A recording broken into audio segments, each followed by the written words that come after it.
Look, we are having a few technical difficulties, obviously, but we will kick off because otherwise, if we don't start in a reasonable space of time, we could be here for a while.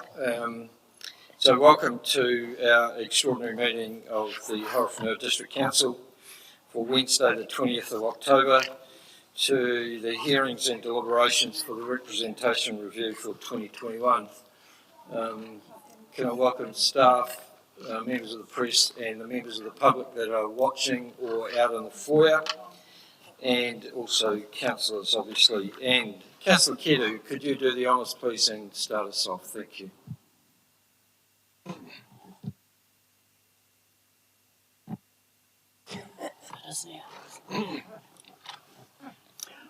Kia ora koutou, ka nuhi te mihi ki a koutou, kei raro te koro wai aroha tō tātou riki. Nō reira, tēnā koutou, kia ora tātou katoa, ki noi tātou. E te atua, anei rā tō whakarongo mai ki tō tātou kōrero I tēnei wā.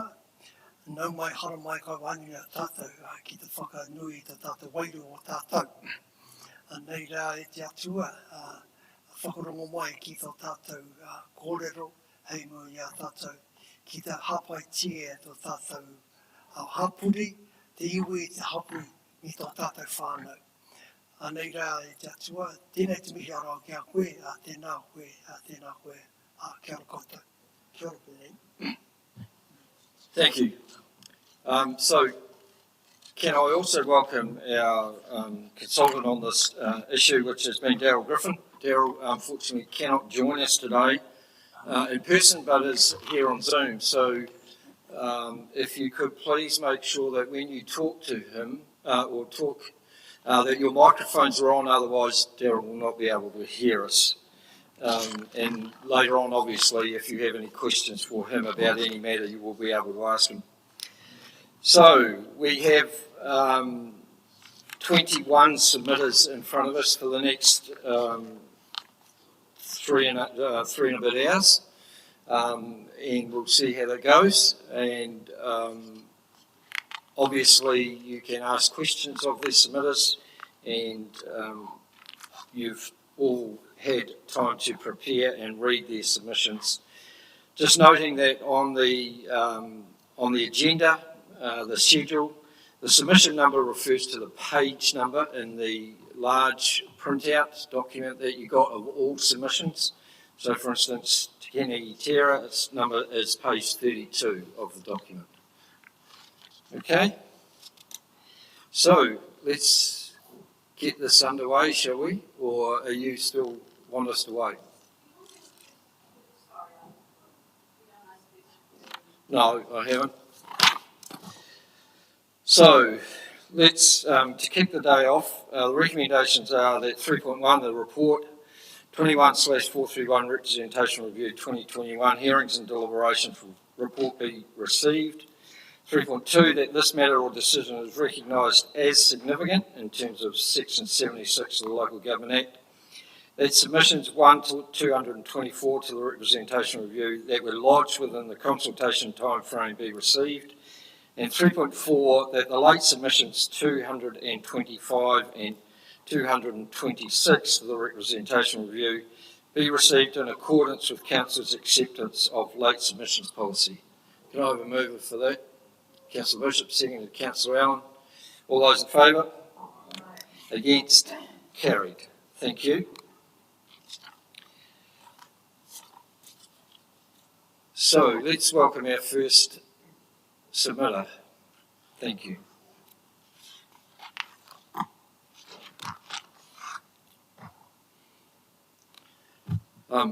Just noting that Councillor Brannigan is an apology for lateness at this stage.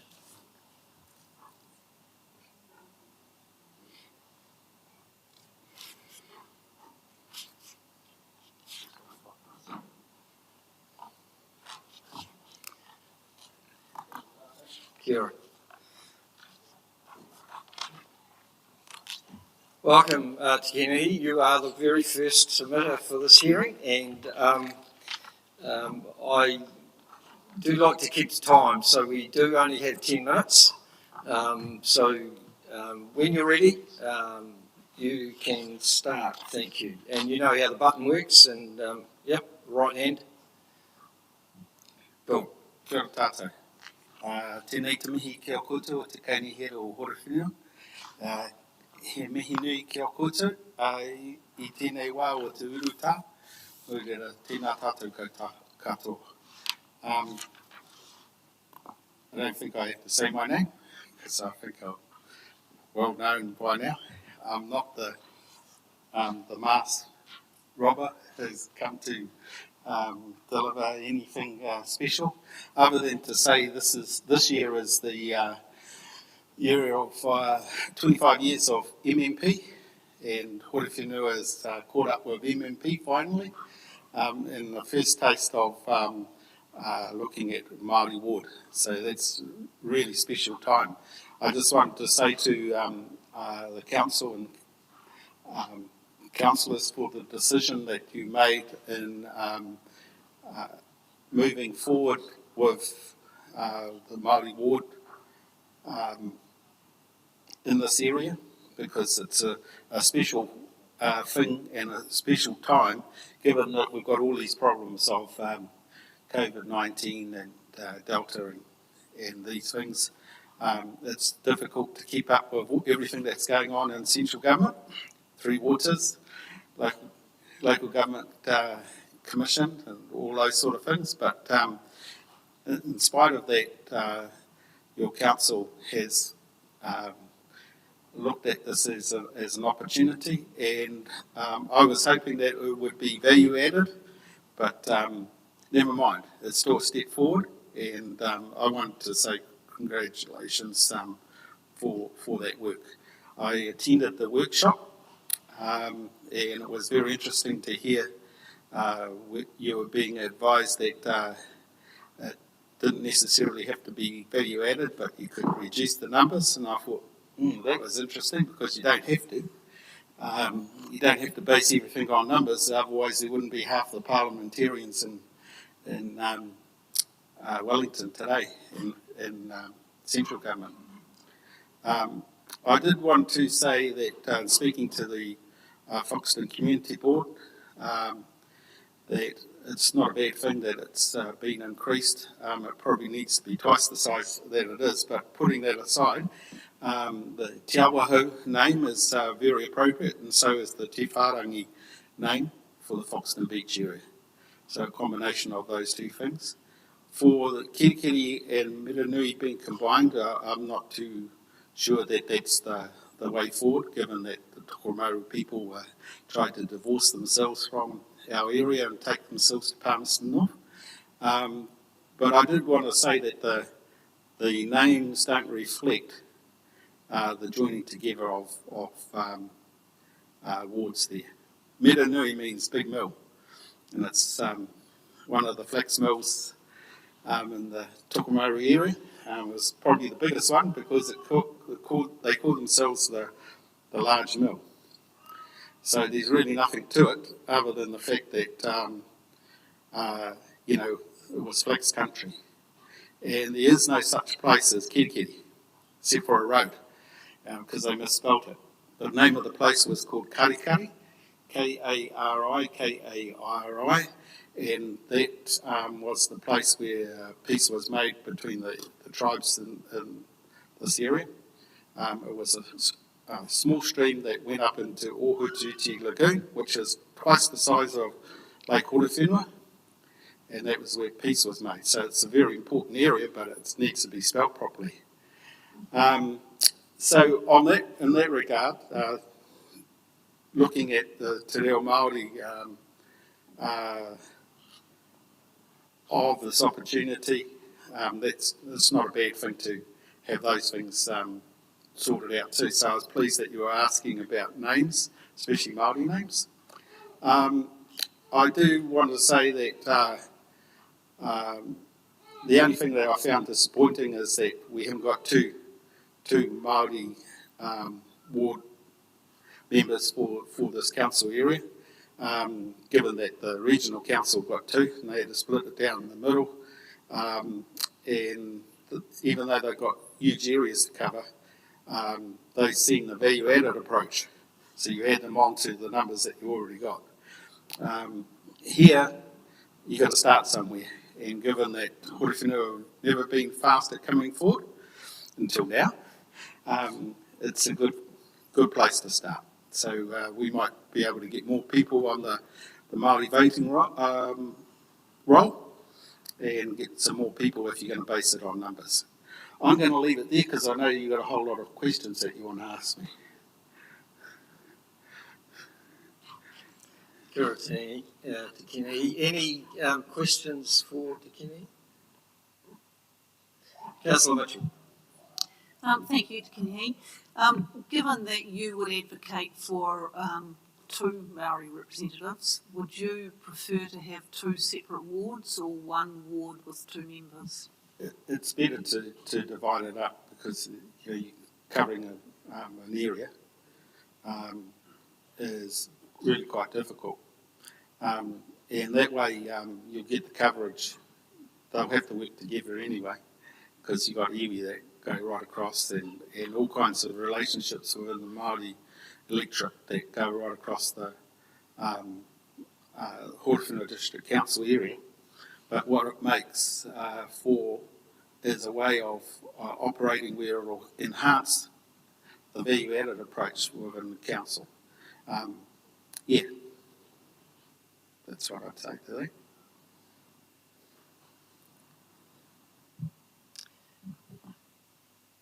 Councillor Kenehi. Tēnā koe te rangatira. I konei tā tātou whakaaro e pāne ki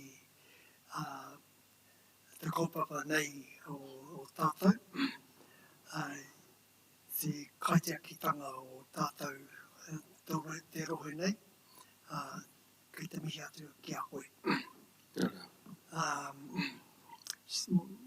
Just thinking about the advocation, thinking about the representation for what would you prefer in terms of te ao Māori and having can I sort of try to explore the maybe a tāne wahine wrong? Would you be able to talk about that within the representation? I think that would be a very good thing to see. Yeah, Because in order to help the council as a body itself, you need men and women, and it's good to see a lot of women sitting around the council chambers today, representing an area that was traditionally the bastion of men. So that needs to be balanced up, and that's the opportunity to have the 2 representatives representing male and female. It doesn't necessarily happen that way, and because you're leaving it open to chance, but at least you're setting it up in that way, because you're going to rely on these people to give advice, not just in the Māori world, but in the wider world, and setting up something totally new for Horowhenua. So, ka nui ngā mihi kia koe te tuakana mō o pātai. Thank you, Te Kenehi. Look, I appreciate the interest that you've shown personally in this whole topic, and the fact that you've bothered to attend workshops and the forums that we've held in different parts of the district. It is great to see that engagement. Also for the history lesson that you gave us as well, I appreciate that because I learned something there as well. So it's great. Look, thank you once again. I appreciate your time. Anytime. Yeah, I enjoy coming to help the council with its deliberations. Thank you. Ka mihi kia koutou.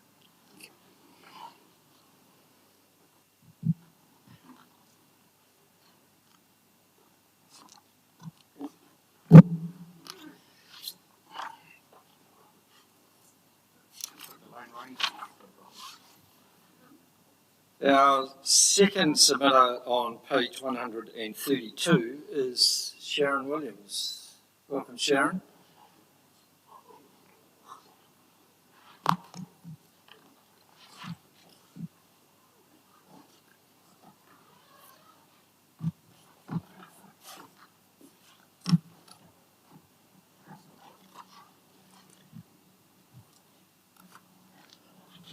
So, Sharon, we've got 10 minutes, so we're in your hands as to whether you want to add to the submission that you gave us or and leave some time for questions. We'll leave it in your hands. Thank you. Sorry, can you hear me okay now? Thank you, good afternoon, Your Worship, Robert, elected members and staff members around the room too. Move that up slightly. I respectfully request that you consider amending the initial proposal to return to the current ward boundaries and representation, thereby also obtaining 2 Māori ward councillors. I appreciate Council is not able to start afresh, and I'm seeking an amendment that ensures the proposal is more like option 1F, close to that plus or minus 10% requirement.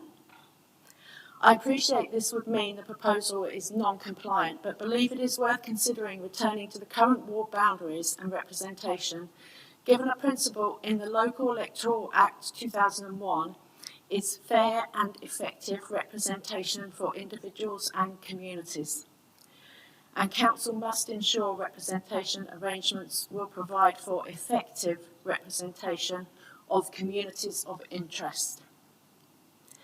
The initial proposal, with the amalgamation of Kerikeri and Miranui wards, considers them to be a combined community of interest. I'm struggling to understand how this can be and how does this have a legal definition. If so, why were they not a combined community of interest 3 years ago, 10 years ago, 20 years ago? Why now? Has the law changed? Do the current ward councillors in those wards believe that to be the case? Certainly, from the community feedback I've received, the residents do not. Miranui residents, and likely Kerikeri residents, have their own clear understanding of their own communities of interest. Yes, of course there are similarities, but that does not make them a community of interest. Otherwise, this surely would have been identified years and decades ago. Reading a summary of submissions gives us all a clear indication that, in particular, Miranui residents feel this initial proposal is not giving them fair and effective representation.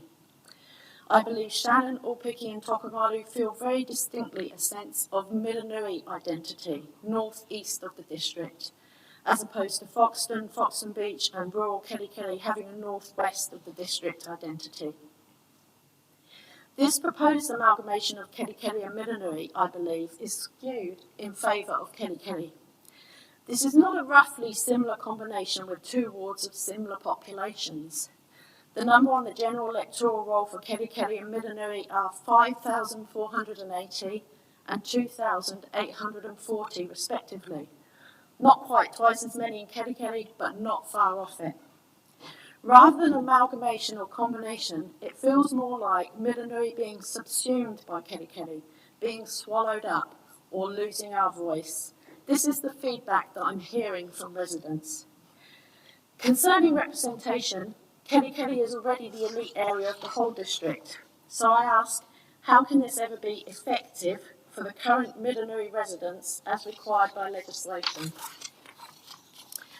Regarding the Foxton Community Board, I understand at this review the retention of that is not being considered. However, at a cost of about $206,000 per annum funded from the general rates across the whole district, I strongly want to lodge my disappointment that the consideration of abolishing the Foxton Community Board in the interest of equity is not up for consideration in this and every representation review.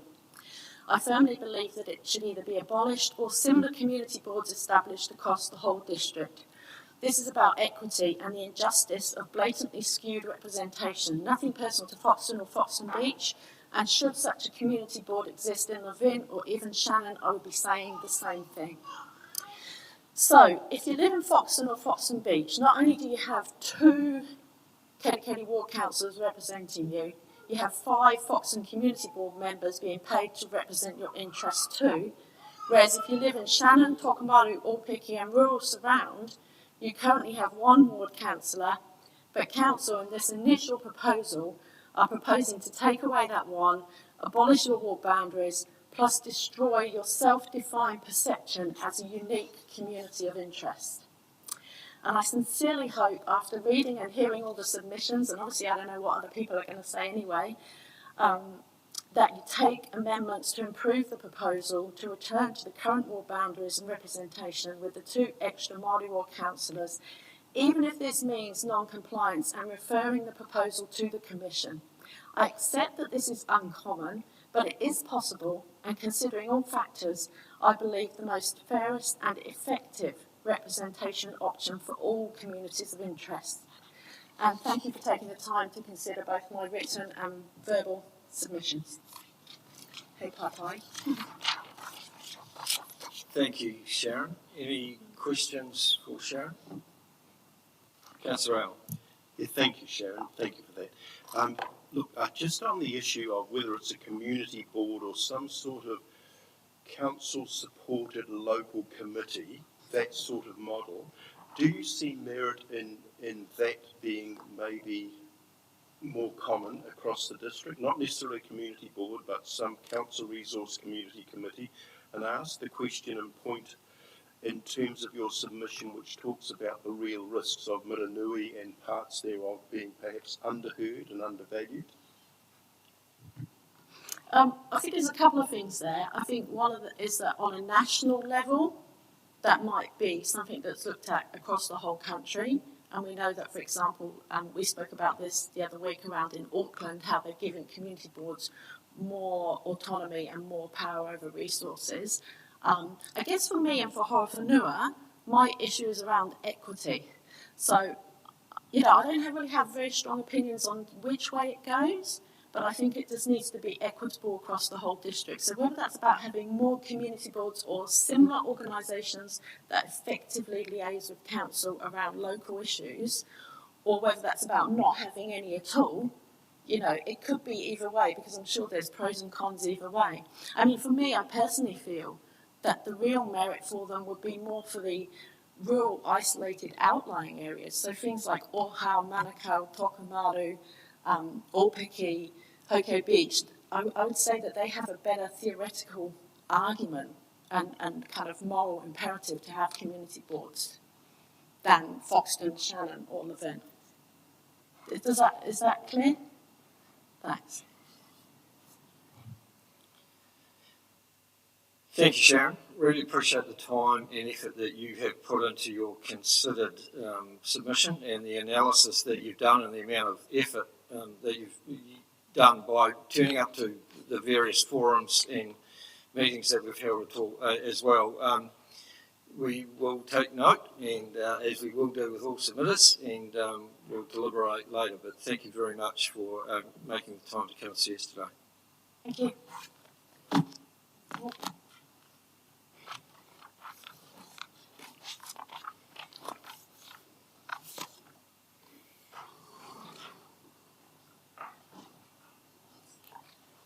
Our next submitter is Christina Payton, and her submission is on page 34. Welcome, Christina.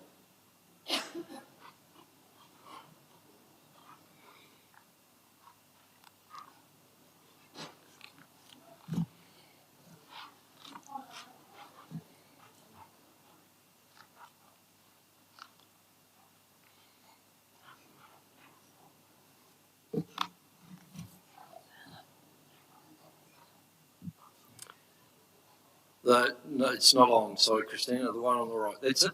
Thank you. Good afternoon. This won't take long. I'm concentrating on the issue of community boards.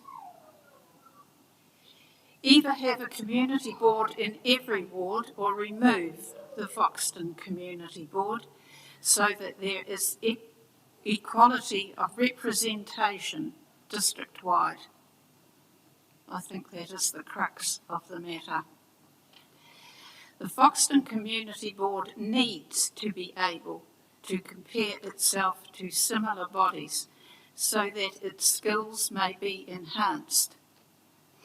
And they certainly need enhancing. And therefore benefit its community. If the councillors want to retain the Foxton Community Board, then to be fair in their duty to work district-wide, it's the councillors, because that's part of your oath that you swear that you will work district-wide, then they must support the opportunity for all wards to be equally supported. That's it. Clear and concise message, thank you, Christina. Is there any questions? Councillor Brannigan. Thank you, Mr. Payton. In terms of the community board, you'll be aware this council did resolve to go to consultation in the last representation review to remove the community board. And you're all very aware of the result of that in terms of the public opinion, which was obviously very wide-ranging in terms of retaining the board. Do you think that anything's changed since then? So this council went out again and consulted, as you have to do. Do you think anything's changed in that view, that the community would come back with anything different? I have absolutely no faith whatsoever in the opinion of the community that voted to retain the board, for the simple reason that they never attend the meetings. They don't know how they're conducted and what goes on. So their opinion, in my view, is worth nothing. So supplementary to that. Just in terms of the proposal to combine Kerikeri with the Moronui ward, do you have any opinions in terms of that may weaken representation in either of those areas? It depends on the strength of the elected councillor. It's a big area. That's why it was split up in the first place. You'd be forever on the road if you're doing your job.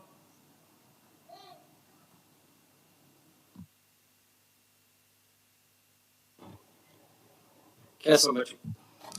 Since the last representation review, the Foxton Beach now has a ratepayers group. Before that, basically we didn't. So I'm just thinking, do you think that that ratepayers group is taking on jobs that the community board might have taken on in the past? Yes. Could you give me some examples? Well, they're talking to people for a start off. What is hampering the work of that committee is what's hampering every committee, and that's the COVID factor. But prior to that, it was very active, and people were relieved to get their own committee at the beach, because it was people who were readily available to be talked to, and people with a lot of expertise. And they were there on a volunteer basis. They weren't there for the money.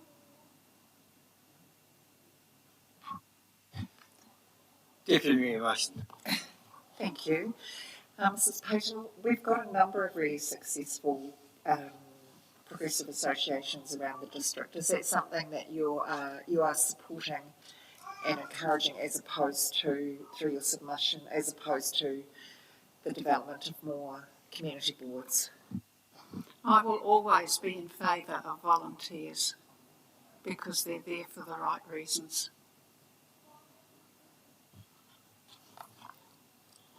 Councillor Jennings.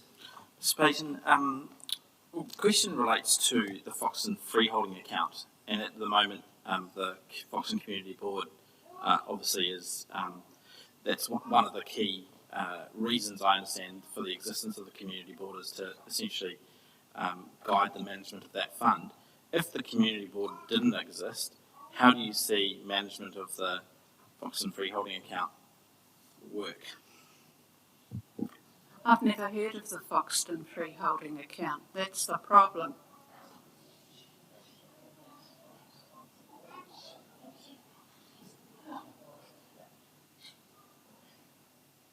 Can I repeat my question then? Foxton Beach included in the...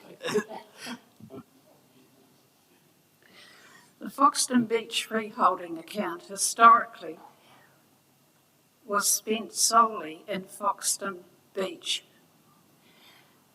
And I'm pretty certain that is why the Foxton Beach Progressive Association took off with such impetus, because we were sick and tired of being plundered.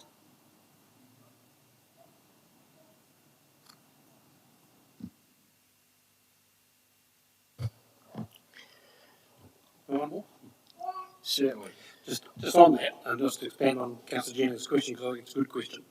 If there is no community board, what are your, do you have any concerns about the guardianship of that freeholding account? If there was no community board to play their part in that. Surely the council could be responsible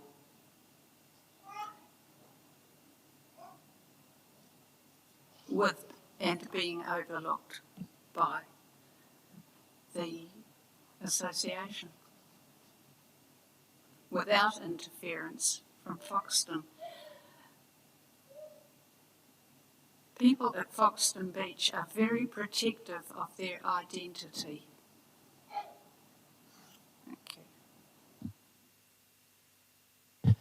Thank you, Christina. I really appreciate the fact that you took the time to submit on this topic and for your presence today. Thanks.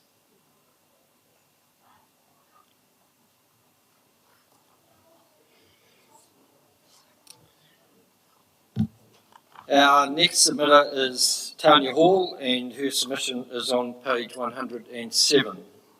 Welcome, Tanya.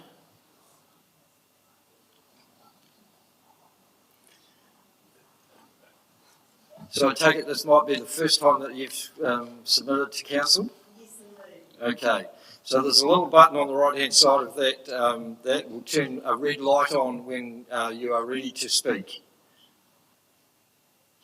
That's it? Okay, so we've got 10 minutes, so we'll, in your hands. There you go. Well, I'm not very experienced at this.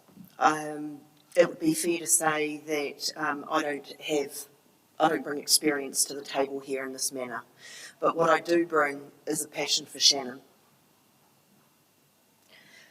I moved here with my husband from Wellington 5 years ago. And I moved to Shannon because I think it's a neat little town. I was really quite surprised at the attitude and the mindset of how people here see Shannon, and really saddened by it.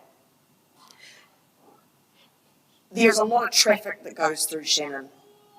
A huge amount of opportunity sits in Shannon that is fully unrealised. My concern with this is that Shannon loses its lone voice. Now, I don't know why you want to go from 10 to 8. It seems to me that this is a region that is growing, that this is a region that is prospering. I've heard lots of stories about the council, some positive, some negative in terms of growth, but it seems to me that we are on this precipice of massive growth. We will take the overflow from Wellington, the roads will get done, and this is where they're going to go. And not everybody wants to live in Levin. Some people want lifestyle properties in a rural area. And who speaks up for us? Why is it that Foxton has a larger representation than Shannon? So I don't understand why you're reducing the number of the wards, but I also am very, very fearful around Shannon losing its voice. Now, I know of a local developer who bought Alcatraz, and he's put $180,000 into getting his development done. He doesn't even have a spade in the ground. So my questions really, and my input is around, what do you see for Shannon? Because it is not a sleepy old town. it could be a destination. There is so much traffic that goes through Shannon, in fact, the same amount that goes through Foxton. So to me, it's really untapped potential. I moved here to start a business here and wanted to have a little cheese-making business. And so we bought a little bit of rural land.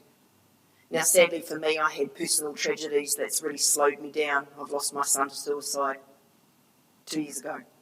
So that's knocked a bit of wind out of my sails.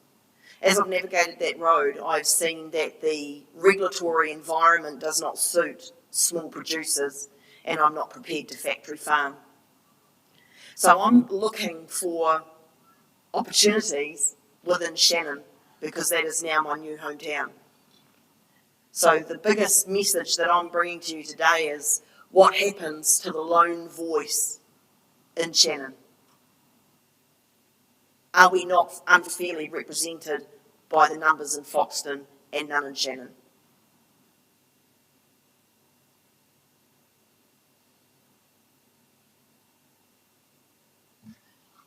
First question, have you, and thanks for being here today, it is appreciated, the fact, and I know for the first time it's not always easy. The fact that you've come from Wellington, though, says a lot about what is happening within the district at the moment in terms of that growth, and it's fantastic that you saw the light and came north, and the contribution that you are making, and I'm sure will only grow. I suppose my question is in terms of you've made a number of assumptions around what you've heard and what's happened, and have you spoken to your local representative, or either as a councillor or any of the council staff in terms of some of those challenges? I've spoken to Robert regarding coming today and voiced my concerns with him. As I know, this is specific to the wards that you're proposing, so I realise that some of what I'm saying might sound like white noise to you. So yes, I have spoken. I did go to when I first got here, I went to a progressive meeting, and although I am new and inexperienced, I still want my voice to be heard. Yes, I've spoken to Robert, our local representative, and it seems to me that the issue here is Shannon can't afford to lose a voice. Thank you. Councillor Mitchell. Thank you. It's great that you've got a passion for Shannon. Given that Muranui is more than Shannon, that it's also that area that stretches right up to Opaki, Hiki and Tokomaru, Yes. How would you feel if a person from Tokomaru actually became the representative for the Muranui district rather than a person who resided in Shannon? I think if the person is that particular community, so I understand that we're Opaki, Shannon and Tokomaru, I think that if that person has the future growth as a priority, then it wouldn't matter to me. Because really what my submission is about future growth. Deputy Mayor Mason. Hello, and thank you for your submission and welcome to the district. Look, one of the things we probably haven't done terribly well, and I just want to check with you, is, and one of the earlier submitters mentioned it, when we get elected to council, we might be elected from a defined ward with boundaries of where electors can choose their representative from, but we sign up to represent the district, the entire district. And I'm not sure that we've been particularly good at portraying that message. How do you think we could better get that message out to people that you, while you have an elected member from your area, they're not a lone voice, that we effectively are all your voice as representatives? How could we do that better? How can you communicate to me about an entire table. Look, that's not my problem to solve. That's your problem to solve. That's what you're elected to do. You know, I don't mean to sound combative, but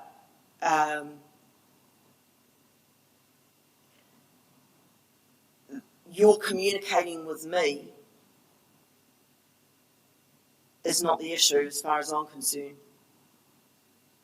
The issue that I have is that if we lose our voice, you know, I know that there's developments going on in Foxton, Waitanere, you know, or there's a lot of developments going around, but not in Shannon. Why not? Don't know why not. So whose responsibility is to communicate? Yours, not mine. To come to me. I don't know the answer to your question. Do you? I think it'd be good to hear from people how they would like us to communicate and what we could do better in terms of communication. That was probably what I was getting at. If you had any suggestions in terms of how we better evidence that we're here to represent the entire district, how we make ourselves more available. I know that, look, I know that when I've asked questions around the development in Shannon that I'm particularly interested in, I had an MP talk to the mayor and had a bit of a chat, and, you know, there was some feedback coming back. So there was communication. I just am very concerned around Shannon's development being swallowed up. I understand there's pretty good fair representation in Foxton. So can I ask, why are we going from 10 down to 8 when we're in such a period of growth?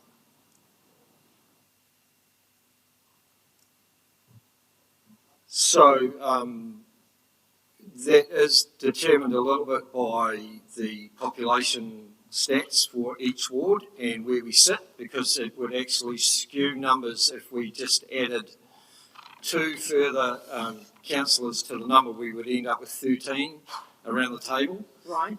So in fact, we're only reducing the total number of councillors by 1 from 10 to 9, and there would be 10 around the table instead of 11. And that's including your Māori representation? It's including the Maori representation, yes. So there are people in Shannon that aren't Māori. So for me, the numbers are about fair representation. Okay, appreciate that. Thank you. Robert, quick question. Kia ora tānea. My question, how did you learn about, how did you learn about the representation? Like, did you learn that this was happening through Facebook? How did we as a council communicate that to you? Sure. So I found out through my local community having a drop-in day. And that was very eye-opening to me. You know, so to have that representation on the ground was everything. That's kind of slipped past me had there not been big signs out on the main street saying, come in and have a chat about this. So I found the communication from Robert in our community to be excellent. And if it wasn't for that, I may not be here. So thank you for the work that you and your team did, Robert, because that's what highlighted to me when I could see the information out on the boards. It was clear. That's when I saw the discrepancy and became uncomfortable. So it was through my local community. So because Robert was representing Shannon, Robert had a presence in Shannon, that's how I found out about it.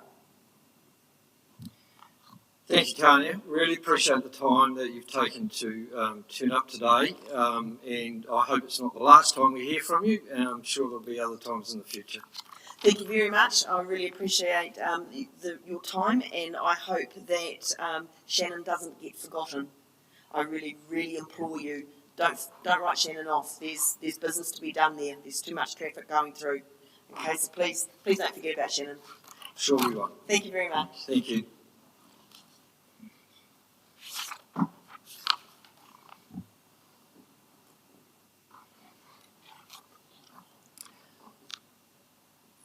So our next submitter is Linda Fetty from, which is on page 104.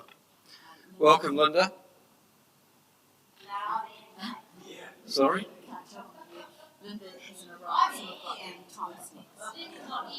Ah, I'm just going by my schedule in front of me, Anne. I don't recognise faces at the moment.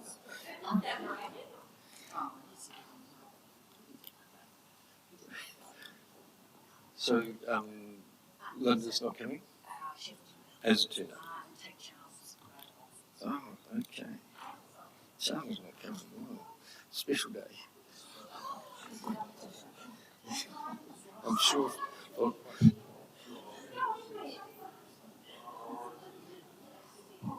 So, welcome, Anne. Anne's submission is on page 169. So, Linda Fetty has not arrived at this stage.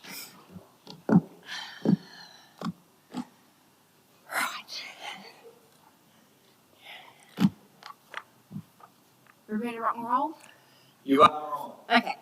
Good afternoon, Mayor and Councillors. Brian and I wish to ensure that there is ongoing rural representation on the Horowhenua District Council. We are concerned about the growing urban-rural divide both within Horowhenua District Council and the wider New Zealand. As I stated in our submission, the urban ratepayer is concerned about turning on the tap and getting water. When they flush, the contents disappear, and that their rubbish is picked up each week. The rural ratepayer have concerns that are district-wide and far more encompassing. In the past 12 years, we've submitted annually to turn around the bias towards urban dwellers, and we do not want to see this bias return. I personally had one councillor state to me that you farmers need to realise that you will never make any money until you cut your land up and sell it off for housing. That comment portrays to me that this was an obvious bias against all things rural. That in the councillor's opinion, urban was all that mattered. Although in number the rural ratepayers are small, they collectively hold the largest land mass in the Horowhenua. They contribute to the economy of the district through products sold, people employed, as well as the flow-on effect of the rural dollar being spent in the townships of Horowhenua. Also, how are we supposed to feed the population when we have concreted over the land and the productive soils? We would like to see the current representation retained and then have the addition of the one Maori ward councillor. There is currently a very good mix of diversity of councillors on Horowhenua District Council, a mix of age ranges, life experience and personal and business experience. We are not opposed to the area to be deemed Tara Ika being added to the Levin ward, even though it will mean that we personally will now have to vote in the Levin ward. That shift of land is logical, and as the area already contains in excess of 150 lifestyle blocks, a potential voting base of 300 people who are more urban than rural. Thanks. Thanks, Anne. So I just wanted to explore your comment regarding that there's been a significant shift of urban costs onto the rural ratepayer. And I thought we'd done a pretty good job this year in our long-term plan. In the past 12 years, before Brian and I started coming to these things every year, there had been a massive loading of urban costs onto rural. It's taken the 12 years, and council has come round, and we are really thankful for everything you've achieved in this last 12 months and everything that's been achieved in the last 12 years. It is better, but I don't want to see it going back to the way it was. So we need rural representation here to say, hey, look, don't forget about these farmers. We can't unload everything onto them. So can you just then expand on the thought that the rural representation is not sufficient at the moment? Is that what you're saying? Rural representation is sufficient at the moment, but if you reduce your councillors out in your Waipahu ward and your, I can't pronounce it, wards and all the rest, then we're going to lose our we will have a reduced rural representation. Any further questions for Anne?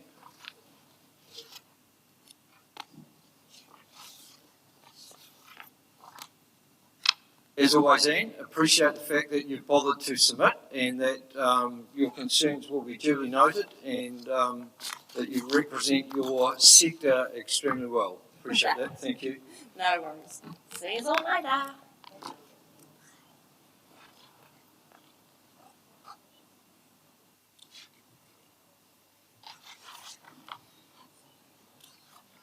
What page? For me. What page?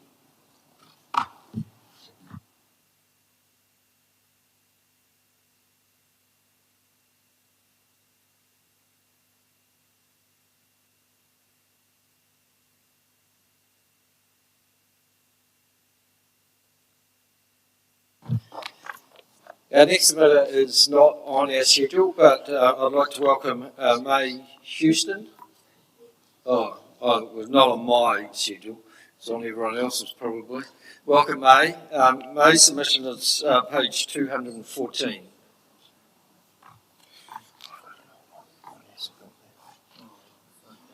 This was done on Friday. Welcome, May. So you obviously have seen how the system works. Yes, Preston. Yep, we're in your hands. Thank you. Kia ora. Tēnā koutou e te kaunihera. Koutou mai ngā māngau o ngā hāpori o te rohe o Horowhenua. Tēnā koutou katoa. Ko tararua te maunga, ko manua tū te awa, ko raukawa te iwi, ko whakatere, ko take hiku ngā hapu, ko May Houston tōku ingoa. I just like to send out a big mihi to those ones that have spoken before me. It's not easy, like Tania. This is my first time in anything like this, so it's a bit nervous up here, but please bear with me. So I refer this submission on behalf of Miranui Action Group. We, as a newly formed group of concerned community members, collectively worked overtime from our first chance encounter on the 30th of August 2021 with the 2G proposal, leading up to the extended deadline for submissions on the 6th of October. In our attempts to inform our hapu of Miranui communities of the 2G proposal and the implications it will have on us if we lose our lone voice on council. While we gratefully acknowledge the extension of the submission deadline, which allowed more residents the opportunity to take part in the submission feedback process, it was too little too late. The avoidable stress which ensued had already been triggered. We should never have been put into that position. It is not the public's role to do that. It is council's. We believe Horowhenua District Council has a responsibility to follow best practice processes that require you to engage and inform the communities of interest about the decisions you make in a timely manner by any and all means available to you. In this instance, HDC failed. The current processes are obviously not fit for purpose, so maybe it's time for these to be reviewed and a more effective set of processes could be implemented. Early engagement and consultation are the key. We wish to express our disappointment with the lack of consultation with what appears to be an 11th hour behind closed doors decision undertaken by Horowhenua District Council in adopting the 2G proposal, which includes the amalgamation of Miranui and Kerekere wards, and the vulnerable position our Miranui communities were put in. Through our networks, we find there was no adequate or effective consultation with mana whenua, that is Ngāti Raukawa Muaupoko, prior to or during the 2G proposal, G2 proposal discussion and adoption process. So there's a significant amount of frustration surrounding the lack of basic engagement processes. partnership, participation, and protection. Three very important key principles of the Treaty of Waitangi, which Horowhenua Council as a governing body has an obligation to uphold, but once again have failed to observe. Writing a paragraph in a document does not equate to consideration or consultation, which is outlined in the Horowhenua District Council Open Agenda document. Iwi consideration clauses 10.1, 10.2. Horowhenua District Council must include mana whenua in the processes. As treaty partners, we all need to do what it takes to get this right. We all need to do better. We oppose the proposed representation arrangements for council for the 2022 elections. We oppose the proposed combining of Kereru, aroha mai, Kerekere and Merenui wards. We wholeheartedly support the retention of Kerekere and Merenui wards as separate entities, the status quo. We oppose the proposed arrangements for the Foxton Community Board. The naming of the ward, we must consult with mana whenua.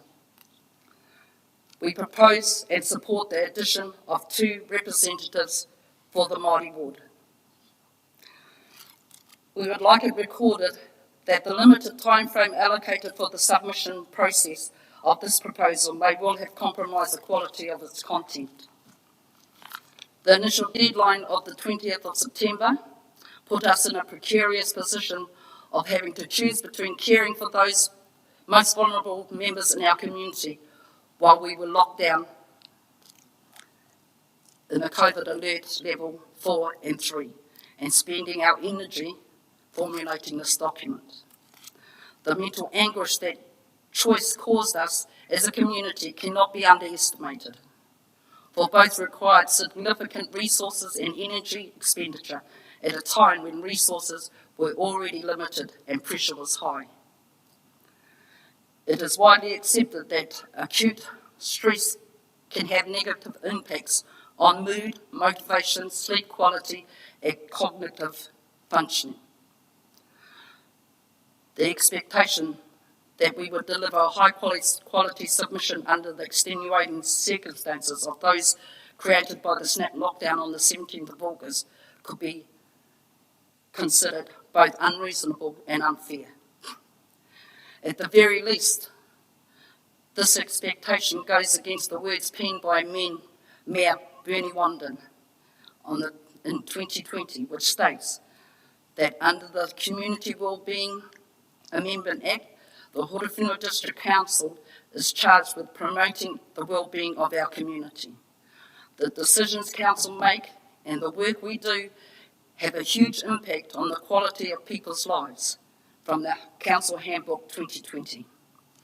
Given that, we declare that Horowhenua District Council failed in their duty of care in not considering the holistic well-being of the communities affected by their decision in light of the unforeseen pressure put on our communities at that time, specifically Merenui ward communities. As recently published in the Community Connections newsletter, cited by Hapu and community members on the 30th of August, HDC had already adopted the 2D proposal at a meeting held on the 11th of August. Even so, the information was only just filtering through to our hapu and communities. Totally unacceptable. Excerpts of the same HDC meeting on the 11th of August, page 7 notably shows that the other viable options were not tabled for consideration or robust discussion at this meeting. Quote, to focus discussion rather than elected members considering each option proposed in the report, Councillor Jennings proposed a further option 2G, saying he felt it was the fairest and the most compliant.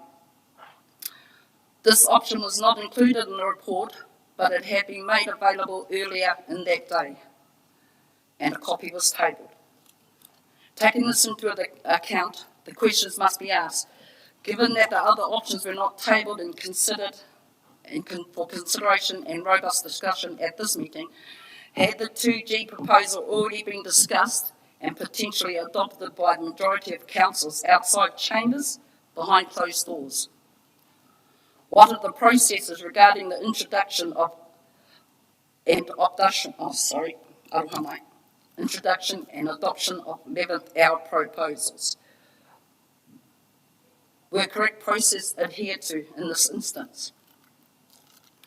The 2G proposal does not consider the detrimental effect it will have on the communities of Miranui Ward, in that basically the communities of Shannon, Tokomaru and Opiki will lose its lone voice, leaving it void of any fair and effective participation in the decision-making processes, allowing for it to be further marginalised with no meaningful representation. Kerekere Ward, on the other hand, will keep their 2 representatives by majority vote, almost double that of Miranui, as it is commonly known that people are more likely to vote for candidates they know. It's all about the numbers.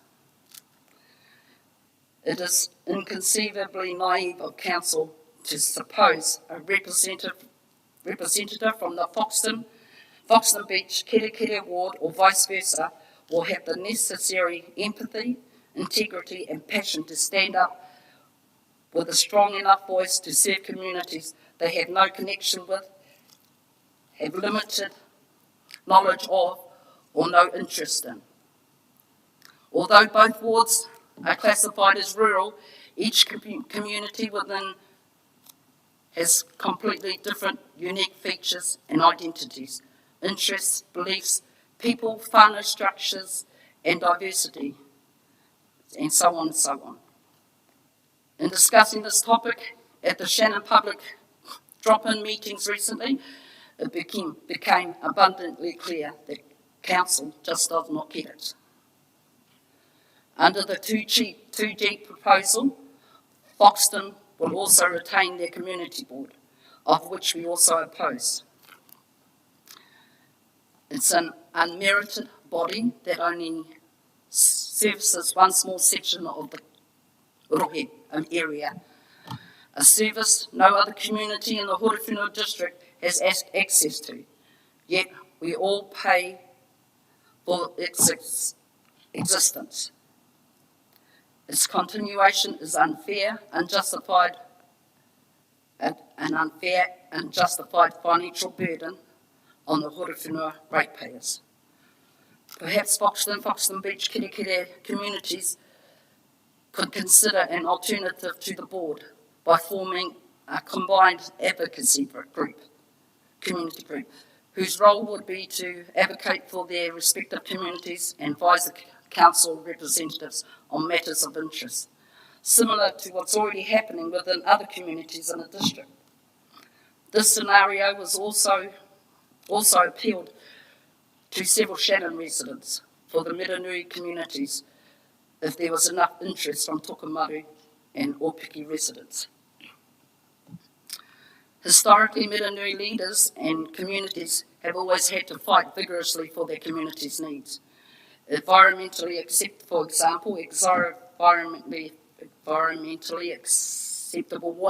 wastewater treatment processes, safe footpaths, adequate street lighting, the long-awaited upgrade of the 50-year-old play park, to name a few. This will not be significant feats to other wards, but they are massive accomplishments for our communities. Anecdotal verbal accounts also reveal that Miranui Ward communities' needs have never been a priority for past or present councils.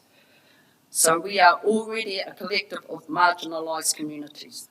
The 2G proposal proposes to increase that by combining the 2 wards, which I repeat, will effectively leave Shannon, Tokomaru and Opiki with no meaningful representation at the decision-making table. Our preferred arrangement aligns with the 1B option published in Horowhenua District Council Open Agenda document. We are aware that the 1B option does not fully comply with the minus plus 10% rule, namely Kirekire and Waipihu. However, it is one of the original options that was up for consideration, but like all the others, it was not tabled for discussion at the meeting when the 11th hour 2G proposal was introduced, discussed and ultimately adopted. Optimistically, we are hopeful it's not too late to reconsider aspects of the 1B option with the necessary compliancy modifications. Whew. That's pretty long, isn't it? We are supportive of the proposal which allows for Miranui to remain separate from Kirekire Ward, which is the status quo. 10 general ward councillors elected from 4 general wards, status quo again. Addition of 2 Māori ward representatives elected from 1 district-wide ward.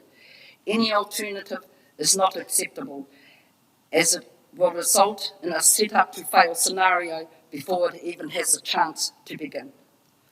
12 councillors in total, plus the mayor, totalling 13. It is noted that it is council's responsibility to determine the number of wards and councillors to be elected for each ward.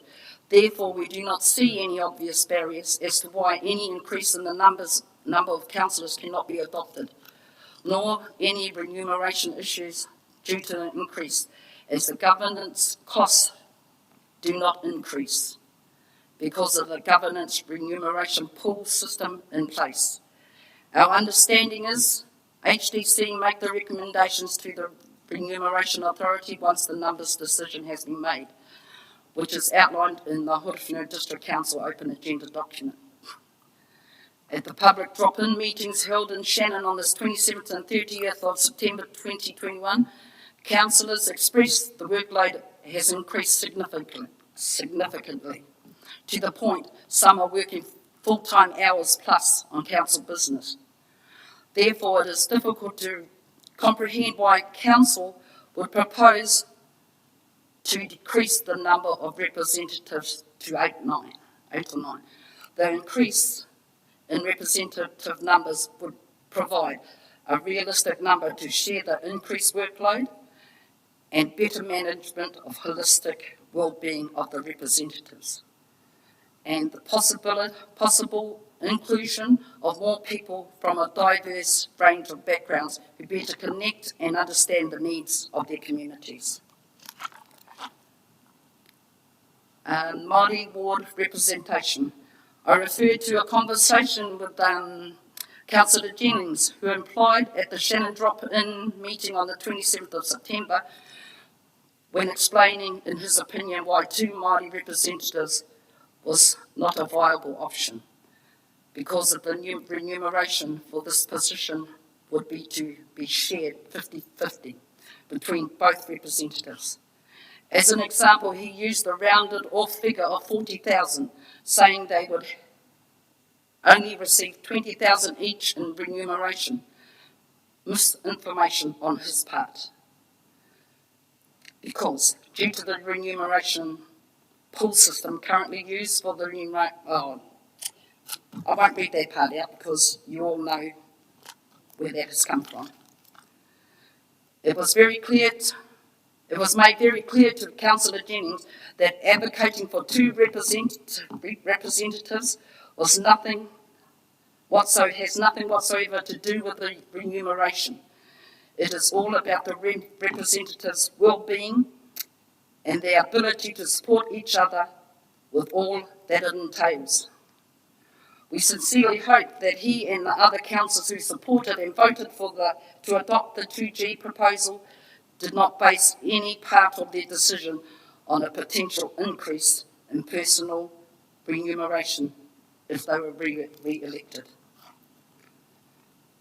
Contrary to council's views, in the recent public drop-in meetings, Miranui communities will be negatively impacted by the 2G proposal, along with the proposed 1 lone Māori representative. In fact, all the councils themselves, if this proposal is adopted in its entirety, as the arrangement for 2022 elections. Just because the majority of council are advocating for the 2G proposal does not mean it is the fairest, most equitable, or in the best interest of Horowhenua district communities. In closing, I quote a small, well-known whakatauki, a proverb, which is a reminder to us all the importance of consultation, inclusiveness, and working together.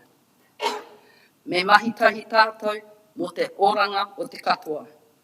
Let us work together as one for the benefit of everyone. It's time. Ka te ake, tēnā koutou katoa. Thank you. Kia ora, mate. That was quite an effort. Well done. Sorry. I said thank you and appreciate the time and effort that has gone into making that submission. And while there may have gone over time, I have given you some leniency in terms of that, but we are ahead of time, so you are lucky. Well done. And while there also may be some detail that I don't necessarily agree with, I do acknowledge the substance of your submission and the spirit that it's been delivered. We really appreciate that. Thank you. Can I ask first question? Who is the Muranui Action Group? Okay, it's a group of Shannon people who we formed when we heard about this 2G proposal. We just put the word out and we just came together via, what are those things called? Not Facebook. Yeah, social media. We just came together via social media and put together things that we were concerned with once we read through the documents that were in front of us. Yeah. Are there any questions for me? Quick question. Councillor Casey. Oh, thank you, May. Just regarding the Muranui Action Group, was it your group that put together the community drop-in sessions Yes, as well? that was our group too. And are you able to give us a rough idea of how many people do you think you made contact with over that 10-day period? Oh, I know it was over 100 because 100 submissions were put in through that avenue, yeah. So there were a lot that came in, had a look and thought, oh no, I'm all good. Some came from out of town. We had people that had called in from Opiki, a couple called in from Tokomaru, yeah.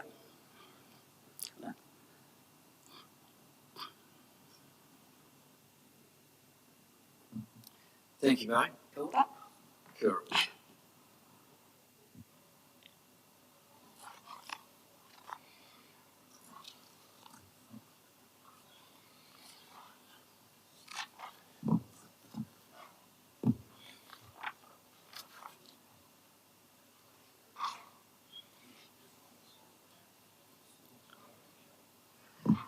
So our next submitter is David Ketu. So welcome, David. Oh, Zach. It is David. Sorry, my apologies. David's submission is on page 137.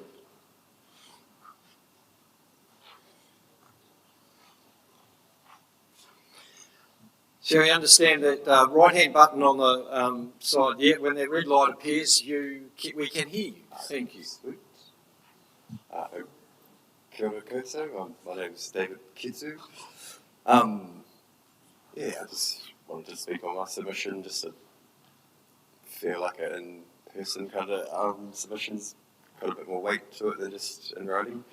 I just thought it was kind of a bit ridiculous on from my point of view of trying to combine the two areas. Like it already seems like Foxton's kind of a lot overrepresented, and like the squeakiest wheel gets the oil sort of thing, and it kind of shows with the upgrades that Foxton and Foxton Beach receive, and kind of seems like Shannon and Muranui Ward are getting the kake end of the stick. So I think it would be to the detriment of all of our area in Muranui if we were to lose our voice on council.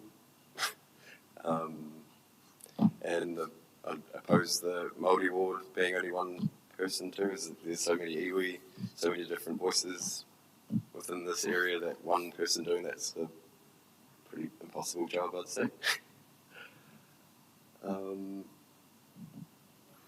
Yeah, I don't have anything quite as in-depth prepared as my auntie there, but it's about the gist of what I wanted to get across.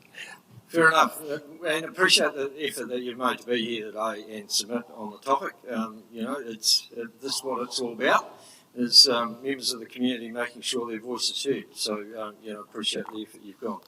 Are there any questions for David? Councillor Mitchell. Thanks, David. Could I ask you the same question I asked to Kenehi? So you are in support of 2 Maori representatives on council. I mean, it's the first I've heard of it listening to my... Yeah, but would you prefer 2 separate Maori wards or 1 Maori ward with 2 representatives?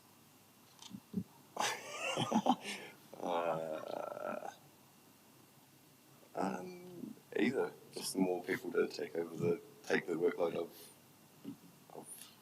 that position. So either would be fun in my eyes. It's just more than one.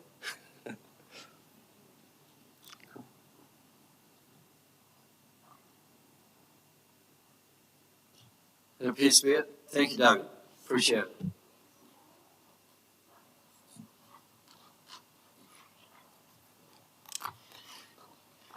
Our next submitter is Vivian Bold, and her submission is on page 17.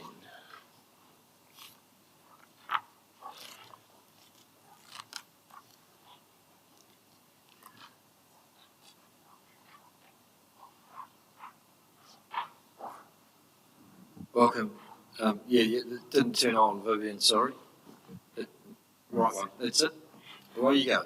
Kira, I'm afraid I'm a bit not organised because I thought it was Friday, not today. But thank you for letting me be here at the representation of review. I'm disgusted at what has come out so far.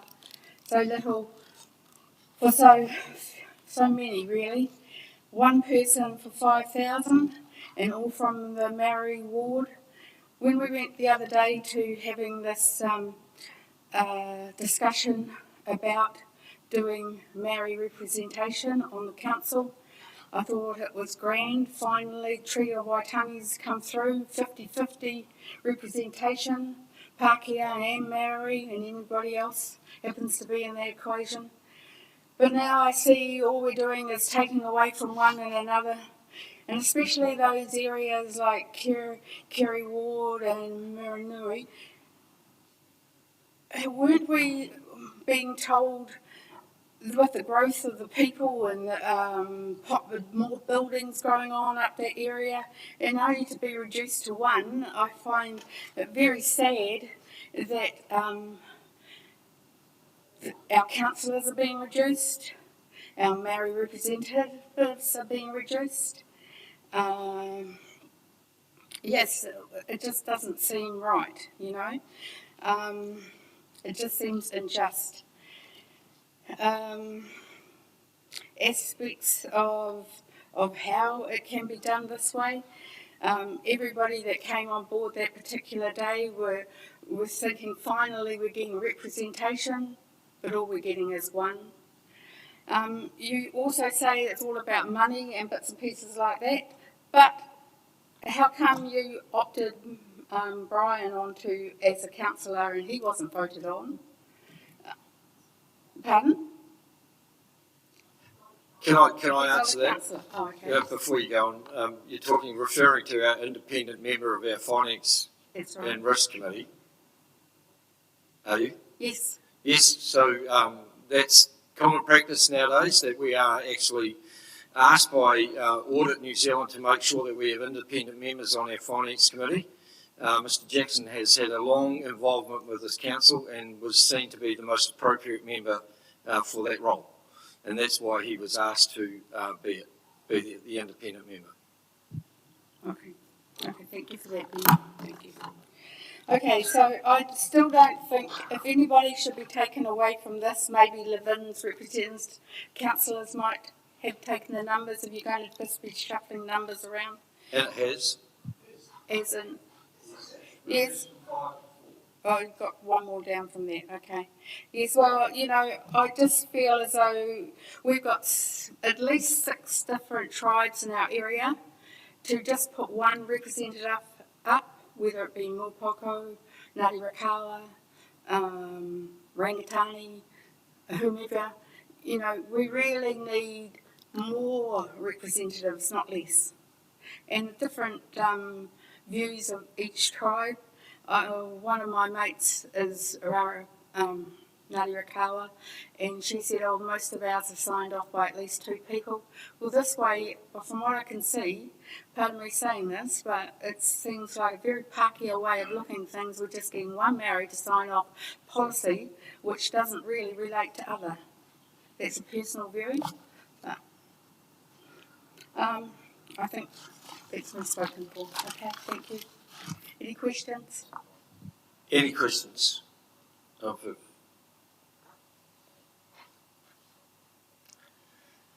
Thank you, Viv. Appreciate the time, as always.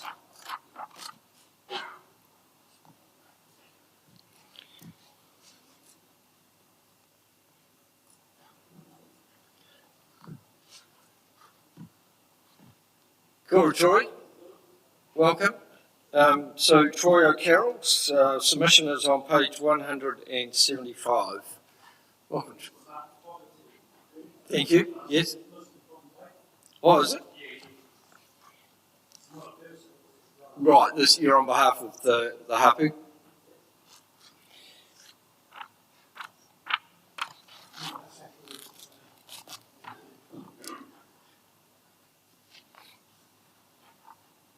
So the right-hand button on your little machine in front of you, and you're away.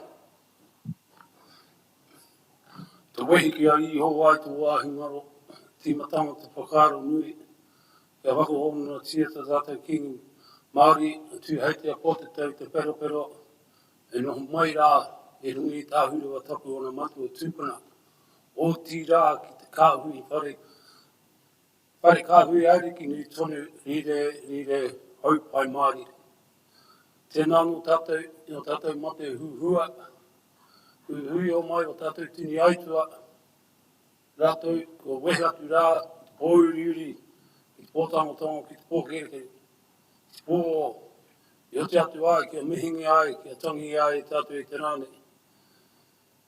E ngā mate huhua, i tēnā marae, huri noi te motu, haere atu rā.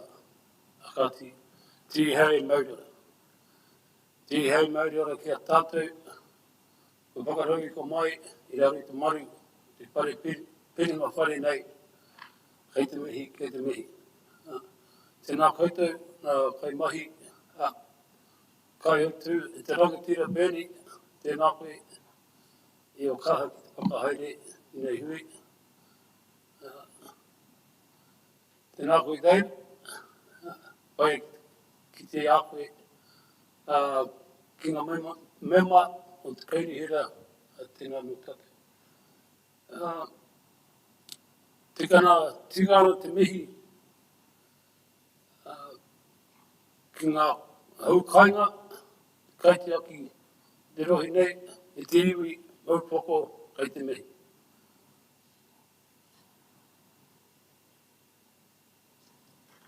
Kia tātou, e hui mai nei, tēnei rā, tēnei te mihi ahana, kia tātou katoa, te ahi maurira.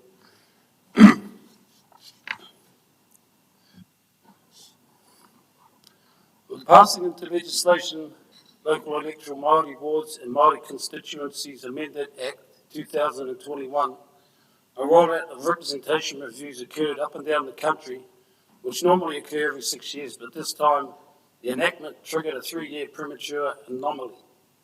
The reviews are to ensure there's not only fair representation for the people, but also effective representation as well. Ngāti Whakatere believes the intent of the legislation is to not only give Māori fair and long overdue representation at local government level, but also affect principles held in Article 3 of the Treaty of Waitangi. It is our view that at the heart of the treaty lays a partnership, forever dormant and nominally substituted with a tokenism infrequently realised. We believe there are two instances of this constitutional tokenism to which we refer occurring in New Zealand's legislative history, wherein the legislators of this island nation enacted law which has allowed Māori to take their place alongside the lawmakers and the policy writers. Instance 1, the creation of the 4 Māori seats under the Māori Representation Act 1867, which although were not set up for this purpose, the Māori seats have come to be regarded by Māori as an important concession to and the principal expression of their constitutional position in lieu of their treaty rights.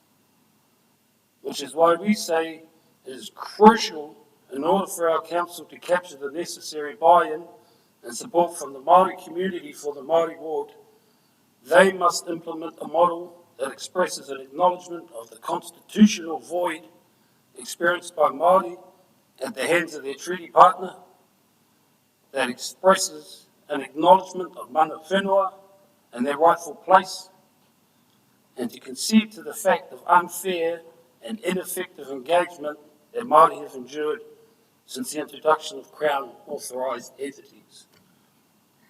Instance 2, Local Electoral Māori Wards and Māori Constituencies Amendment Act 2021. From our view, it has certainly been a long time between drinks for Māori to experience legislative courtesy from its partner. However, let it not be said that it has only taken 154 long years for the powers that be to conjure up a willingness to sit and share with Māori in a representational say-so for our communities. But instead, let it be said, we have all been waiting so long because we wanted to get it right, we wanted it to be fair, and because we all have the right to effective representation. We believe it is these principles which should be to the forefront of HDC deliberations in considering what falls relating to the establishment of the Māori ward and how it will fit alongside the current council setup. It is our belief that the introduction of the Māori ward is to increase fair and effective representation throughout our communities by bringing more faces, more voices to the mix, thereby bringing a more diversified ideology to local body politics. So it is with dismay to learn that Horowhenua District Council's interpretation of fair and effective representation is to reduce not only the number of wards, but in effect the number of councillors, in turn reducing everyone's representational capacity. What failures does the council commit to when it chooses to not recognise the opportunity to increase diversified representation for our communities and instead look to minimalise that diversification? What failures has the council already committed with their poorly planned sell of a proposal which advocates the merging of the Miranui and the Kirikiri wards at the behest of the Māori ward? This, unfortunately, is the mindset we encountered from a large sector within the Miranui ward when we were part of a group attempting to raise community awareness and input regarding HDC's representational review proposal. Ngāti Whakatere believe that the Horowhenua District Council have a unique opportunity here to not just fit in the Māori ward to the current scene, but to embrace the diversification plus increased representation which it will bring, and to also acknowledge the voice of te reo long missing from the table at local body politics. For these reasons, our Ngāti Whakatere standpoint is that a minimum of 2 representatives are necessary for the Māori ward to have fair and effective representation, and that the Māori ward should take its place alongside the existing council status quo. Au ki te whakatau ki, e haratapu toa i te toa taki tini, toa taki tahi. Engari he toa taki tini. And I think it's really relevant in that the strength does not derive from one, but derives from many. Kia ora. Kia ora, Troy. Thank you for that. Are there any questions for Councillor Mitchell? Thank you, Troy. Is Ngāti Whakatiri advocating for one Māori ward or two? So one Māori ward with two representatives or two wards with one representative each? You just turned yourself off. Yeah? Okay. At this stage, the one Māori ward with the two representatives, if we're being truthful about fair and effective representation, and we believe the two representatives to work within the one ward.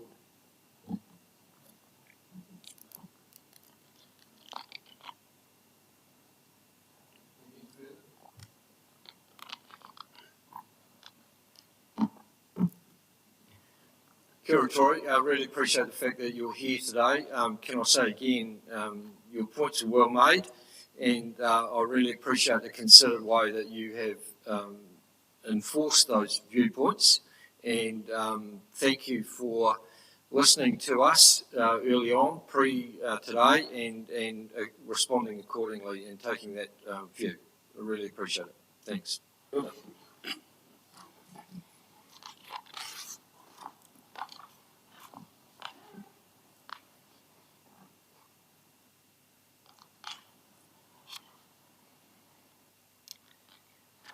So our next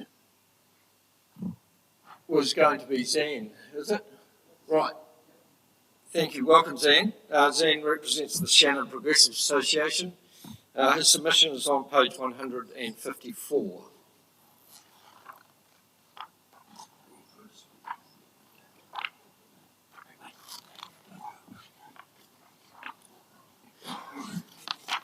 You understand how that works, Zan? You right? It's on at the moment. All right. Okay. We're in your hands. Thank you. Okay, greetings to all councillors, Mayor, Chief Executive Officer and other officers and staff members here today. I see there's some members of the Foxton Community Board over there. Okay, I understand why many people in the Miranui district, particularly in Shannon, but in the Miranui district, are very concerned with keeping that separate and keeping our councillor, because they feel that they are going to lose their voice. And that's something, in principle, I do agree with. However, I have done a bit of research into the situation here, and after speaking with councillors at the drop-in meetings, I realised that keeping the status quo is something that is not tenable because it doesn't balance numbers properly at the moment with the expansion and growth of the district. So I've sort of retreated to a more defensible position, and that is to agree with combining the Kirikiri and Miranui ward, but it is to maintain 3 councillors for that combined ward.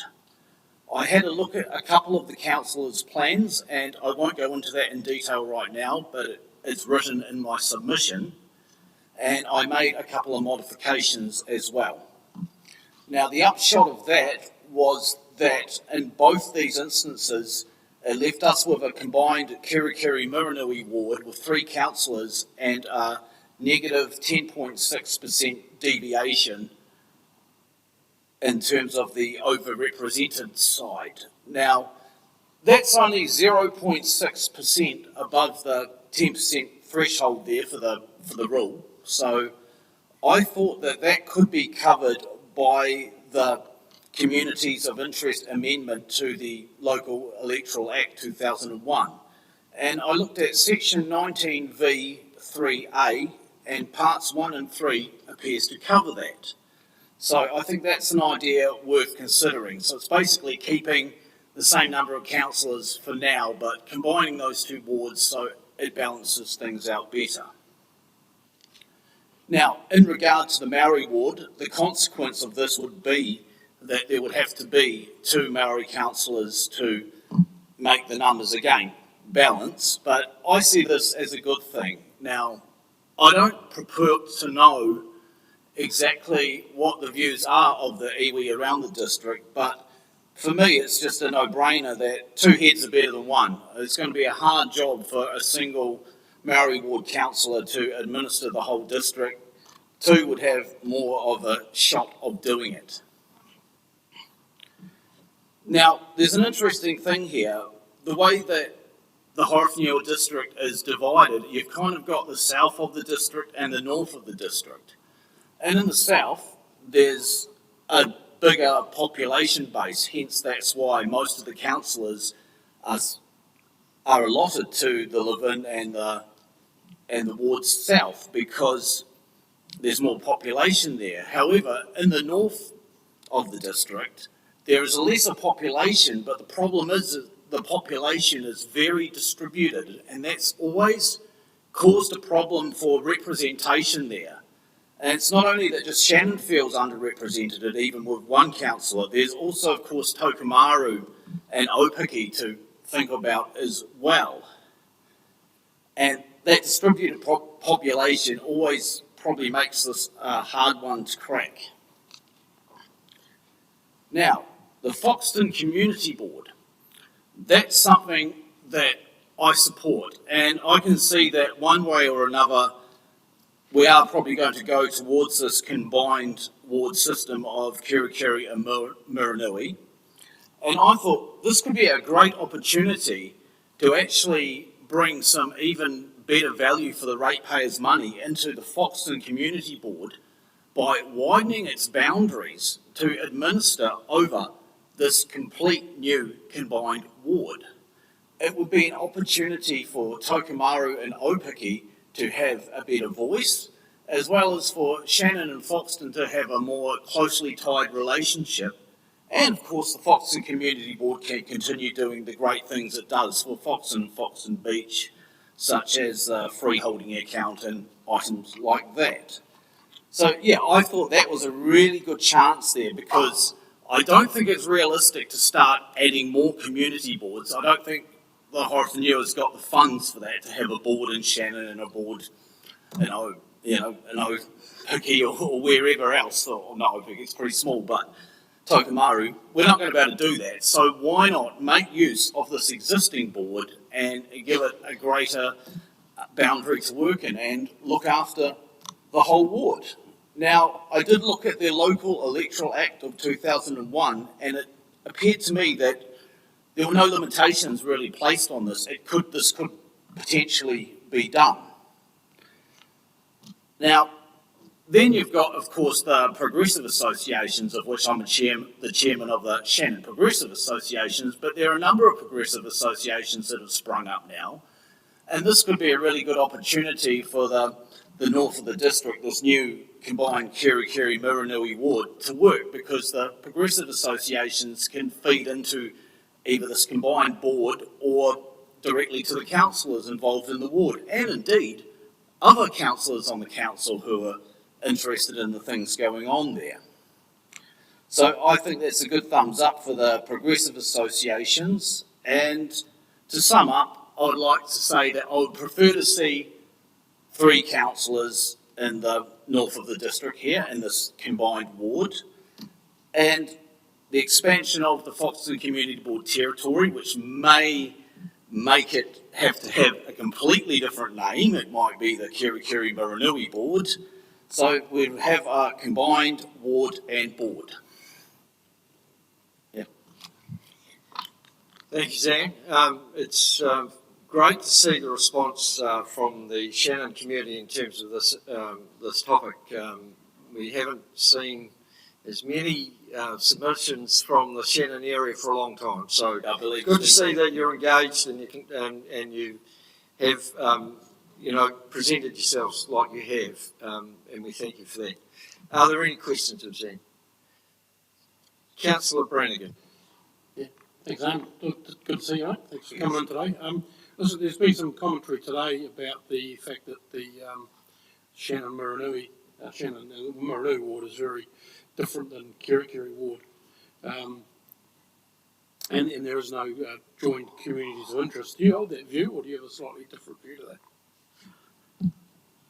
I sort of have a slightly different view in the sense that, well, you've got the Shannon community and the Foxton community there. They are quite different. But I could see that what would be a benefit to the whole area would be a bit more integration. So in some ways, if you had 3 councillors representing a combined ward, you might get a bit more interaction between the various parts of that ward, and it could bring the community together a bit more. Councillor Owen. Thank you, so for your submission. Put a lot of thought into it. Just a question is, you, as chair of the Shannon Progressive Association, does this reflect the view of the association, or is it a personal submission? It's a little bit of both.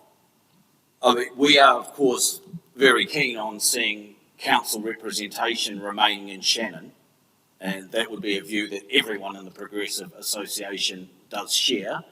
But my tangent on this may be more of my own, because I wanted to see a more practical basis and put it together in a more practical argument, rather than just going, keep the status quo, kind of thing, because I understand that there are difficulties in that. Yeah. Deputy Mayor Mason. Thank you for your submission. A couple of questions. The first one was, I wanted to clarify, you wanted to combine the Kirikiri Miranui ward, and have 3 retained councillors elected for that. Yes. Where did you sit with the live-in ward? Because the proposal that we've put forward is to reduce that from 5 to 4.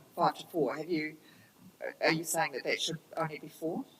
No, I actually looked at proposals 1F and 1C. That was the proposals I looked at as a way forward, because I knew that everything had to be balanced, and I did actually do some modifications of them. In proposal 1F, I actually combined the live-in and Waipihi ward, because that improved the numbers for that side of things, and the Kirikiri ward was already combined, and in the other one, the Kirikiri and Miranui ward weren't combined, so I combined them. And in both cases, that led to that deviation of negative 10.6%. Yeah. Thank you. And my next question is, just in terms of the Progressive Association that you chair, what's the relationship that you have with council? Do council officers attend your meeting, or do other councillors get invited to attend your meetings, or how do you work with the community and represent your membership? Okay, well, I personally have previous chairmen of the Shannon Progressive Association, had quite a strong relationship with our councillor Robert Ketu. So me and Robert are often talking with each other and things like that. So that's kind of the main relationship for council. And at the moment, of course, I'm in the process. Being a new chairman, I've only been in for a few meetings now. It's a new thing for me, so I'm sort of active at the moment in forming relationships with council, stuff like that. I've talked to Councillor Sam Jennings a little bit at these drop-in meetings, and we've had some good talks.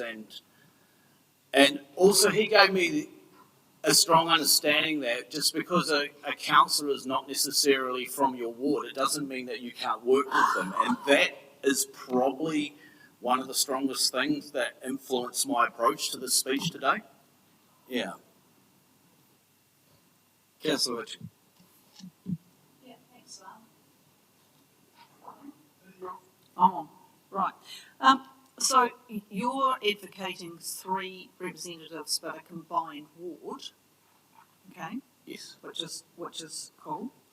We've had a couple of speakers talk to us about how there's 5,400 people on the electoral roll in Kirikiri and only 2,800 in Miranui. So there could be a risk that 3 of those 3 councillors would all come from the Kirikiri ward, because that's where they're more known. Are you prepared to take that risk? Well, what would you do about that? Well, indeed. Well, my way of thinking about that was that if the proposal goes through as planned at the moment, there'll be a combined Kerikeri Muranui ward, and there'll only be 2 councillors represented in that ward. And for Shannon to be able to elect their person out of 2 councillors for that whole ward, there's probably very little chance of that happening. Most of the vote's going to go in the Foxton Beach direction. And that was my main reason for going, well, let's combine wards if we have to make the numbers work. But if we had 3 councillors, there's a better chance that one of those councillors can be someone who is representing Shannon, who is from Shannon. Especially if the Shannon population gets out and they're motivated to vote, then I believe that there's a fairly good chance. They'd have to work a lot harder to try and get a Shannon person in out of only 2 councillors for that combined ward. So it's a numbers game for me. 3 from that ward is not as ideal as having our own dedicated councillor, but it makes things a little bit better. Yeah. Thanks, Arne. I think you can tell by the number of questions that you've had that you've been well listened to and engaged with. And once again, look, appreciate the amount of work that you're putting into the Shannon Community Board. I nearly made a mistake then, didn't I? The Shannon community, and I hope we see you again shortly. Yeah. I've enjoyed giving my presentation today, and thank you very much. Thank you. Councillors, we are slightly ahead of time, so I'm going to seek that we have a short adjournment for 10 minutes. We need to practice 2 hours and 10 minutes.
Yes, please. Welcome, Lou.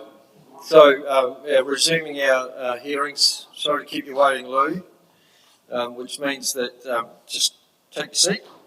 We've got your submission or supplementary submission in front of us in writing. Thank you for that. And could I ask that you sort of keep to the highlights rather than read the whole thing? Yes.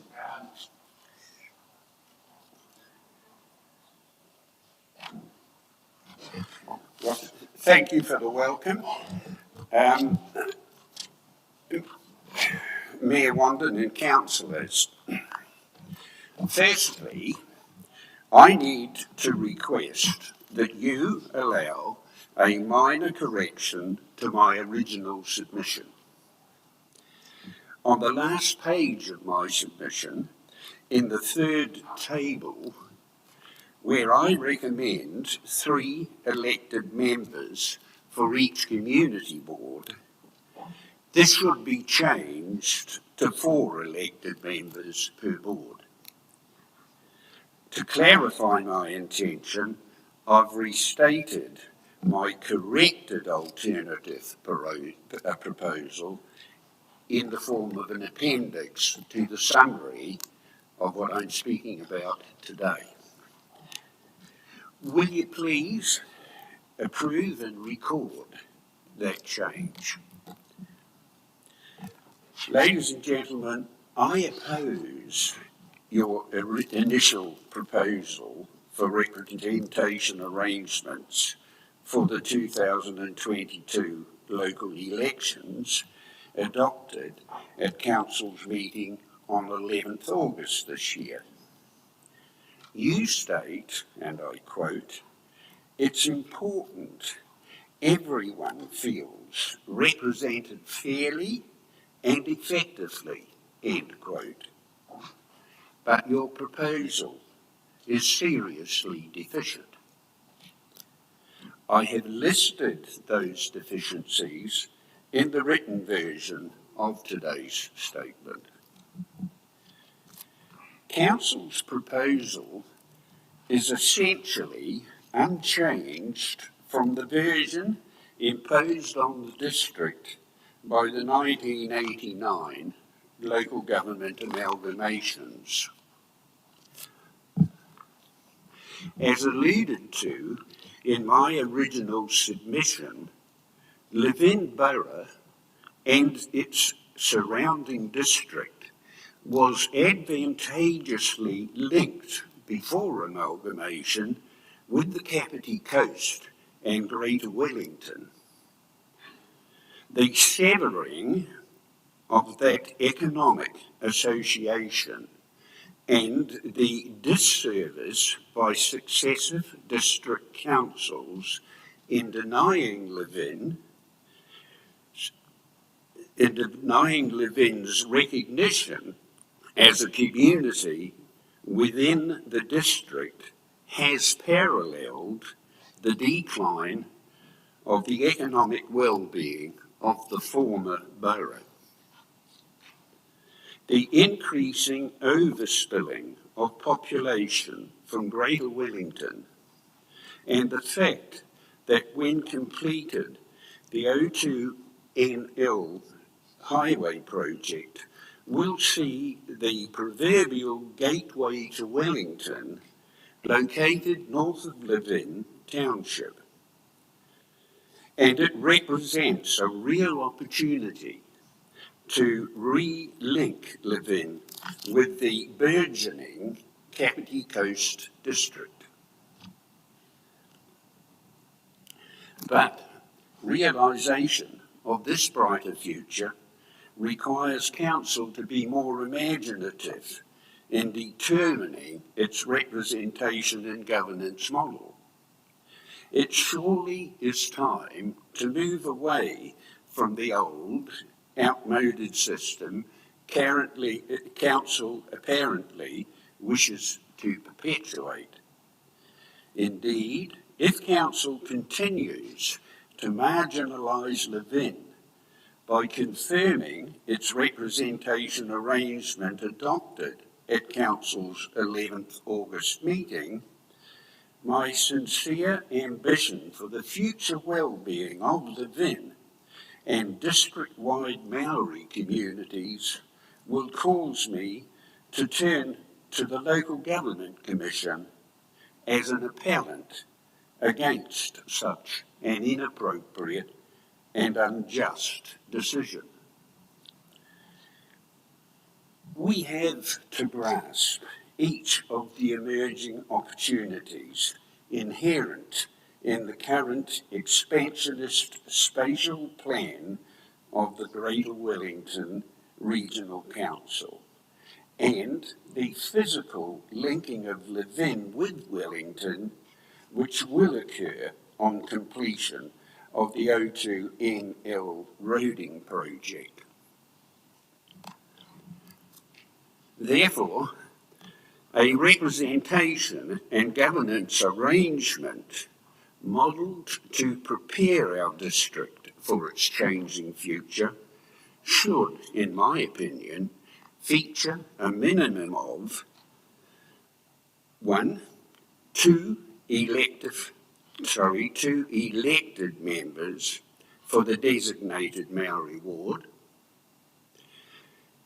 Item 2, a council of 10 elected members configured on the mixed available variant, with 2 members elected within each of an urban ward, a rural ward, and a Maori ward, and with 4 additional members elected at large by all electors across the district. And then, in addition to that, at community board level, I believe that model should include 3 community boards, being rural, urban, and Maori, based upon a definition of the communities of interest and recognising community character and the important underlying treaty obligations so as to encourage wider and more effective resident and voter participation.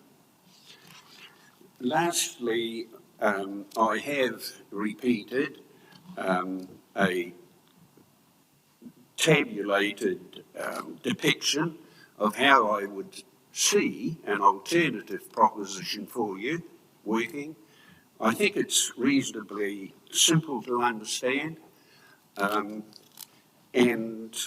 I think all I can say and add is to ask if there are any questions.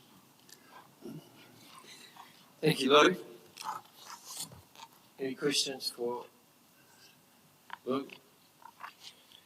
Councillor Allen. Thank you, Lou. My question is about the link between your submission about the opportunities for relinking to the south with Kapiti and Wellington. Yes. About the connection between that and your proposed new model of representation. How does the new model support that vision of better linkage to Wellington Kapiti Coast? Thank you for that question. It is one of the matters that I researched, and I have been busy in researching this.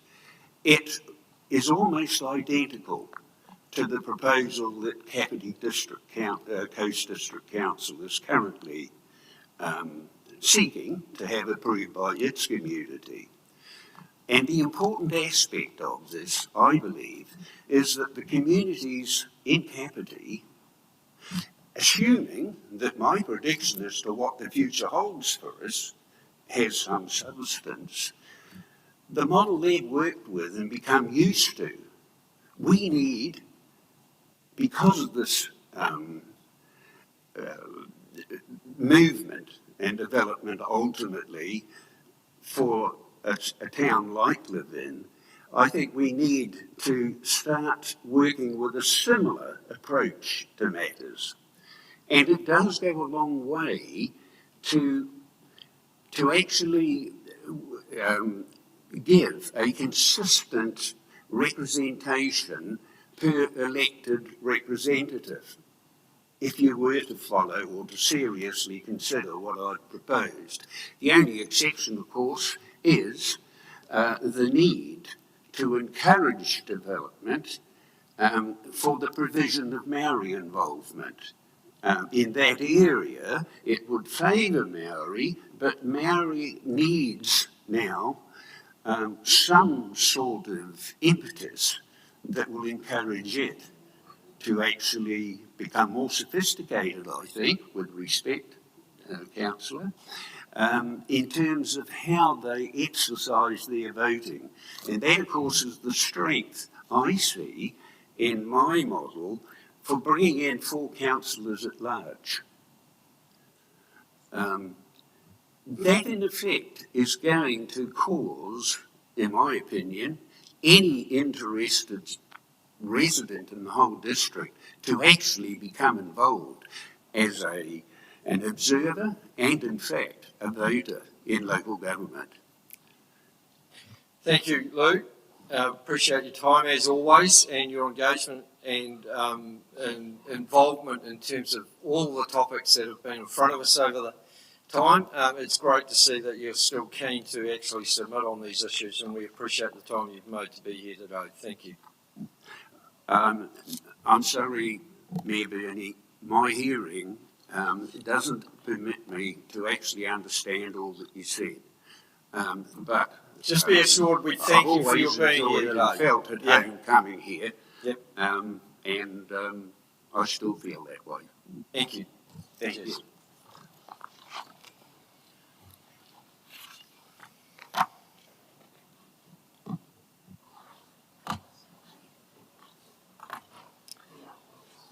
Lonnie, welcome to the table.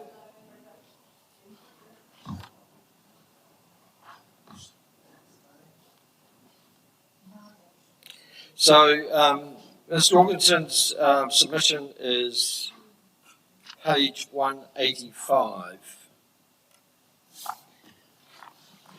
Okay, can you hear me? We can, thank you. Yeah, okay, Your table is yours.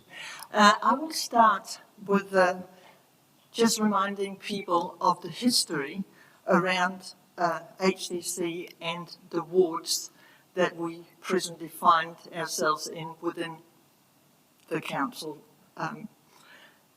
sphere. Now, the instigation of HDC in 1989, which is now a good, 40 years ago, just over 30 years ago, it gathered in several independent local bodies that served their communities well.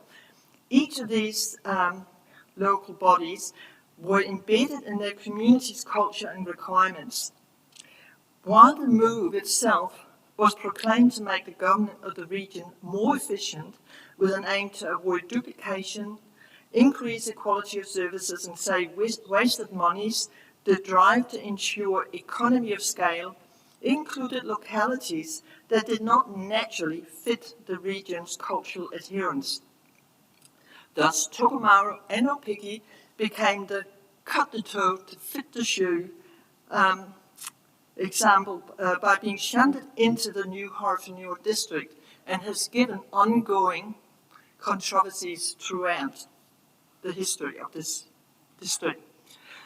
The initial response of the new council actually followed in the tradition of the old regional council that supported Tokomaru with building the underpass from the village to the school.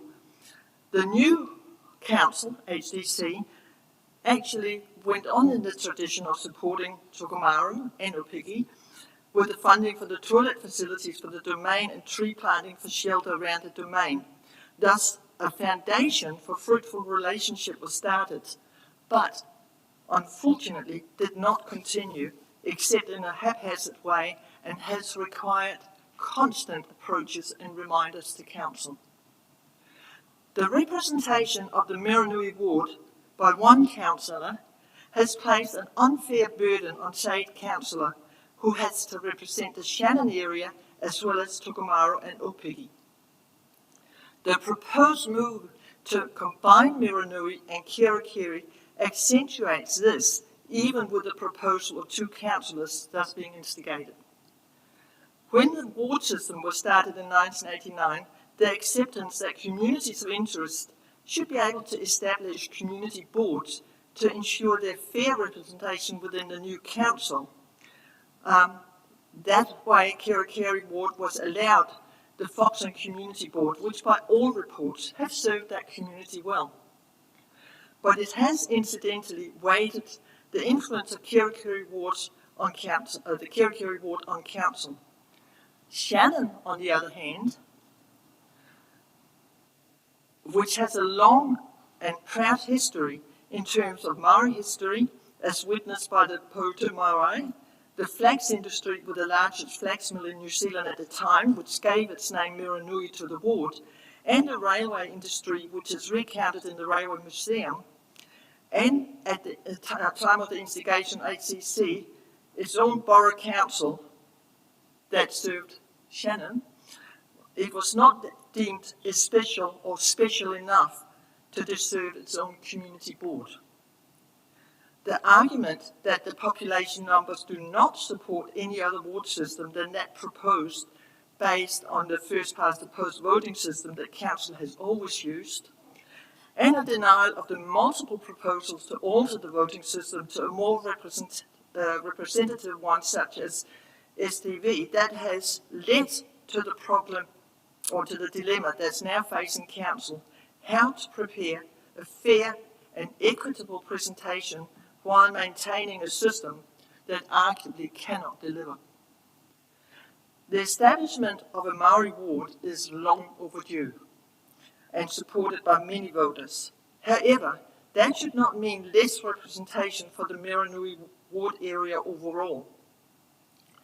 Moving forward, the fairest compromise would seem to be that Miranui continues to be represented by a community board sitting within the larger combined ward. This would also ensure the preservation of the name Miranui that otherwise is in danger of being lost to history. Thank you. Thank you. Nice to see you here again. Any questions for Mike? Councillor Brown. Thanks very much for your submission. My question's around your commentary on community boards. In a district not far from here, I've got a little bit to do with, where they have a number of democratically elected community committees spread out through 17 different areas of that district. How do you think that would sit in terms of our district? The likes of Tokomaru and so Shannon. So you're suggesting like little community committees like we have had in the past, like the Shannon Progressive Association and the Tokomaru Village Board and so on, so which actually represent very small groups within the larger groups. I don't envisage that as very useful. Oh, sorry. Please. Yes. So these are in our district I'm talking about. These are democratically elected community committees for that particular area, assisted by council for administration, and obviously the running of those community committees, and assisted by council in terms of running democratic elections in those communities. So, for instance, there could be potentially one covering Tokomaru and Opiki, another one Shannon, and so on. Just again, that's what I'm asking you. What are your thoughts on that? While it is, while having been part of those smaller community organisations, if you like, with some support from council, it wasn't run democratically in the sense of that we had a committee that was democratically elected, because that would very quickly fall under its own weight by people not taking an interest when things go well. It's only when they go badly that you start getting people getting uptight. That is why a larger community board is more useful in that it represents a greater number of people, and it gets room for greater debate, a greater vision in terms of every problem or issue that arises within that particular area. We're not talking about the Miranui ward, as we know it today, being represented by a community board. It sits within the Horowhenua District Council, just like the Foxton Community Board does, and can voice the needs of that area. The reason that we are not easy with the idea that the Foxton Community Board can represent the Miranui ward is simply because those two communities divided by the river are quite separately and different. They're differently ecologically, and they're differently culturally, and they're different historically. Therefore, if you are going to have any cohesion, you do it with people that have more or less can share the same history.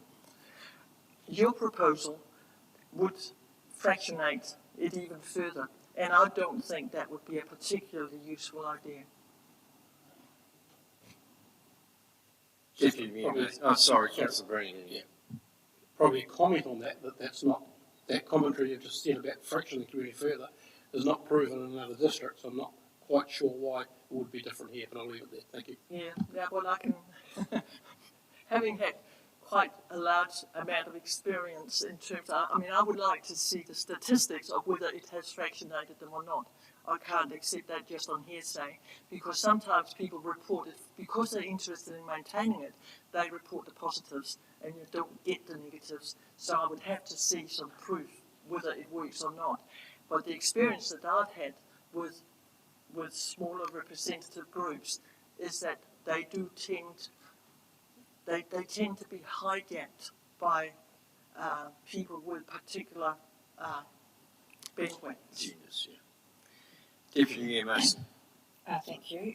Thank you for submitting again. I always enjoy your submissions, and I just wanted to say that in the times I've been out to Tokomaru, it is a strong community.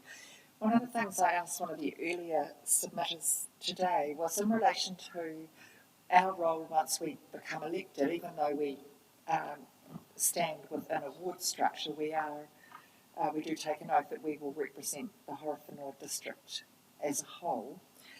How can we do better? And I think it's one of the things that we probably could do better as more broader district representation, but can you give us some feedback about how we could do better with that? Yes, and you're quite right. It was quite clear after we started to push for more involvement of council in terms of the Opiki-Tokomaru region that many councillors had not actually ever travelled the Highway 57 through Opiki and Shannon, Opiki, Tokomaru, Palmerston North. They go Highway 1. So I would say that the first thing would be to become familiar with the area, and then when hearing people say, oh, there's a whole village here, never see that from the road, then you realise, of course, they haven't done anything, and I would say, all kudos to the mayor who actually goes around visiting the various areas and get to know not necessarily the people, but at least what the places are. And that is, of course, the strength of having a representative on council that is voted in across the whole district, because that sort of gives a push, if you like, to get familiar with the whole district. Whereas the danger we have in the present system, where you have the enclaves of the wards, they only have to be answerable or to really pay attention to the people they represent within that ward. That's just human nature. And it is, particularly when councillors are new, is enough to grapple with is the whole business of council without getting to know the other smaller communities. And the whole debacle we have had about shifting the boundaries to Palmerston North is a reflection of the unhappiness that people feel with what's happened in Levin. They do not see Levin, and they do not see representatives except when council wants something. And that is, well, it's human, but it is also frustrating. And so I think that the first thing to do is to make sure that every councillor can recount what goes on outside of their own ward would be a very good beginning. I know we have seen you, so you do know where the Tokomaru ward is. At least that's something, but there's One particular example I can make to you is that you know the new township you're building here in Living, and one comment that came through was that the negotiation with the road board to make sure that the Living and that new community stays together as a community because communities are important, and that we fully support that, but we also laughed rather cynically because we have been trying to push that message about Tukumaru for years. We have paper roads that have not been activated in spite of promises. So therefore, there can be no easy communication between our satellites and the village. What else can we do except say so? I very much appreciate your candid views, and we know, as Joe has intimated, that we can do a lot better, and certainly, hopefully, over the rest of this term, we can improve that communication. And if it means that we all get in a van and come up there and have a look around the place, then so be it. But thank you very much for your time today, and appreciate your views. Cheers. Okay, thank you for letting me speak.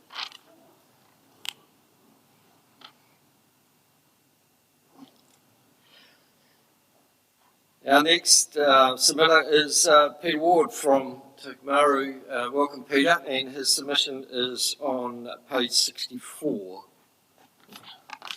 Nice to see you again, Peter. And thank you too, Bernie. Thank you. All right. I've got these glasses on. Thanks for the opportunity to speak today to my submission, and my submission was done in haste because I thought I had to meet a deadline. Bottom line, I'm opposed to the proposal before council. Actually, I just want to backtrack. Councillor Mason, there's something you were just asking Lorna about, getting to know Opiki Tukumaru. David, there used to be quick stats on the council website. Those stats give a very good snapshot overview of communities across the district, they used to. Having a briefing paper based on those, going to new councillors or to existing councillors, I think would be very beneficial. They lay out basic demographics, age groups, work, in-work, unemployment, households, rental. You get an overview. It's not an in-depth thing, but I actually would strongly recommend something along those lines that be prepared as a background paper for councillors. But anyway, back to this. I'm opposed to the proposal as set out as it does nothing to enhance the democratic process other than for Maori, which I applaud. However, the tinkering and temerity with which the balance of the district has been addressed is woefully inadequate in face of the demographic, financial and planning challenges before council. I would commend council on establishment of a Maori seat. This is not only a good decision, but a necessary one. Changes here, within and outside of the district. Population growth, RONs, central government and numerous other areas pose challenges for council, yet here we sit on our hands, tinkering.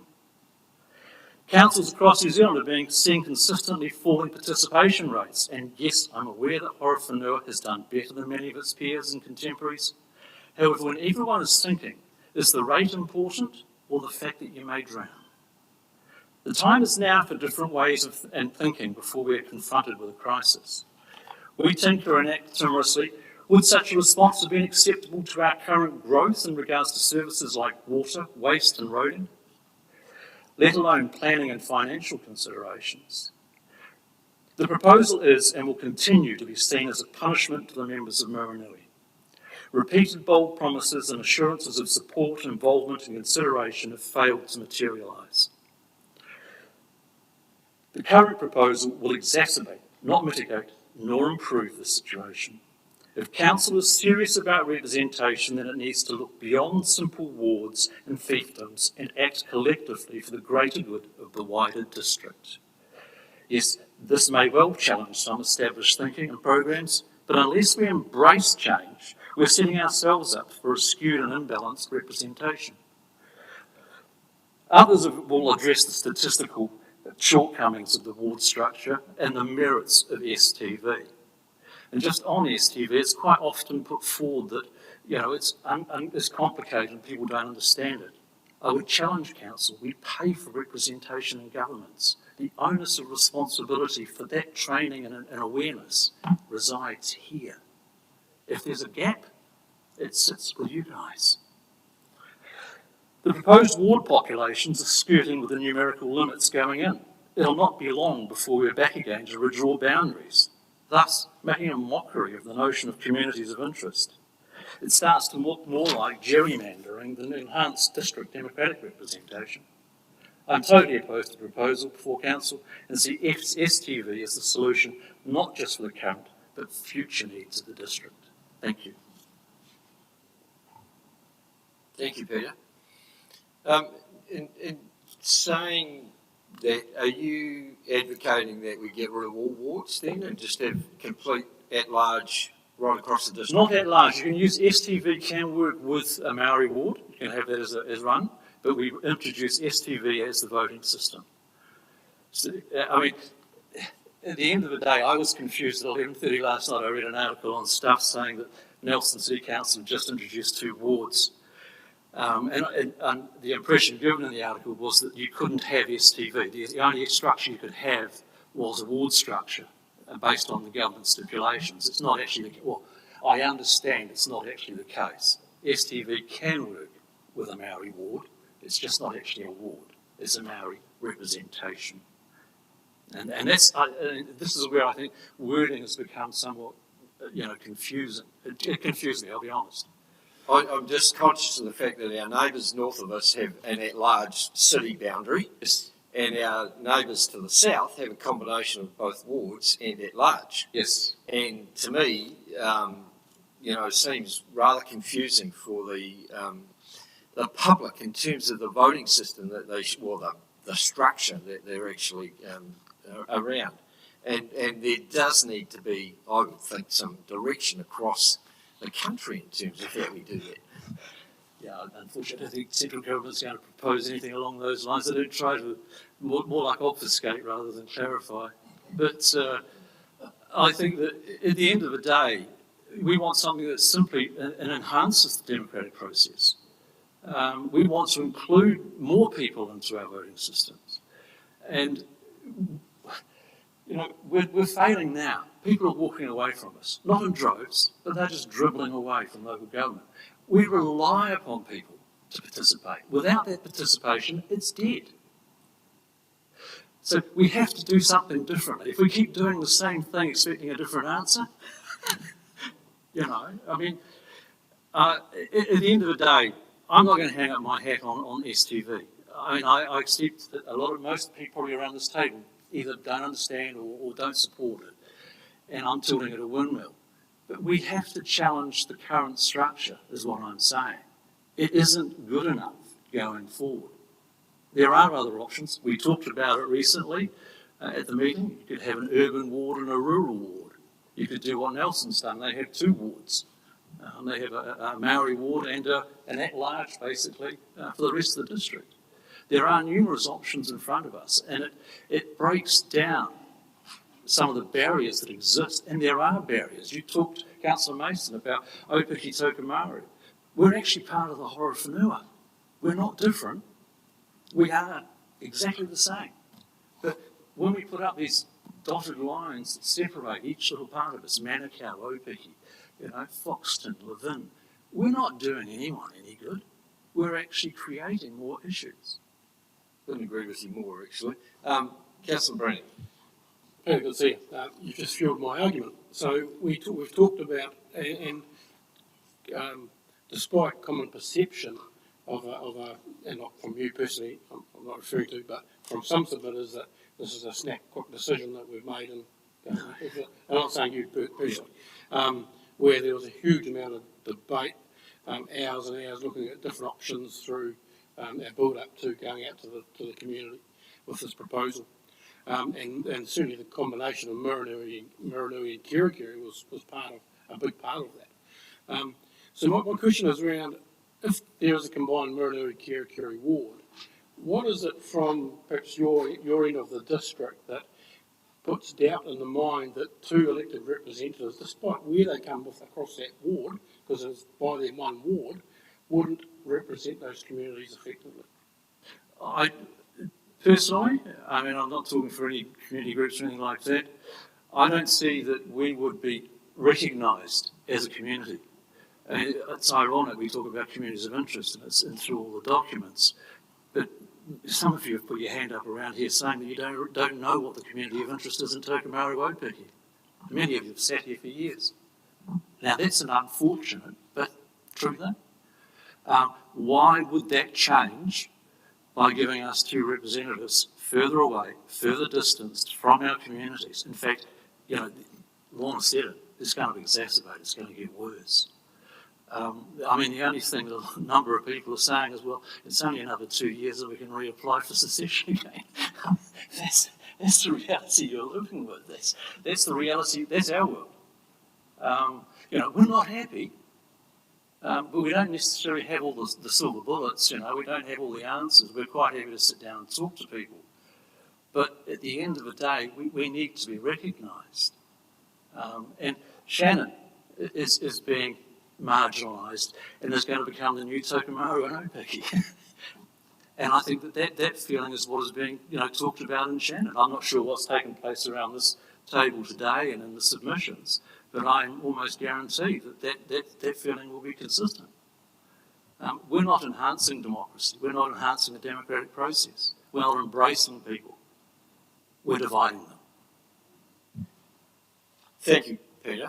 Really good to see you back around the table again, and look forward to that happening not in the not too distant future as well. So really appreciate your time today. Thanks for the opportunity. Cheers. Thank you.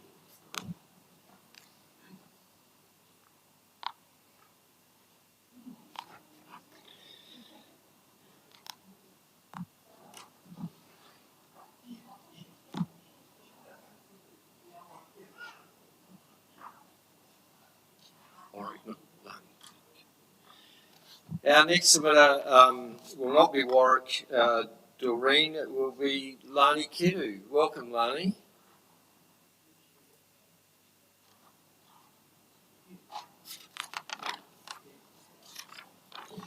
Lani's submission is on page 149. Takirika te atai tararua whakarongo mai ki te taki o te rā.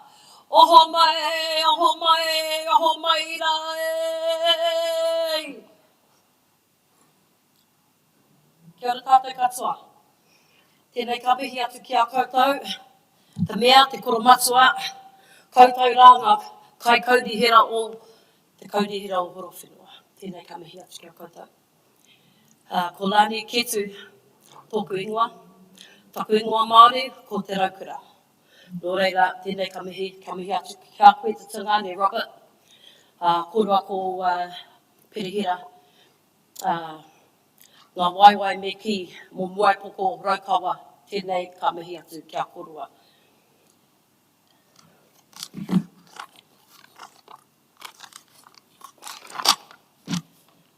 I would like to start off my submission, or my presentation, by saying that this representation review is racist. And it is racist in terms of marginalising my people, my Māori people, my iwi, my hapu, my whānau, by submitting or proposing that we have one Māori representative for the whole of the Horowhenua electorate. That's disgusting. We've marginalised more in this space. At a drop-in session in Shannon recently, a couple of weeks ago, I asked staff, councillors, mayor of Horowhenua District Council, who is able to stand in the Māori ward? The answer was, anybody can. You do not have to be Māori. Anybody can stand to represent all of the issues that pertain to us as tangata whenua and mana whenua. I don't agree with that. How can you possibly represent my people when, one, maybe you haven't even been out to a marae in this area? Two, the continued disrespect by mispronouncing a beautiful language, te reo Māori, that was passed down from generation to generation, right down to me, right down to my children, right down to my grandchildren, and those that have not yet been born. They haven't made it to earth yet. They're yet to come. Succession plan. I stand here disgusted that you would even propose one. We currently have 11 councillors, mayors, representing the whole of the Horowhenua electorate, and you want one Māori person to do that job. That's wrong on all levels. It's a shame, actually, that you didn't come and meet at our marae or meet with our people, the ones that are going to be impacted by the choices or the proposal that you put forward. That's my iwi, raukawa. That's my hapu, Ngāti Takihiku, Ngāti Whakatere. That's my people, from Poutu Marae, Kereru Marae, Matakrapa Whenua. There's no marae out there at the moment. It's been taken away. It's got ship ponds on it at the moment, desecrating the lands of my ancestors, where my mother was born. We need true partnership according to the Tirikio Waitangi. If we want to go ahead for this community, this electorate, me mahi tahi tātou. I remember speaking at the Māori wards earlier in the year, and my kōrero back then was, let's row the waka together, not one waka over here. For those who don't know what a waka is, it's a canoe. Row one waka together for a certain focus, a certain target, to bring people together. Togetherness, ko tahitanga. I don't see that here. All I see is that you've come up with a plan, a proposal that was put on the table at the 11th hour. And now, because of that, our community, Miranui ward, had to get together, band together, to get the message out to our people who are going to be impacted by this. That's Miranui ward. The Miranui ward, Tokomaru, Ōpiki, Shannon. Actually, the real name for Shannon is Otauru. It's not Shannon. It's named after an Irish railway man that came back in the days. Let's use its proper name. Otauru, Tokomaru, Ōpiki. Those three towns are in the tribal boundaries, if you didn't know, of Ngāti Whakatere. So I see that council is proposing that Miranui ward merge with Kerekere ward. That's not a good idea. I don't agree with that. We are two different communities with two different issues. Right now, we're not listened to. We thought that would change, but it hasn't. We need a voice of our own. We don't need someone from Foxton or Foxton Beach to be speaking for us. And neither do Foxton or Foxton Beach need someone from Shannon or Tokomaru or Piki speaking for them. Foxton Community Board,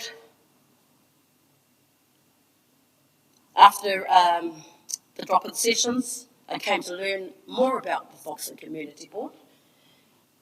And I wonder why they're the only town in the whole of the Horowhenua electorate with a community board, with a remuneration of $50,000 approximately, spread amongst 5 elected members, 2 councillors. $200,000 goes towards the Foxton Community Board. $170,000 of that is used on administration. Where's the fair representation for Shannon? You've got 5 people sitting on a community board and 2 councillors, Shannon's got 1 lone voice who has to represent 3 towns, rural towns, but they are also our tribal boundaries. It just seems so unfair.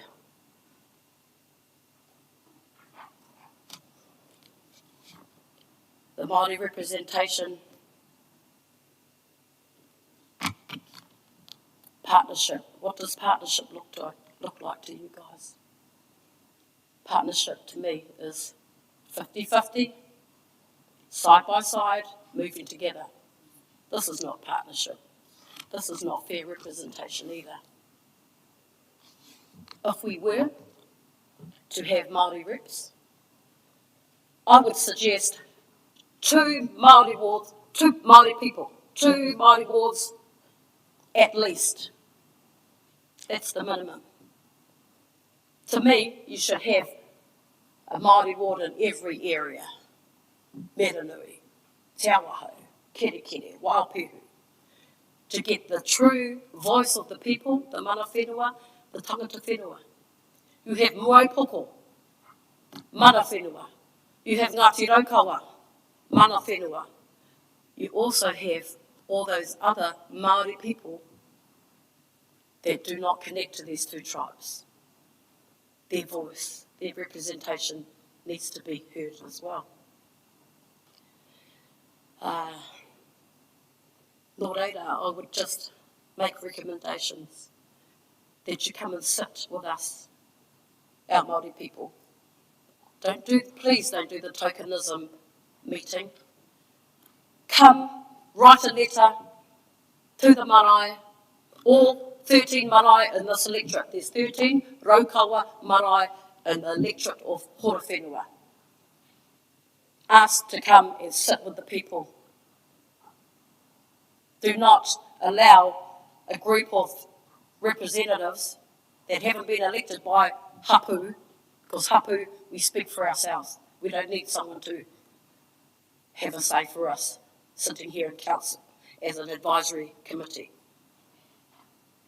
Kanohi ki te kanohi. Face-to-face consultation. I remember council years ago, David, we asked this question, what does consultation mean to you? There were some interesting responses. One was email, letter. That's not consultation. Consultation is you come, you sit down, and let's talk. Let's nut it out. Nut it out for the betterment of our whole community, our hapu, our iwi. This is not tiro rangatiratanga. This is not sovereignty at all. That's why I say this representation review is racist. Nō reira, tēnā koutou, tēnā koutou, tēnā tātou katoa. Kia ora. Thank you, Lani. Any questions for Lani?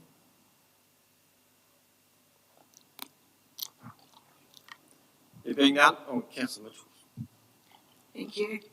Lani, you talked about having 2 Māori wards at least. Are you representing yourself or are you representing Ngāti Whakatira? Because Troy suggested that rather than having 2 separate wards, he would prefer 1 ward with 2 members. Well, I've actually put a few options in if you heard me. I would prefer a Māori ward in every area, or representative in every area, Waipehu. But if we were to have the minimum of 2 wards, ideally I would think split it. You've got the north and you've got the south hapu in this area. Okay, thank you. Yes. But still, to me that's still not true representation of partnership under the Treaty of Waitaki. Thank you, Lani. Appreciate your time today and for your impassioned pleas. Oh, and, of course, every time. Yeah. Any more questions? Is that it? Very good. Thank you. Kia ora. Kia ora.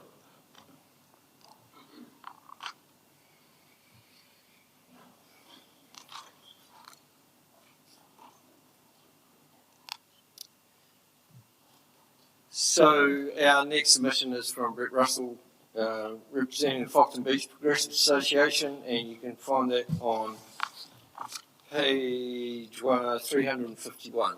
Welcome, Brett. Thank you, Bernie. Thank you, Kira. Thank you very much for the opportunity to participate in this most important representation review. I must admit I was impressed by what Lani had to say, but obviously the deliberations she's made I feel to take on board. I am proud and pleased to represent the Foxton Beach Progressive Association at this presentation. We acknowledge that the representation review is designed to achieve fair and effective representation in the Horowhenua. The numbers are interesting, but I think the criteria should be particular communities of interest that justify the representation that operates around this table and around the Foxton Community Board. We do not agree with the combining of the Kerikeri and Mirineri wards. We would like the status quo to be maintained. We believe that if we retained our 2 elected council members, given the growth projections and the fact that the highway Otaki to North Levin Highway will be developed, and the 2 towns that will be first to meet the flow of traffic will be Foxton and Shannon. And there's a complex number of issues that are affecting both our respective communities in terms of growth, viable business, economic resilience, and the complexities of these would benefit, we believe, from maintaining Robert Ketu as councillor and member for Mirinui, and our 2 councillors around this table for Foxton and Foxton Beach and in the Kerikeri ward. We've already heard from the previous speaker about the issues affecting Mirinui. We've recently had 2 towns there, Opiki and Tokomaru, who wanted to secede. I think it's too much for a councillor in Foxton and Foxton Beach when there's a perfectly good councillor in Mirinui in the form of Throwett. He's a lot on his plate, and I think that needs to be taken on board. In terms of the Maori ward situation, it's a complex area of the Horowhenua, over 1,000 square metres. That is needing 2 Maori ward councillors, and I think it should be up to iwi to have a very significant role to play in terms of who those people are. I support Lani and would expect them to be Maori. I would expect them to be a minimum of 2 because there are a number of diverse and complex iwi relationships here that we are aware of. We're unsure what the ward should be called. It could be one big ward. It's up to iwi and the community at large to recommend that and to come through with names. We've put a table in there in terms of the number of councillors that we perceive would be useful to have in our district. But now I'd like to turn to an issue of real concern for me, and that was that this document, which has been sent out and provided online, is flawed. It is flawed in one respect. When it comes to the Foxton Community Board, it shows the map of their current coverage that was set up over 30 years ago. The question asked in this document is, do you support or oppose the proposed representation arrangements for the Foxton Community Board for the 22 elections? Well, that is not the proposed arrangement that we think is appropriate for 2022. We support, and Council asked Foxton Community Board to go away and do some work on what our local community thought, and 96% of respondents in our community wanted to see an enlarged Foxton Community Board to take on board the growth that has occurred in the last 30 years. And on that point, I want you to imagine my pen is a drone.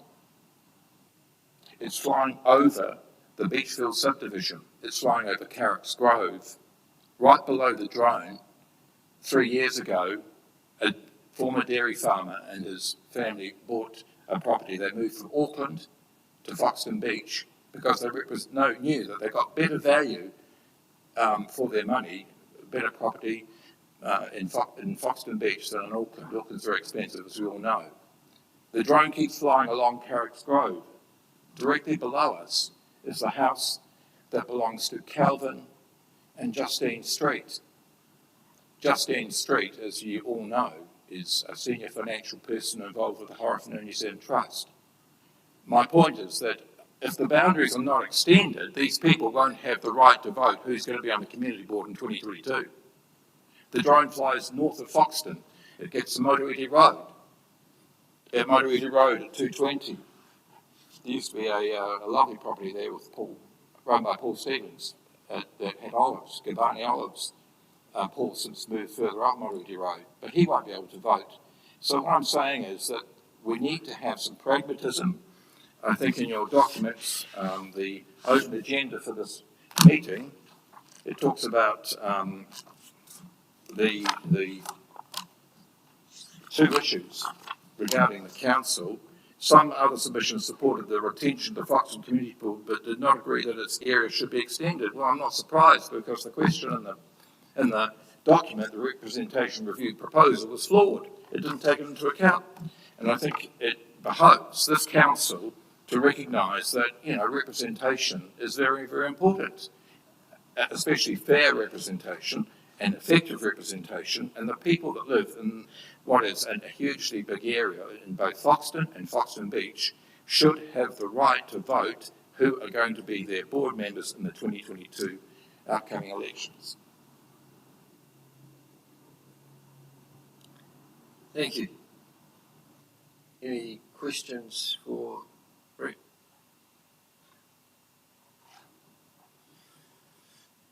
What do you say to those people, Brett, that don't want to join the Foxton Community Board area?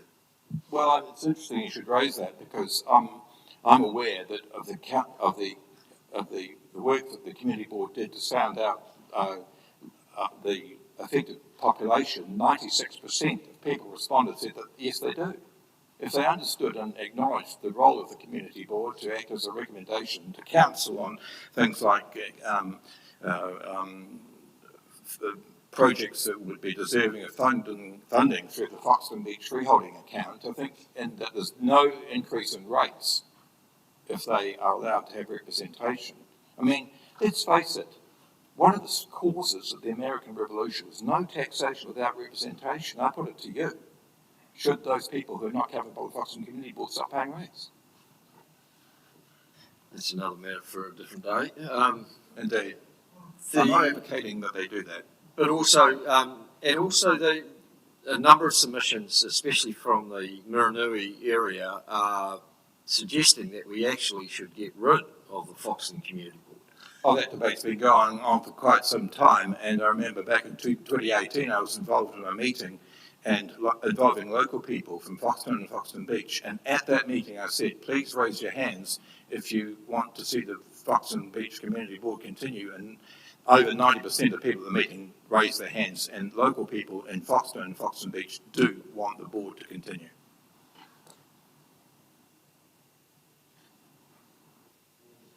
Councillor Mitchell. Yeah, thanks, Brett. I'm just wondering, now that you actually have a Foxton Beach Community Association, do you feel there is still the same, well, obviously you do feel there's still the same need for a community board, so how are they different?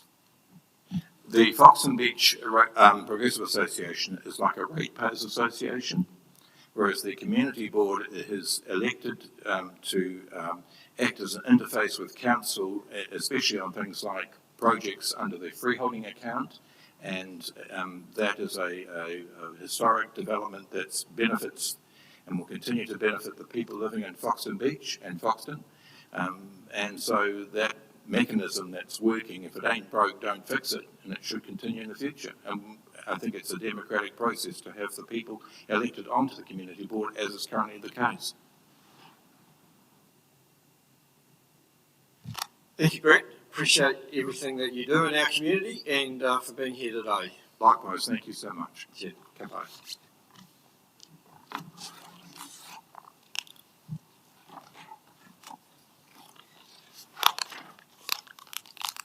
Our next submitter is Terry Hemmingson, representing Horowhenua Grey Power. The submission number or page number is 410. Welcome, Terry.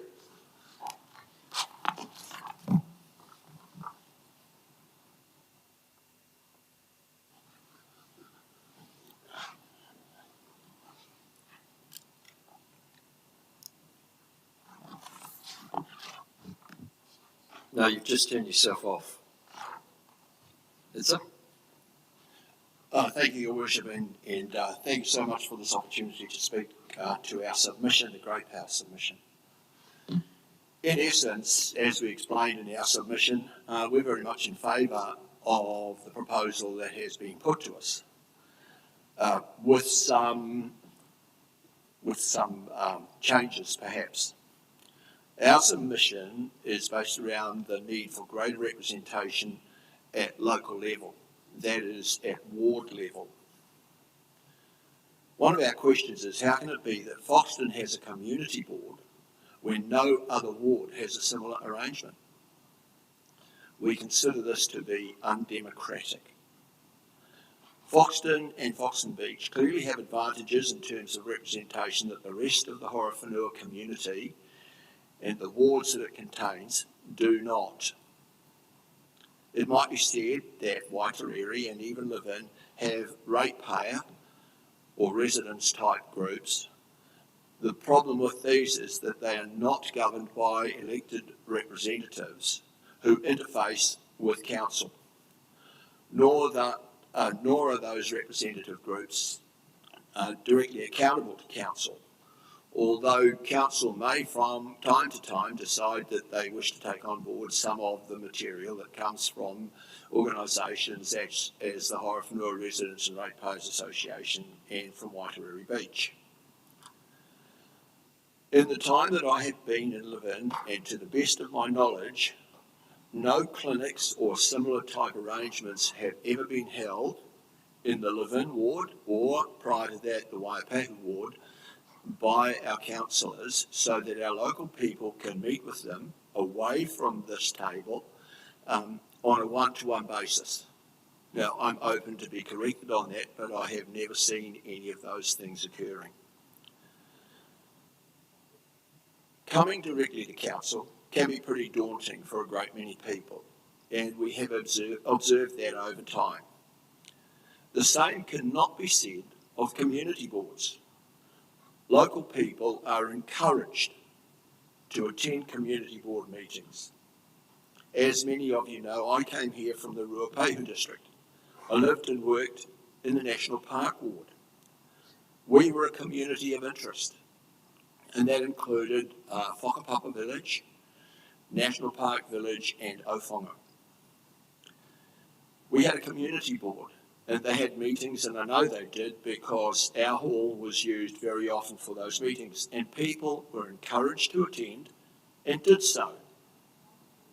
They put forward their ideas, their concerns, their wants and their needs, and they were listened to by that community board, who in turn made representation on the local people's behalf directly to council. So those ideas weren't taken by the people to council, where there was always nerves, but by the councillors, who could then argue the case for the people in their wards. I know that to be true. I sat in on those meetings, and on one occasion managed to acquire $175,000 from the Ruapehu district for a playground that we desperately needed for the winter, for the visitors into our community during the season when the mountain was closed. That playground is an amazing example of how a community board can and should work. So can we not learn from other people's good examples? Yes, there may well be additional costs to this proposal, and I heard Brett speaking of that a short time ago. But what price can we put on democracy? And he stole the quote that I was going to use about no taxation without representation. And sadly, all too often in our community, people do not come forward to have their say. This place is a difficult place to speak in for many people. My understanding is, though, we all contribute to the Foxton Community Board. Can we also not do the same for the rest of us? Thank you. Thank you, Terry. Can I just make one observation around that we don't have forums where members of the community have the opportunity to talk to us.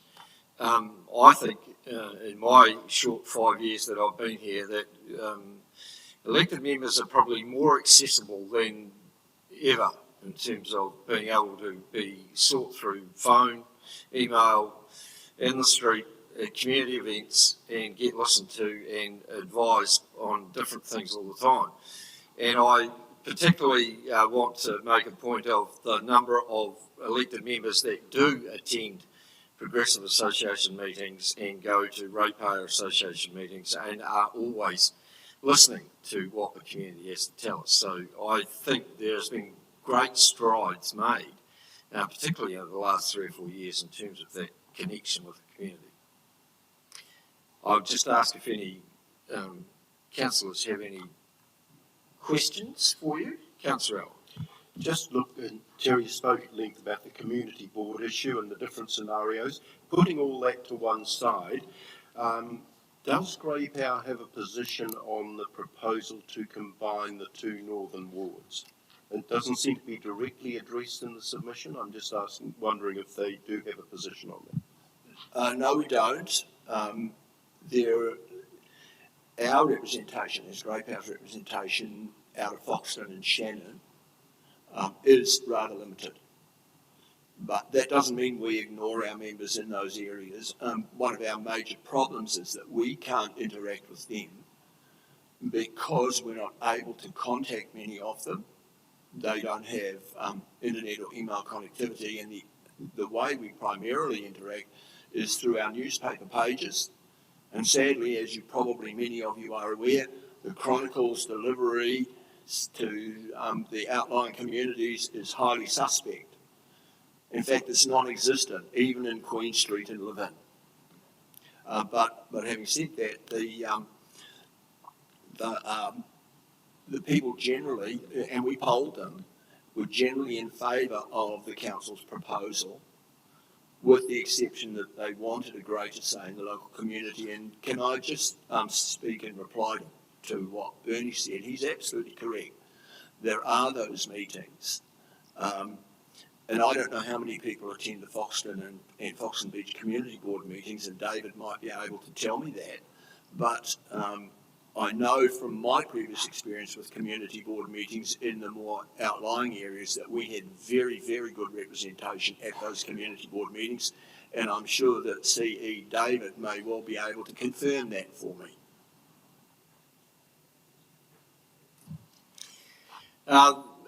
I'm sure not at the moment, but I've been to the Foxton Community Board meet on Monday night. I was there, plus 2 councillors that were sitting at the table, plus our regional Horizons councillor was also present, plus a number of the POPA. So again, another great opportunity to listen and learn and understand what the community is talking about. All right? Yeah, thank you. Cool. So thank you again for presenting on behalf of the Grey Power, and we'll deliberate accordingly. Thank you, and I do appreciate the opportunity on behalf of the seniors of our wider community. Cheers.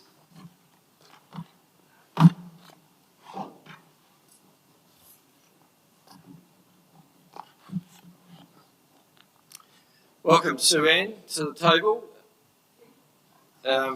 Sue Ann Russell, her submission is page 189. Hi. I'm here as an individual, not representing any group. actually had a busy week, so it's a very rushed presentation, I'm sorry. Sure. Now, I just think that there needs to be a change of perspective towards how our community works. Representation is a really good start, and I think a change is needed. I think the opinions of Māori can no longer be minimised or ignored, and I think it's really great that we have the Māori Ward Council coming on board. We need to move towards environmentally focused and grow towards a New Zealand view of our country, which means we can live here in the future with our grandchildren, clean drinking water, clean waterways, etc. And I think the Māori perspective is a lot more environmentally friendly than the European, and I think that we will see some changes. And given that, I think we should have 2 Māori wards, one on each side of Levin, and given that, they also will represent, both of those wards will represent Levin in part, because they will have half of the region each, so they will also cross over into Levin. So I think that we could lose a councillor from Levin, and I also think we could, I hate to say it, lose one from Foxton, have one councillor in Foxton, but I do not think we can lose Maranui's councillor. When it comes to name changes, I think that whoever's elected should be able to name their name. And I think that's about it, really. I think I've covered it. Pretty direct. Thank you. Just to correct a little bit of information there, we are, the option that we've proposed does take away one ward member from the Levin ward. It does, yes, I Yes. recognise that, but I do think that you can afford to, because you will have a Māori view representation. You'll actually have 2 if you cut the wards for the Māori wards. They will not be excluded from Levin, if you know what I mean. So that's The Māori ward will be at large, so you could, that Māori ward member could live anywhere from Manukau to Tokomaru. I'm not saying where they live, I'm saying where they represent. Their representation will cover, if we have 2, should cover part, both of them should pay part of Levin. So in fact, Levin gains 2 views. Even though they're Māori views, you'll gain 2 more views. I think that's a fairly big leap in my view. But anyway, are there any questions for Sue? I know some people are looking at me stunned. Sue-Ann, thanks you. Just a reference to one councillor for Kerikeri Ward, you are aware of the population-based criteria that yes. one councillor for Kerikeri would represent 5,700 people. Yes. Would be way outside that criteria. You understand that? I do, but I don't think that. I think that losing Muranui would be a worse option than losing the Foxton representation. I think 2 on that side is needed, but I definitely think for Opiki and Tokomaru and Shannon, there needs to be a representation that's specific to them. I would like 2 in Foxton, don't get me wrong, I would like that. I just think perhaps that's a bit impossible if we have 2 Māori wards, which I think is more important.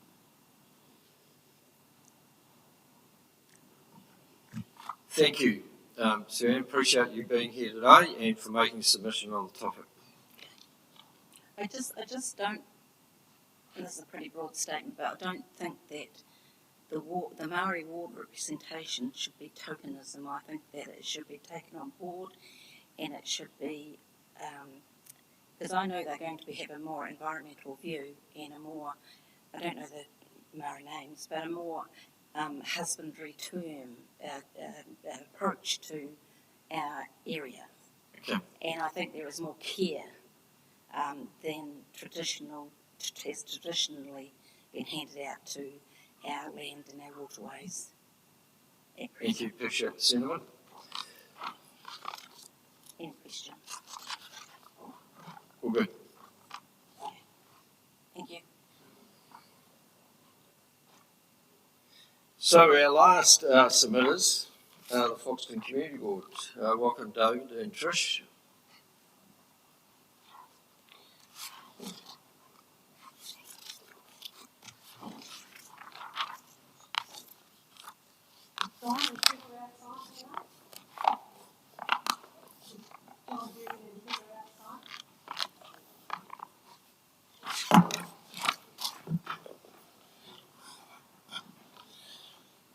Good afternoon, Mr Mayor, councillors and officers.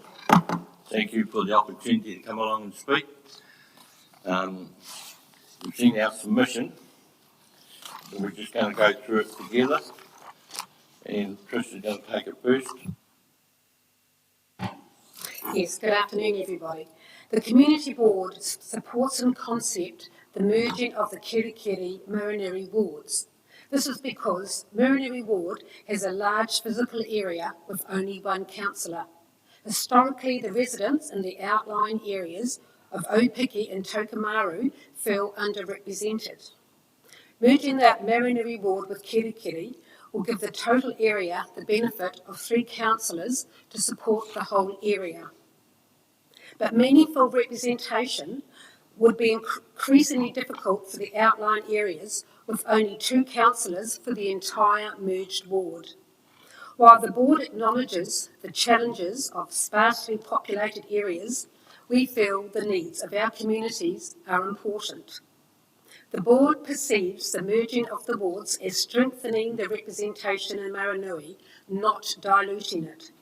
However, only 2 councillors for the enlarged area would only exacerbate the feeling of underrepresentation.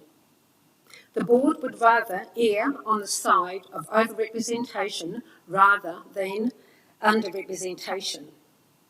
The merging of the 2 northern wards would work best and would be fairest with 3 councillors. But if 2 councillors are only allowed, a community board would give the Maranui people a stronger voice for the residents.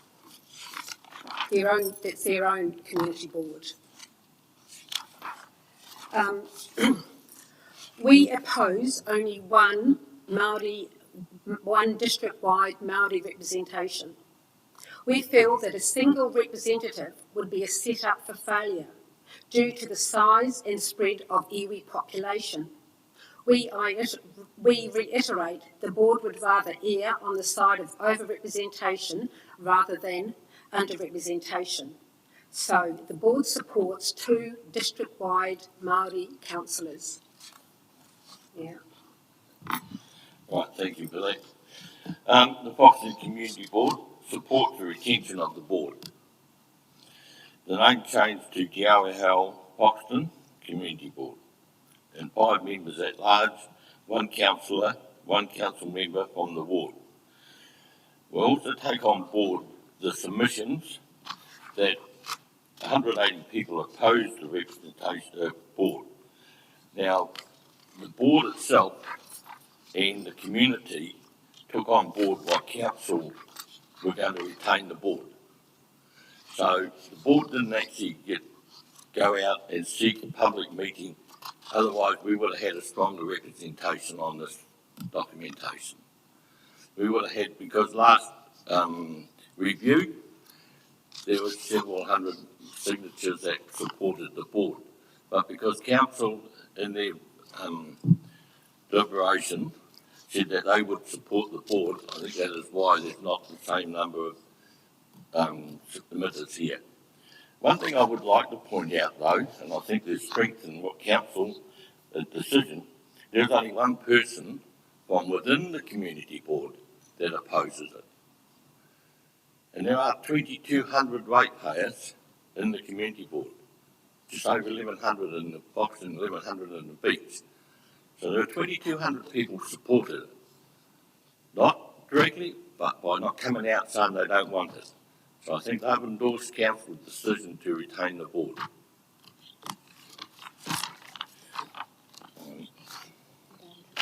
Where are we going next? Right, the boundaries of the Foxton Community Board. In 1989, at the time of the amalgamation, we believe now is outdated. The board There was a lot of, at the last review, there was comments that would like, people would suggest they would like to be part of the board. There was a mix-up in timeframes and representation and submission. This time, we went out, we actually did a survey, and we canvassed all the people outside of the borough of Foxton and Foxton Beach, but within that area that we had highlighted. And that's where the concerns had been voiced to us. They came to the board and said, we would like to be part of this board, why can't we be part of it? So that's where the survey went out. And as you see, the survey has 96% of support from the ones we went out. We surveyed 125 people, families, homes, and there was 96%. One of the concerns really, and why there was 2 or 3 that didn't support it, it was more of a rural people, and dare I say it, they were worried about if they changed to the board, their rate could change. We had a brochure made up that said no, it doesn't change your rating structure, it doesn't change, it gives you the opportunity to sit on the board or put your name forward to be, and it'll give you the opportunity to vote for the board. It does not change your rating structure. And one comment came to me, well, I don't trust council. So I spent a lot of time convincing people that you can trust council. And I got a couple more royal votes out of that. So, for what it's worth, but there is strong support to extend the boundaries. We don't support councils on retaining existing boundaries. They were set up 30 odd years ago, 32 years ago. The Foxton and Foxton Beach have expanded.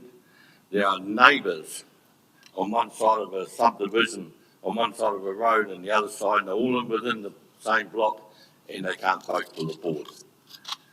So, and then between Foxton and Foxton Beach, there are 2 small groups, groups of houses, quite concentrated in groups, and they all want to be part of the board. So there was very strong feeling that they would like to be able to be on the board or be represented, and they would like to vote for their board members. So I think that covers most of it. A lot easier to answer questions, so I'll open for any questions and I can answer them, or Trish can answer them. Thank you, David. Thank you, Trish. Councillor Mitchell. Thank you, David and Trish. I don't know if you've read other people's submissions, but we had a submission from Te Kenehi suggesting that the name for the community board be changed to Te Awaho Te Wharangi, which then I think Te Wharangi is the Maori name for Foxton Beach. I'm just wondering what you thought about that, seeing as how your board actually encompasses both areas, rather not just Foxton. Oh, my pet problem with the Foxton Community Board as such is I consider Foxton the district. I don't want to separate Foxton Beach. So I actually don't like Te Kenehi's idea of including Foxton and Foxton Beach, because it's the whole district is who we represent. It's only the freeholding fund that is Foxton Beach. That's my opinion, it's not the board. And could I just add that we did consider this, we not consider that, but we considered the name, and that's why the name came up Te Awaho, which is the Foxton area, and we called it Te Awaho Foxton. I lost the vote because I wanted to call it Foxton Te Awaho, but I was outvoted. Right. Councillor Tukapua. I'm not sure you can answer this. I hope that you can, but that's because you haven't gone back to the rest of your committee. But I note that your first preference is to have the wards combined in the north and have the 3 councillors. That's your first preference. So with that in mind, my question is, an earlier speaker suggested that perhaps the Te Awaho Foxton Community Board boundaries actually expand beyond the Map B, which is in our agenda, and actually covers the ward as a whole. I'm not sure you heard it, but what's your thoughts around that idea to include, I guess, the representation, equality that perhaps Shannon or Piki Tukumaru are seeking, and compromise, I suppose. Right, thank you for that question. Yes, yeah, I did hear the proposal. I personally, and that's not been discussed by the board, but I wouldn't support that. I think there was a community board set up in Foxton and Foxton Beach, and as we said before, if council in their wisdom went with 2 ward members on that whole area, I believe a board should be set up separate with representatives from Shannon, Tokomara and Opiki. Did that help? I think there are 2 different, it's a bit like Shannon and Tokomara. Shannon is a town, which is like Foxton. Tokomara is a village, and a little bit different aspirations and what they were doing. Opiki is a rural community made up of all farmers, so they have different ways of looking at things too.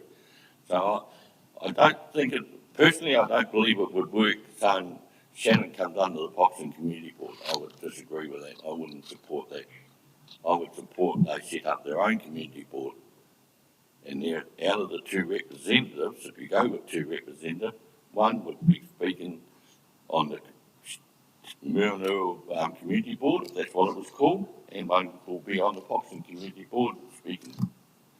So I think they're 2 different identities. Does that make sense? Or is that clear?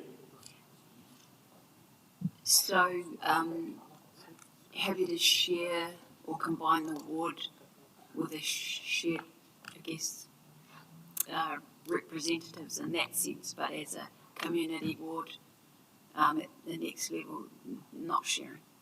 Okay.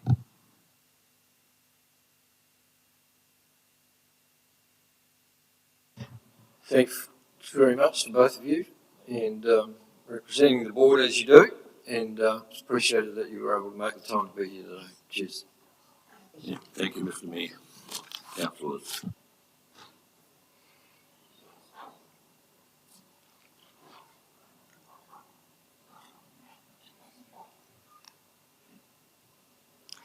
So, just for councillors, we will take a short break shortly, but I'm just conscious that while we've had 20-odd submissions today, that we've listened to in person, there were 200-odd further submissions that we received in this document.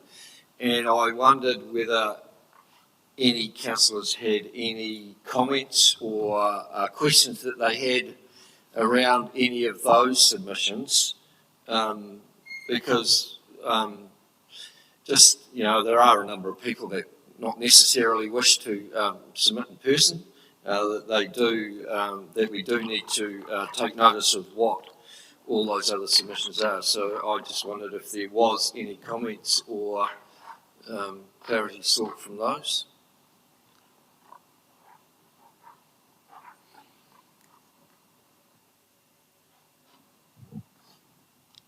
Yes, and or questions of Darren about, or no, just... That will follow once we come back for deliberations. We will, and I'll maybe an opportune time to talk about the themes that have been identified as the discussion points for how we will do that. But we'll explain that once we come back. So we'll reconvene at just after 2:15 and have a short break, and we'll carry on with deliberations. I just wanted to quickly ask, in reference to those other submitters, do they get a response from council when they've asked specific questions in their submissions about things like the transport stuff and the fact that their rates skyrocketed due to, having to pay for livings, flooding, all that kind of thing? Do they get a response to their submission from an officer?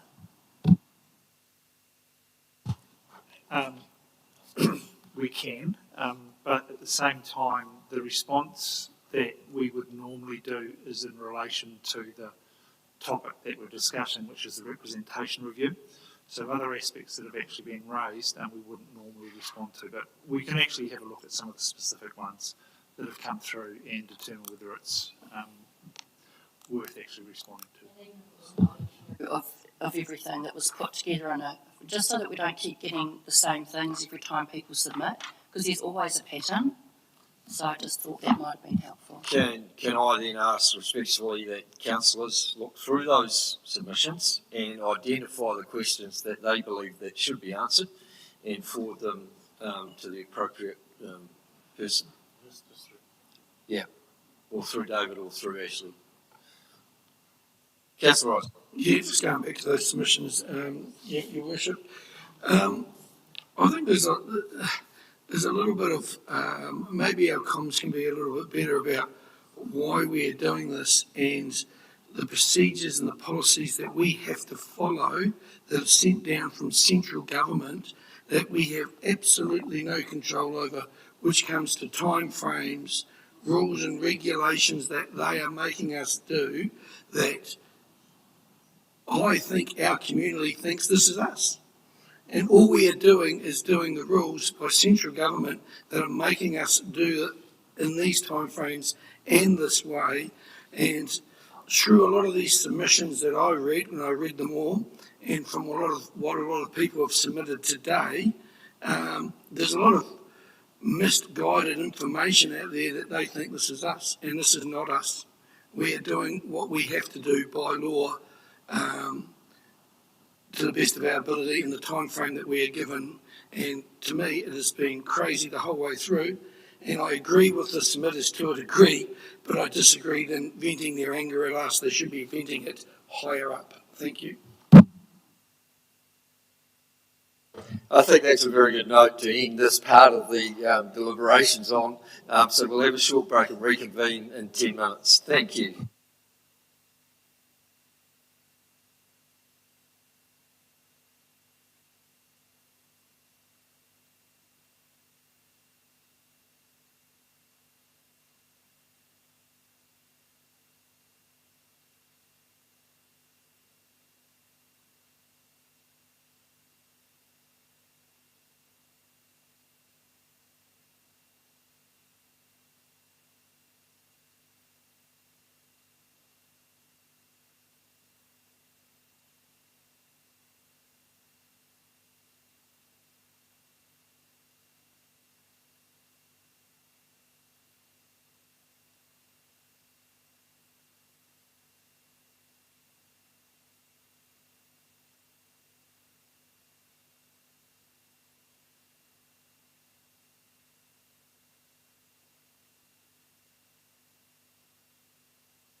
Okay, welcome back, councillors. I can see Daryl speaking there, but I can't hear you, Daryl. That's probably because I was talking to my wife. Oh, okay. The tea's ready? Yeah. Just put it. So, welcome back to councillors. So we're in the process of now considering submissions and deliberating on those submissions. We have a number of recommendations in our agenda which we will get to, but as you will see in 5.9, there are a number of submission themes that emerge from the submissions, and they are listed in the following table. My approach to this would be to consider each of those themes, get people's responses from those, and while we're talking about them, I would want you to indicate in terms of whether you support or not support the general theme of that topic. But first of all, I'm going to ask Daryl if he could please, if he's got any comments or any reflections on the submissions that we've seen and heard today. So, Daryl, thank you for being online, and look forward to hearing you. Thank you, Mayor Burney, and good afternoon, councillors. There's nothing really surprising came out. Most of the submitters, of course, supported the written submission they had.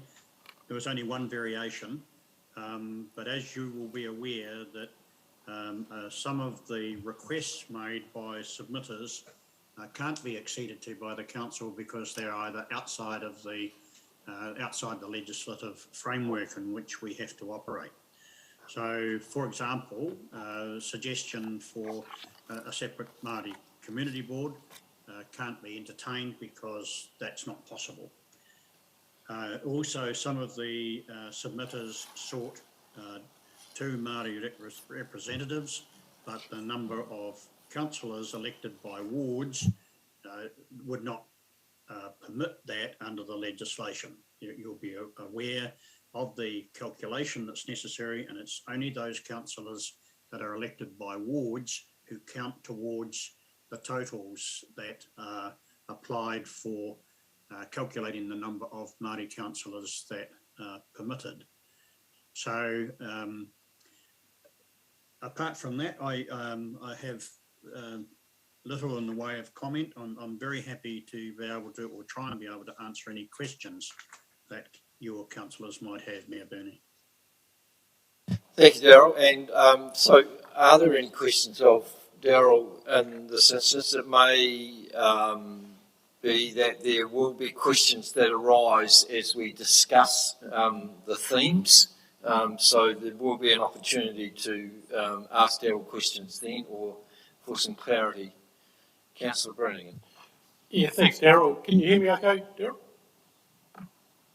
My apologies, I didn't catch that, councillor. So can you hear me, Daryl? Oh, yes, I can hear you. Oh, thank you. My question is, given the different dynamics we now have, given the representation review was triggered by acceptance of endorsement of a creation of the Maori ward, has there been any, and obviously the criteria hasn't changed away from anything but pure population based in the plus and minus 10%. Has there been any movement, or is there any flexibility in that formula in terms of what the Commission would accept, perhaps over or under that? In terms of the Maori wards or the general wards, councillor? Sorry, the general wards, that each of our wards, the minus and plus 10%. So, for instance, if we come up with something that might have 15 or 16%. My understanding in conversations with the Commission is that the law hasn't changed, so we still should be trying to work within plus or minus 10%, but they're aware that the changes to Maori wards in particular has meant that the population distribution has changed in those general wards. My estimate is that as long as the request is reasonable, then it's quite likely that the Local Government Commission would agree to it. Now, saying that, there are a number of wards or constituencies around the country, including some in this round of reviews, where the percentage outside the plus or minus 10% will be quite extensive. An example I can give you is in, for example, in Horizons next door, if as part of your regional area, that the Ruapehu is way outside the plus or minus 10%, but because it has status as an isolated community, then that becomes a different assessment for the Commission than perhaps where, in your case, your wards don't have that component of isolation. An assessment in the range of 10 to 15%, I would guess, would be quite possible if the arguments were strong enough, and even maybe a little bit outside that, again, if the arguments been able to be put forward with support from your community are strong enough. Thank you. Councillor Jennings. This is a question for Darryl and potentially the Chief Executive. Today we've heard from some submitters who've made comments about the option that has been put forward as the initial proposal, and that it was, I guess, the suggestion that there was some impropriety in terms of it being hatched at the last minute, 11th hour, I think was some of the language used, behind closed doors, that kind of language.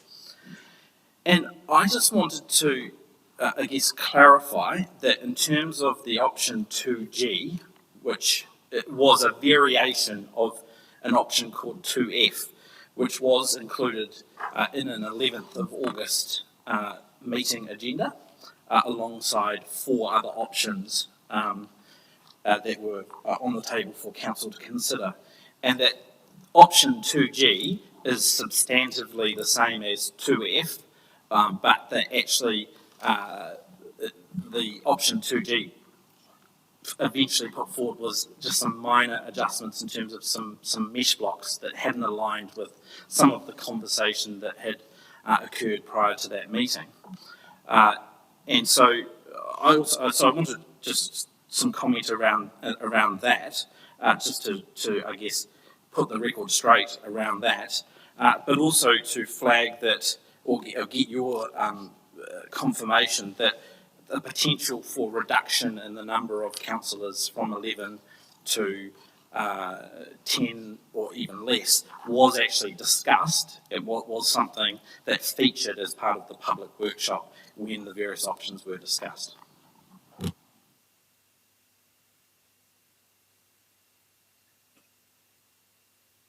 Thank you, Councillor. The methods available to the council in making its decision on its initial proposal followed the requirements of the legislation, and in my opinion there was no impropriety at all. The suggestion of an 11th hour is perhaps the perception that a minor alteration to an option that was previously discussed was tabled on the day of the meeting and ultimately became the initial proposal.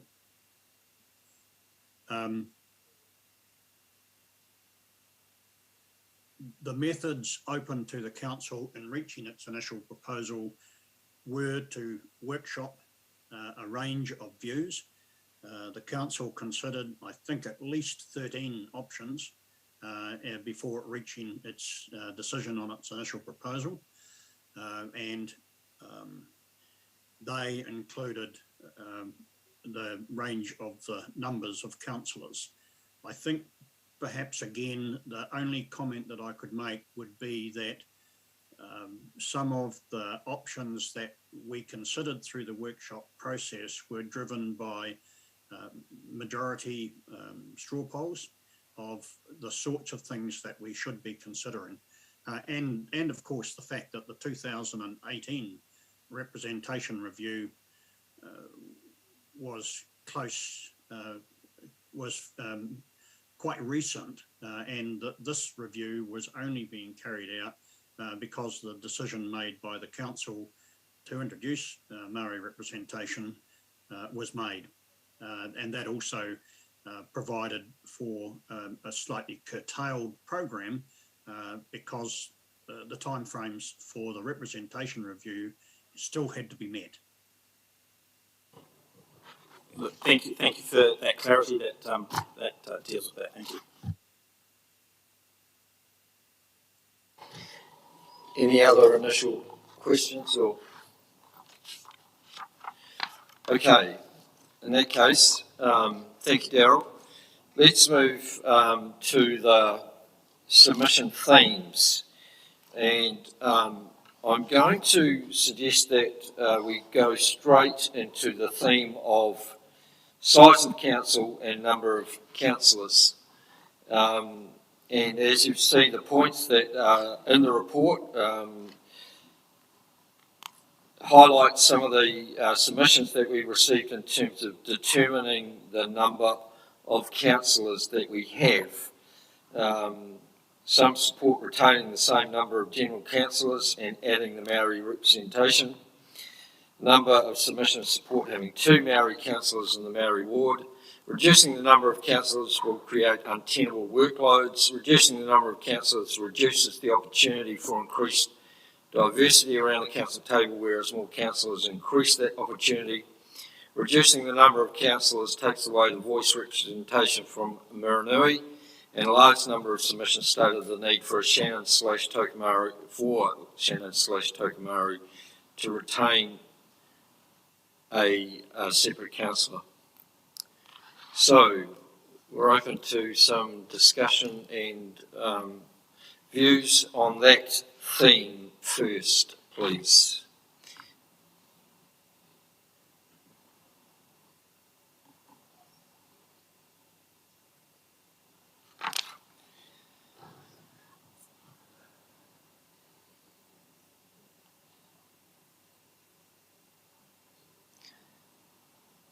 Sorry, can we just have some clarification? We're talking about the second theme in the table, is that where we're at? Yes, we are. Okay. So the support for the initial proposal, I think, is an overall thing that will be determined, in fact, by some of the things that come out of those other themes, whether it's supported or not. So rather than get straight into a major piece of work like that we would talk about the size of council, number of wards, number and structure of Maori wards, etc. Yes. Sorry, I'm just trying to understand. So you read those bullet points out, and are you asking of us to discuss it in terms of whether we agree or not, or anything else we'd like to add? Is that what you're asking? Okay. Councillor Mitchell. I'll start off because other people seem a bit reluctant. Okay. So, pretty much the submissions, the bulk of them are worried that Shannon and Tokomaru, if they lose a councillor specific to that ward at the moment, that they are going to lose their voice and that they feel that they're a very different area that needs a person specific to them. So whether that is true or not, I would have to say that Waipahu Ward, which Wayne and I both represent, I live very much at the northeastern corner, almost in the Muranui Ward, and I have contact with Waitariri and Hokio and Waikawa and Manukau, plus farmers and lifestyle people who are all totally different communities of interest. And I hope that I not so much represent them. I don't think my job is to represent them. My job as a councillor is to communicate with them what is happening at council and how they can actually be effective as communities in relating to council, working with council officers, submitting to hearings or, to plans and things. so that what they need for their community is actually communicated to council and to councillors. So I see that as my job, rather than representing them, as helping them to represent themselves, I guess. But saying that, there is obviously an awful lot of angst in the Maranui ward that they have not in the past maybe been represented as they would like to, or had that communication. The systems aren't there, and so they don't trust a different system. I can see how they are worried that Kerikeri would overpower their voice. So I agree, even though it's a perspective, I think we need to take into account the size of the council number can have a negative effect on the perception of people of what council is like and how they're going to be represented. And I think perception is actually important, and reputation for council is important, and we do want as many people as possible to engage with council. So if they feel they've got a representative they can go to that belongs to them, I think we're more likely to get people engaged with council and communicating and helping themselves. So that's my view there. Do you have a particular view of a number, or will that come out of a future discussion?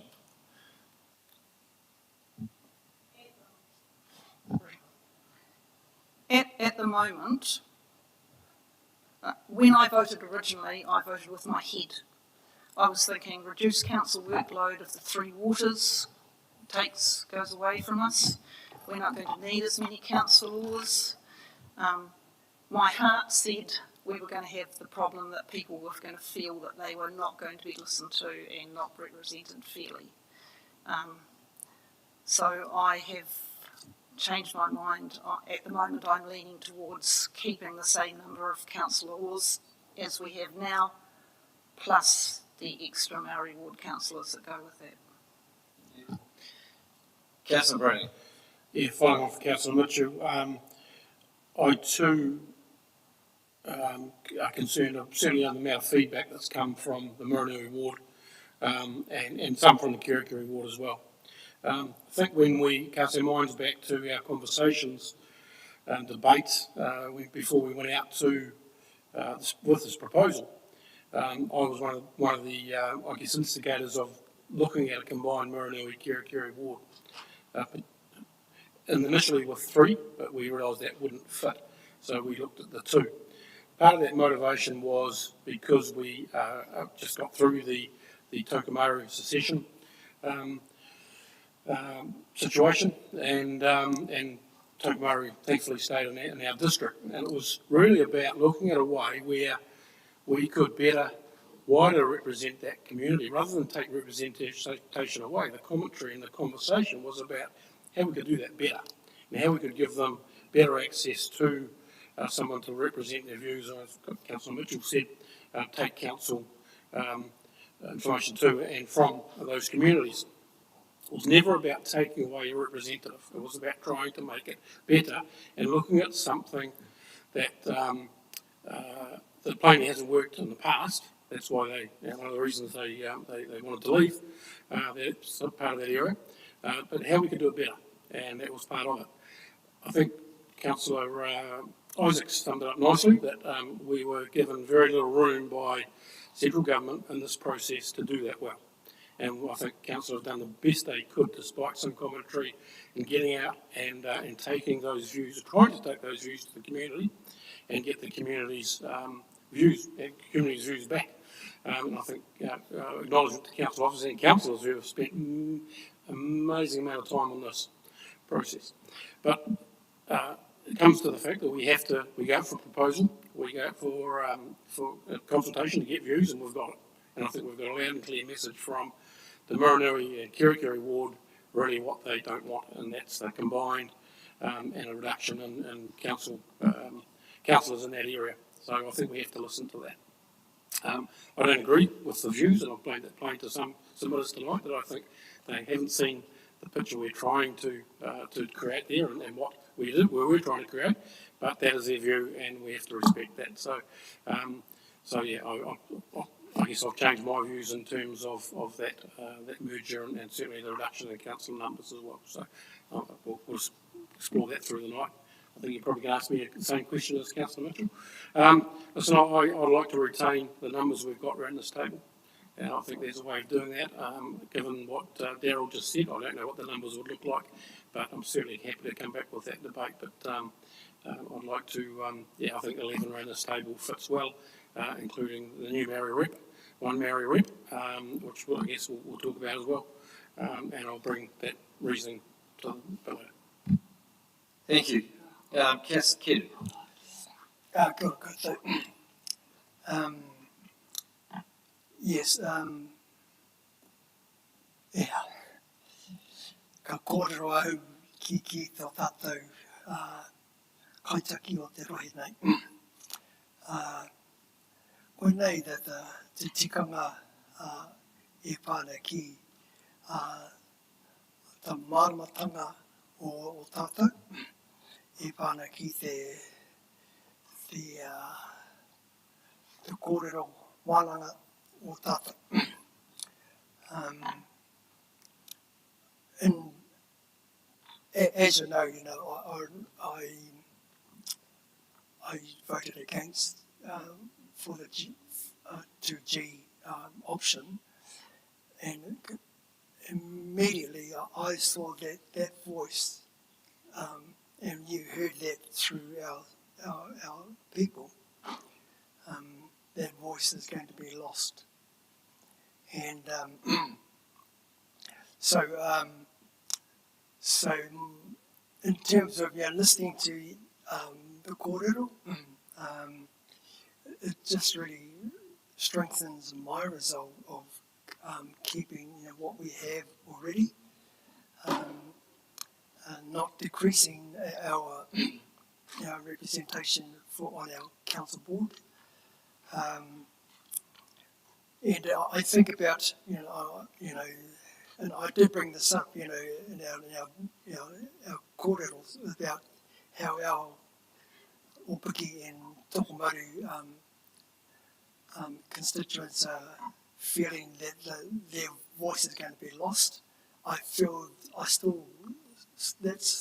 feel that way.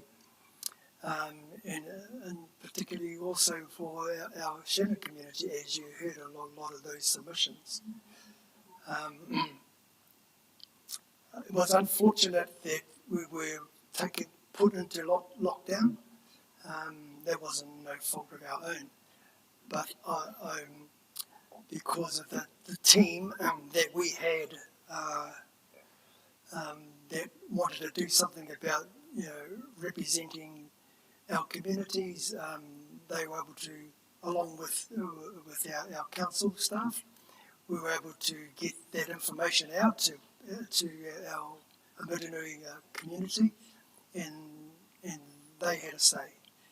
And it was overwhelming, really, that 211, I think, was saying they want to shift into the amalgamate with Foxton and Te Awaho. They want to retain the representation of a councillor in the Miranui. And so I suppose what I'm saying is that our community have spoken to us, and they've come with passion. I hear the passion, but I still, I hear what lots of our people were talking to us about, and it was pretty hard to listen to some of the things that were brought up. And I agree with you, Bernie, that we need to be able to do a better job as representing our communities. So I just wanted to say, kia ora koutou. Robert, can I infer by what you've just said that you want to increase the size of the people around the table to 13? I was really stating, keeping our what we have now.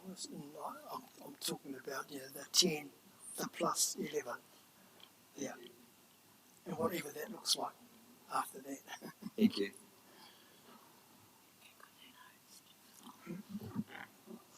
Councillor Cassons. Yeah, so just so I don't end up repeating myself, having a smaller elected number at the table for me, and this is just my view of course, for me is underserving the district. I encourage the elected member number to be increased and to add the 2 Māori councillors to ensure variety and diversity of the real makeup of all of our communities, which in my view will add far more value to our constituents going forward into the prosperous story of growth and well-being that we are consistently promoting as a district council. So that's my view on that. Thanks. Thank you. Councillor Allen. Mr. Mayor, when we put out the initial proposal, my view was, my default position was better overrepresented than underrepresented. If the feeling was we had to make a choice between one or the other, I preferred to err on the side of overrepresentation. The overwhelming feel of the submissions is that is the message the communities have given back to us also, where people have spoken on how many councillors they'd like to see. The majority of them wanted to ensure that they felt there was adequate representation and that the proposal that went out ran the risk of not delivering on that. Specifically on the proposal to combine the 2 northern wards, I sat along with you and other councillors up at Tukumaru, and the message was very clear, so that the human face behind those submissions was revealed at that meeting, and people like Sharon Williams and Lorne Jorgensen, outstanding submissions, but really, and Peter Ward being another, really expressing the pain around what could happen should those 2 wards be combined. So I absolutely now support the separation of those 2 wards. The only worry I have is about 1 representative, Māori ward representative, and again it's based on the submissions. We put it out there, we heard the feedback, and the risk to that person and what is expected of them feels to me like a very, very huge ask. And so I am one of those who would prefer to look at 2. Now, I know those numbers then add up and they become quite sizable, but again, let's think about the message back to the community, and the message back to the community is we will deliver numbers which make you feel included in our decision making. So can I infer by that you are advocating for 13 around the table? My sums say 13. Thank you. Can I just clarify, my understanding was, from when we voted on this a couple of months ago, that if we had 10 councillors retained, that automatically took us to 2 Māori ward councillors. Is that correct? It's correct. Thank you.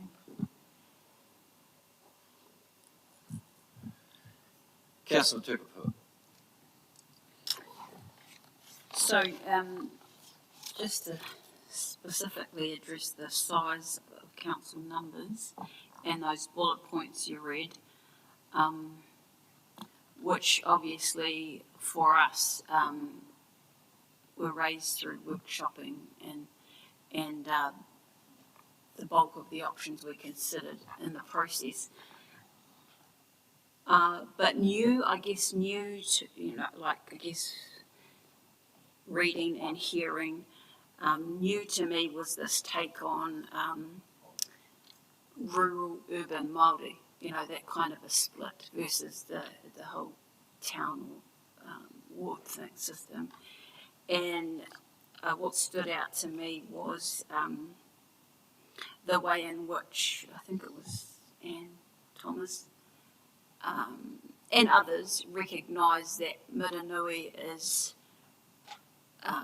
more rural than urban. It's not, with Opiki and Tokomaru in mind, in the land, they're more of a rural base, and by merging that with Kiri, they would lose a rural voice, and then you obviously just have the Waipihu too. And so with that in mind, I'm not, it reinforces my feeling or thoughts that I want to go with the merger of the northern wards and keep them separate, so to recognise that in the communities of interest. So I would go with the status quo numbers +2. Deputy Mayor Mason. When we put the preferred option out for consultation, I think there was a sense of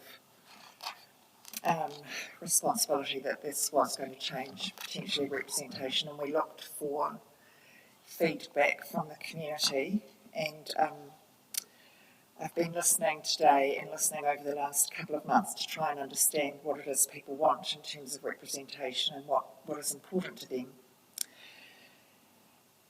And what I feel that I've heard is that people want to be listened to locally, and that they value localism just as we do as a district council nationally.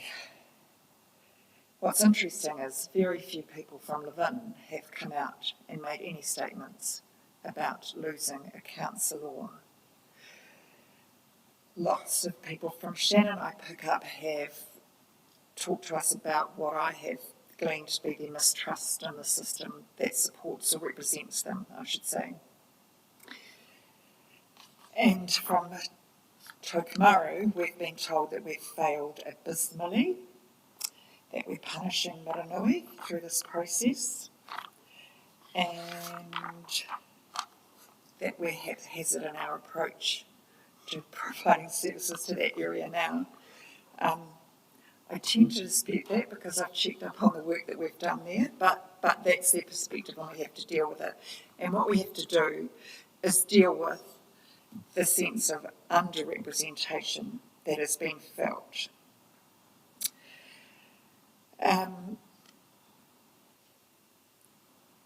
I have to say I'm erring towards what we called option 1C, which in fact is a combination of the Kiri Mitanui ward, but it retains 3 elected members for that ward. So it is the status quo, but I would favour the combination of that ward because I think that would do some of the addressing of what we've heard today, which is underrepresentation, lack of representation, that would give the constituencies of the wider Mitanui ward 3 people to choose from when they vote, as opposed to just 1 at the moment, and that could potentially do something with some of the dealing with of the sense of no representation or limited representation. So while my head tells me that we should stick with the option that we put forward for consultation, the submissions tell us that there is an expectation of a different outcome. So as I sit now, prior to voting, I am wanting to consider a different option to that. That different option being? The combination of Kiri Mitanui, but retaining the number. We'll talk structure awards okay, in the but next theme, in retaining terms the number, of numbers. You're talking Māori So you're talking a total of 13 as well?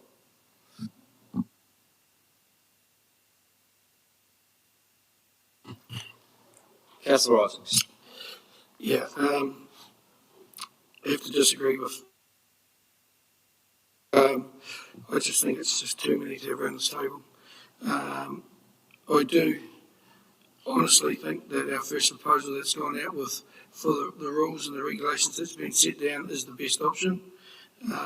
If I do understand the people in Motunui, how they feel, so if you and I don't know if this is an option that we've floated before, but just having a look, if you had 2 Waipahu wards, 2 Kerikeri, 1 Motunui, 4 Levin, 1 Maori, and the mayor, would be 11, would retain the same amount around the table.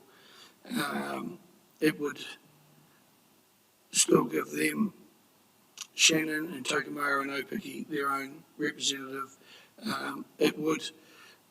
Levin would lose a ward councillor, and the population probably tells you it shouldn't, but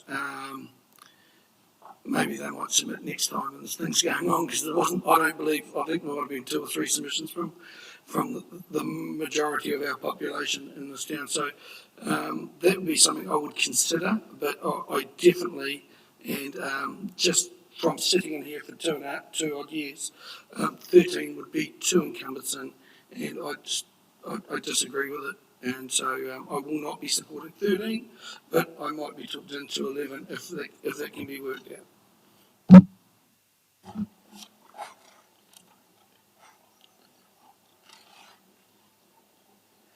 Councillor Bishop. Thank you, Mr. Mayor. I want to start with what the Deputy Mayor was trying to tease out a number of times tonight when she was asking questions to the submitters. It was more around the how do we engage rather than how many people do we engage with. What does good representation look like? And how can we have a better system or a better experience interacting with the constituents. Also mentioned tonight was the fact that when we are elected and we make the oath that we represent the whole of the district. And for me, and I'm sure all other councillors, that when the phone goes, there's not a bar on the phone if the phone call comes from outside your ward. And numerous times we have those phone calls and we assist people across boundaries, because people come with needs, and no matter where that lands, that is the intention of an elected member to assist in that area. So that's not the how many, that's the how, and it's the access to. And I'm not convinced that there's, and I think you mentioned it yourself tonight, access to members is not a problem. And we hear submitters frustrated, yes, but reaching out after many years of frustration, whereas, it doesn't need to be 3 or 4 years before you finally come to the table. It can be accessed from anywhere, right on the spot, and the phone numbers are there, the emails are there. And I can't imagine that our inboxes or our phones are swamped with that many inquiries that we have to start putting slots or not responding to those because there are so many in number. So that reinforces to me that currently now we are certainly not underrepresented, and I'd even proffer to say we are overrepresented. If we look to our boundaries to the south, and a lot of it's tonight been on numbers, and they've thrown out the 5,000 here or whatever, Wellington Council would have, I don't know how many councils sitting around the table, if we were to put the same benchmark as to what fair representation looks like. And I think we just need to pause, and I know it feels like, and I'm certainly going to get to the point where I'm favouring less than more, because I truly don't feel like we are underrepresented. And certainly, I'll never have this conversation about representation without including the elected members of the northern area in that additional Foxton Community Board formal process that is run up there, who are not excluded from being contacted by all of those people in the north. And I like the conversation tonight where, certainly from the community board, that the boundaries of that was expanded to include those people in the north who feel they can't engage because they live across the road or they fall outside that zone. So for me, I'm certainly, if you want to steer, I'm less, and I'm for strengthening the boundaries of the community board.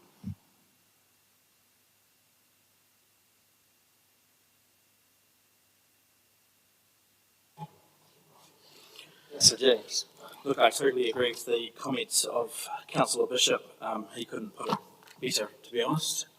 From my view, I'm strongly of the opinion that you don't have to be from a specific street, settlement, town, area to effectively represent and give voice to those places.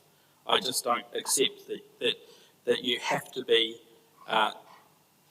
living in a specific community or place to deliver that effective representation. I guess I just also wanted to express some comments around this idea of workload, and that by reducing the number of councillors it will create untenable workloads. For me, that's not a compelling argument. I think that there are certainly pros and cons to a reduced number and obviously an increased number. But I mean, I can imagine a table of 13 people. We will probably have longer meetings. We will probably have a lot more, there would be a lot more necessity to do that consensus building. What I'm saying is that more voices and more representation around the table doesn't necessarily mean less workload. I just don't accept that as an argument without some specific examples of why people believe that's the case. I am concerned by some of the comments made by my colleagues about a potential appetite to potentially dilute representation in the Levin ward. And for me, one figure that I do reflect on is that Levin represents just under 42% of the total rateable units across the district, but pays 47% of the rates. So I think it's really important that Levin does have a fair representation, and so I'm strongly against any attempts to dilute that in a way that's disproportionate to what's happening across other wards. In terms of one further point was that actually looking at LGNZ data, the average number of councillors around all of the, I think it's 78 territorial authorities, is 10. So in terms of the proposal, I agree again with Councillor Bishop in saying that for me what's being put on the table is the sweet spot in terms of representation. Finally, just in terms of the Māori ward and the feedback around that should be 2 instead of 1, I'm not in support of that. I'm of the view that the main argument that's been made in favour of 2 is the workload point, and unfortunately one of the submitters did sort of mischaracterise some of the conversation I'd had with her around what I was trying to say, and one of the questions I've asked previously is that I do expect that Māori ward councillor role will be a significant one. And so the obvious question is, how do we support that person? How do we set them up best for success? And so I have been the one that's led questions around discussing whether it's possible to set different remuneration rates for that role. And in my opinion, having a well-supported, well-remunerated Māori ward representative is likely to achieve better results than potentially diluting that. So for that reason, I'm happy to intimate that I'm strongly of the view that the proposal as it's gone out is as I say, the sweet spot. Thank you. So where I sit on this matter is very much of the view that I do not believe that 13 is a good number to have around this table. I too don't believe that that would be good democracy. I think it would be ineffective and inefficient. I am very conscious that when I supported the option 2G, that I believed that it was a good solution in terms of providing that efficient and effective democracy that I think a lesser number actually can provide. I agree with Councillor Jennings that having 13 around the table would increase the time that we would be spending at meetings. I'm also concerned that it also, I believe, opens up our capability and capacity to be able to actually do things. I am concerned, as I talked about at the future local government workshop that we had, around the capability and capacity of people to actually represent their district effectively and efficiently. And I believe that a smaller number actually produces more chance of doing that.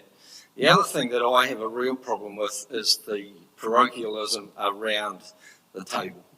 I want to remove boundaries completely, and if I had my way, we would be at large. But that's not going to happen, I know. We are a small district. We don't actually, someone said we are 1,000 square kilometres. We're tiny compared to most districts around the country. And I would like to see us be Horowhenua rather than be Levin or Ohau, Manukau, Foxton, Miranui, Shannon. It would be, to me, far more democratic and effective if we operated under an umbrella of Horowhenua rather than doing that. I won't discuss Maori and the structure of the Maori ward representation yet, because that will be a thing we'll talk about shortly. But I too am not supportive of increasing the numbers, that I am supportive of the option that we went out to the public with. That being the case, that's our first thing. Dinner is now. Can I just ask a question to Daryl based on yes, what you said? Yeah. Daryl, just interested in terms of what the Mayor's put forward in terms of shifting to an at-large model.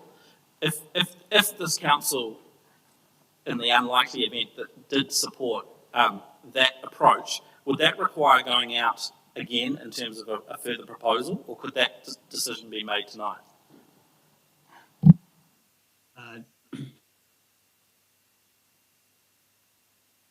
The answer to that question is that you've already gone out with an initial proposal. You now have the option only to amend that initial proposal or endorse it as the final proposal. So there is no further opportunity for more consultation. And can I answer the question that I think you implied around at large? The only option that is on the table for you at the moment is that if there was sufficient support in the submissions to have a Māori ward and a general ward. And with respect, I don't think that there was a significant demand for that to occur. Thank you, Daryl. Look, I didn't anticipate it being a recommendation or anything like that, because I think it's rather a larger issue and probably be sorted out later on. Anyway, dinner is probably already getting cold. We're going to have a break for half an hour. We'll resume at 7:15. Thank you.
Excuse me, everybody.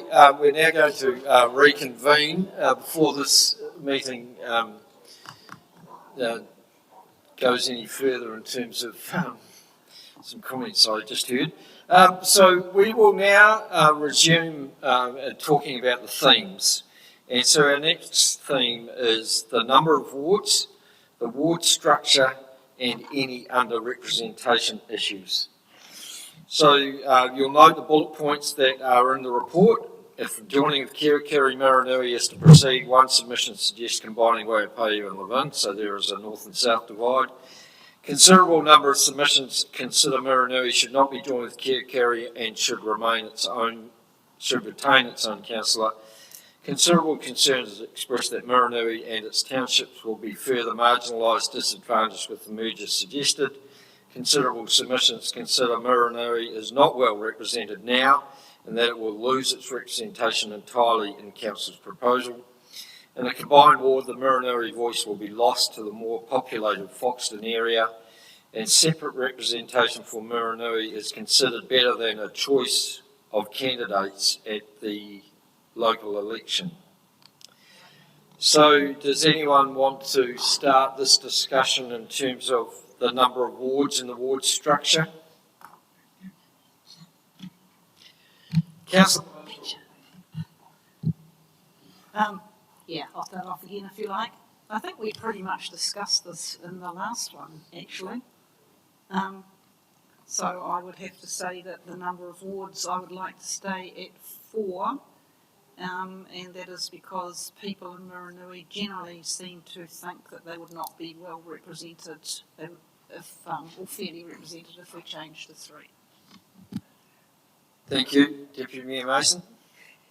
Thank you. I haven't changed my position. I believe that the Kirikiri and Maranui ward do need to be joined because I think there needs to be the broader option of representation, and we need to send a clear message that this is district-wide representation. I think one way of doing that is by combining the wards. Some of my reasoning is the experience I've had over the time I've been on council and seen the development of relationships with our communities to the south and the representation that has happened of a positive nature through 2 councillors in that area. So I do think that there is merit to be had in joining the wards, and so I'm fully in support of Kirikiri and Maranui being joined together as one ward.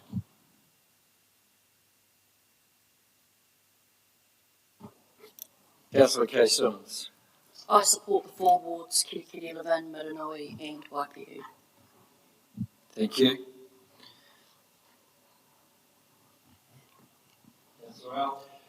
I also support 4 wards, and I reiterate what I said earlier, that the submitters from Muranui ward made very clear their worries and concerns, and for us to do otherwise runs the risk of us telling them we know better, that, you know, our version of representation model is a better one than what they feel, and they absolutely feel they want that guarantee through a ward system that there will be a voice for them in that area. So that's my logic. Councillor Browning. Yeah, I support Councillor Allen's commentary. I initially, as you know, was pretty keen on the merger of the wards. And again, I've touched on it before, that we simply haven't been able to get that viewpoint across to the community in the time we had, and have those in-depth discussions about the benefits of doing so.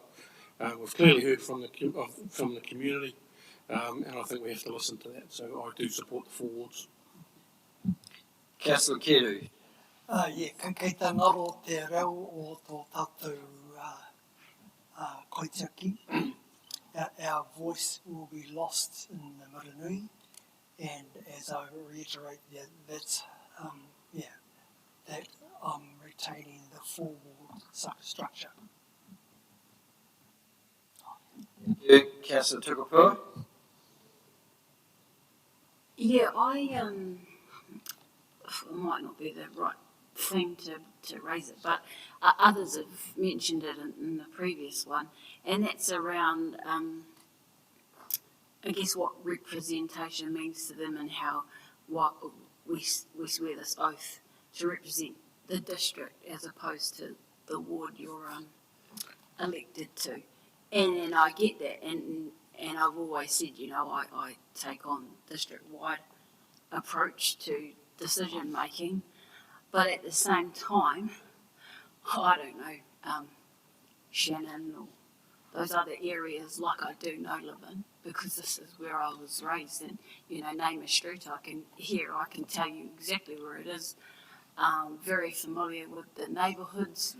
I don't think I could. I'm as connected to rural communities as Councillor Mitchell, and it's I don't get calls from farmers. You know, I'm sure she does, and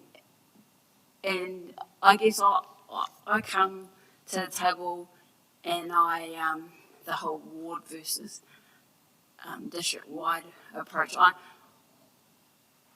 I'm always conscious that I don't want to be biased, and I don't want to be forever pushing things for Levin, because Levin ward is where I'm at.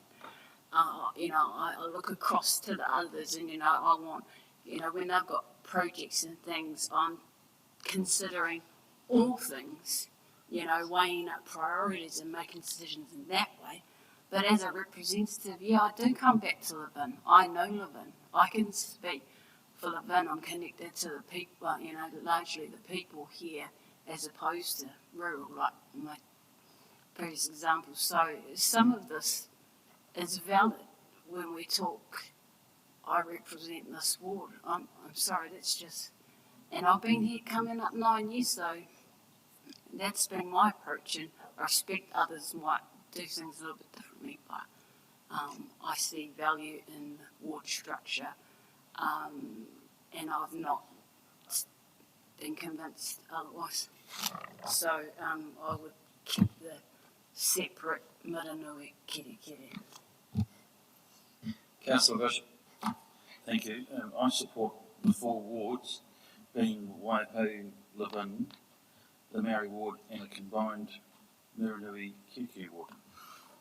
Are the 4 wards that I would like to see. I just want to give an alternative view to this very defeatist rhetoric we're hearing that we're going to lose our voice. While I've sat on this table for the last 10 or 11 years, the representation from both Kirikiri and Miranui has, it's my view, been very much representative of Foxton Beach and Shannon. And we've heard tonight from Tokomaru that they're not happy with their representation today, not if they're going to lose a representative. They're not happy with their representation today and the last 10, 12 years. My view is that with the option of having one ward up there, that those who can stand for election and everybody's got a fair chance of being successful, there's a chance that there's a wider representation come to that community up there. I just don't like this lay down business here. We've lost our representation, because there is another side to the story, and I think that needs to be explored, and that's why I'm in favour of the proposal that's gone out with the 4 wards.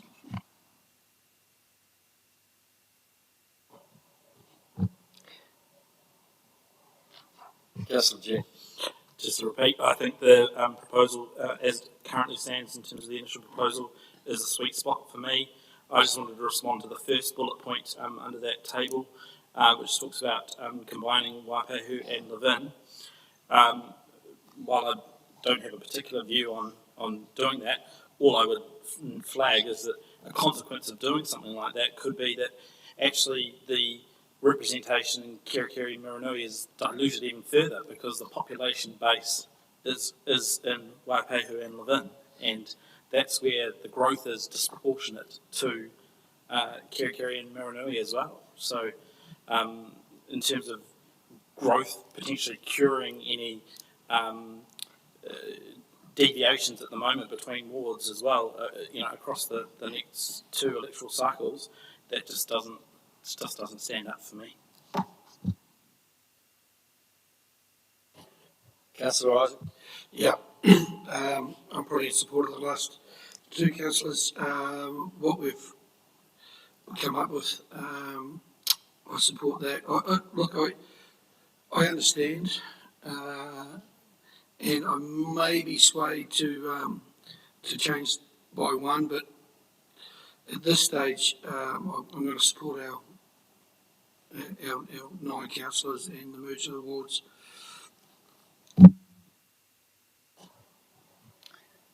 Everyone else? There we go. So you've heard my views in terms of the number of councillors. I'm certainly not going to advocate for the same number of wards. In fact, as I said, I'd like to reduce them. I still believe that regardless of where you come from, when you come to this table, you act as a councillor that represents the whole district. You do not represent any particular area, and regardless of where you come from, you still have to persuade or sway the argument so that the other 10 members around the table agree with you. And I don't believe that any of us have, and I look at our nameplates now, none of them have the wards that you represent on them. They are your name and the fact that you're a councillor. And so I want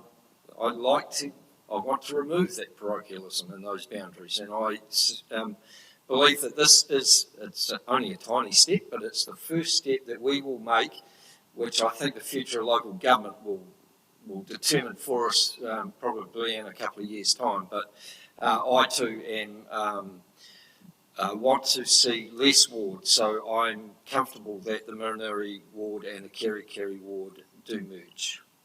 Councillor Brown. Yeah, just in reply to that, and listen, in part, I don't disagree with those comments or the comments of some members. That is not what we went out and proposed. We went out and proposed, apart from the merger of Maranui and Kerikeri, we went out in our ward structure. We should have had the courage to have the conversation before we did that about either at-large or STV, and we didn't do that. So I don't disagree in what we've proposed on what we went out for proposal for, that we've heard from the community about what they do and don't want. I just think we're going to find a solution, and then a next review, and that might be 3 years, we move STV or at-large, because I don't disagree. But again, we've been out and proposed on a proposal, and I just think we've got to honour it. Agree. I don't disagree with what you're saying at all. Okay, so Councillor Kerr. Just to clarify my position, I was advocating for, we came out to talk about the Maranui and Kerikeri being joined, so I want to say to keep those separate. So, just so you clarify that. Understood. Yep. Okay, so that's dealt with that theme. The next theme is the number and structure of Maori wards. And I'm quite comfortable to kick this off with the reduced number of councillors. To me, 1 Maori ward is appropriate. That I do not believe that we should be dividing that Maori ward into north and south, that it should remain at large. I'm very conscious of the spread of different hapu and iwi around the district, cover the whole district. Many of them have roots back to both, and I would hate to see that try to determine one or the other. And so I'm comfortable with 1 Maori ward at large. I'd just like to echo those comments. Don't have anything further to add. Councillor Bushy? Likewise, I'm happy with that position. Councillor Mitchell? If we go for an increased number of councillors and we have 2 Maori representatives, I would just wonder whether having a ward structure which was urban, so live in, and then not live in, would be a possible one for the numbers. Darryl would have to comment on that, because then you would have a very much an urban city sort of type base, and possibly 2 more Mopoko people in live-in, and then the surrounding rural sort of area. Just wondering what other people would think.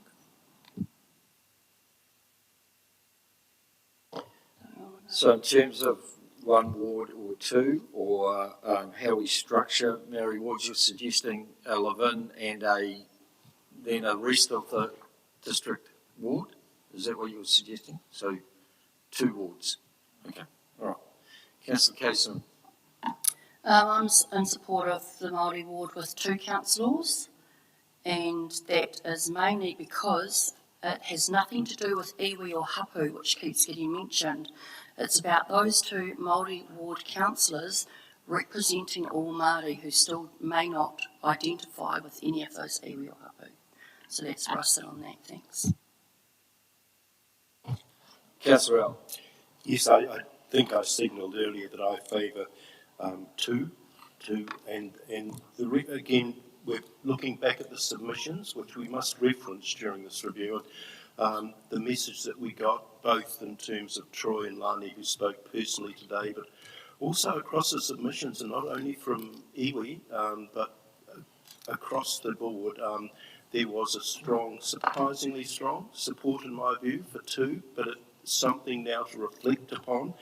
And, you know, the term partnership was mentioned a number of times, and I think we need to listen to that, and to, I just feel the potential loneliness of one voice, you know, one Māori voice, and I know there'll be support around them, but to me it'd be a powerful statement if we said, let's have 2, let's actually not create that one sole voice on council.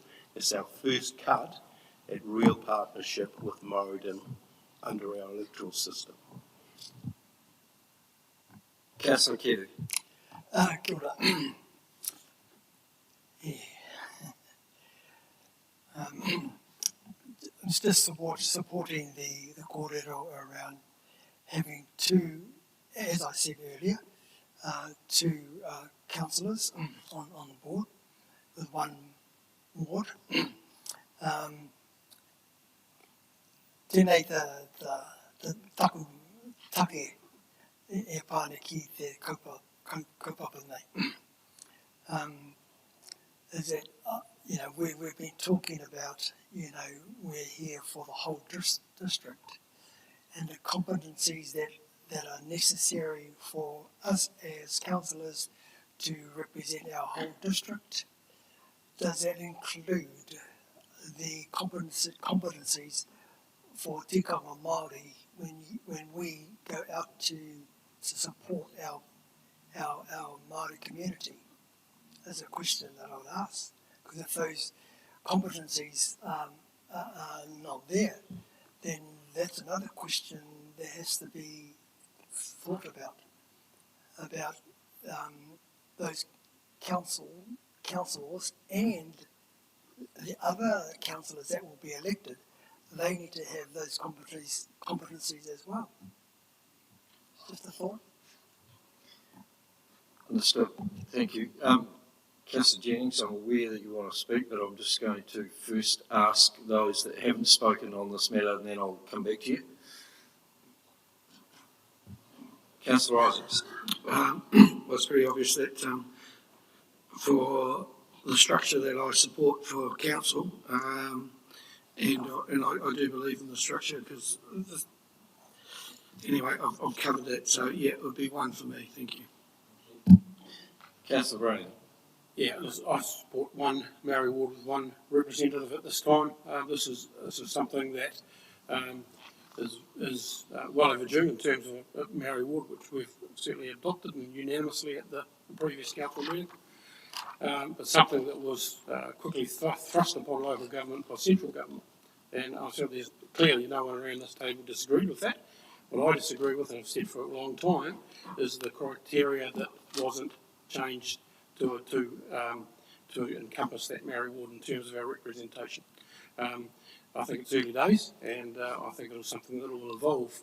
I'm comfortable with one Maori ward, and I don't accept that that one person it would be designed to fail. I don't accept that at all. If you look at the region where there's 2 representatives right across the region for 220,000 square kilometres and hundreds of thousands of people, so that argument for me just doesn't wash. I'm also comforted by the fact that this council do an amazing amount of work in that space and have pre-established. This is not new. We have pre-established relationships with iwi and hapu right through the district. Some good, some very strong, and some not so strong. But that won't change. I don't think this is an enhancement to that with the Maori representative. And one seat I'm comfortable with. I'm sure it will evolve in time, and government will change criteria to better accommodate the new dynamics in local government representation. So, that's it. Thanks.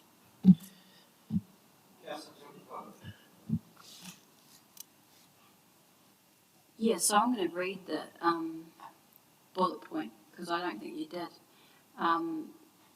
under that theme which says, there is strong demand to have 2 Māori ward councillors, with some submitting that 2 were to be provided, and then 1 or 2 Māori wards could be introduced. So the first point would be that we received, for those that are listening and don't have a copy of the report or agenda in front of them, and the detail that we see, is that there were 226 submissions, if you consider a couple of late ones, and a majority, or you want to use the word strong demand, for 2 Māori ward councillors. Now, I understand we went out with an initial proposal, but if we're actually hearing and taking on board the community feedback that's been received, we would at least make an amendment somewhere, because if we stick to what we went up with, then we really didn't listen. There's no, something's got to amend somewhere, and it might not be this, but I'm in favour of 2 for a range of reasons, and I'll probably bring that up in our last final debate. But my point is, and I'm not going to get stuck on whether it's 1 ward and 2, or 2 wards and 1 of each.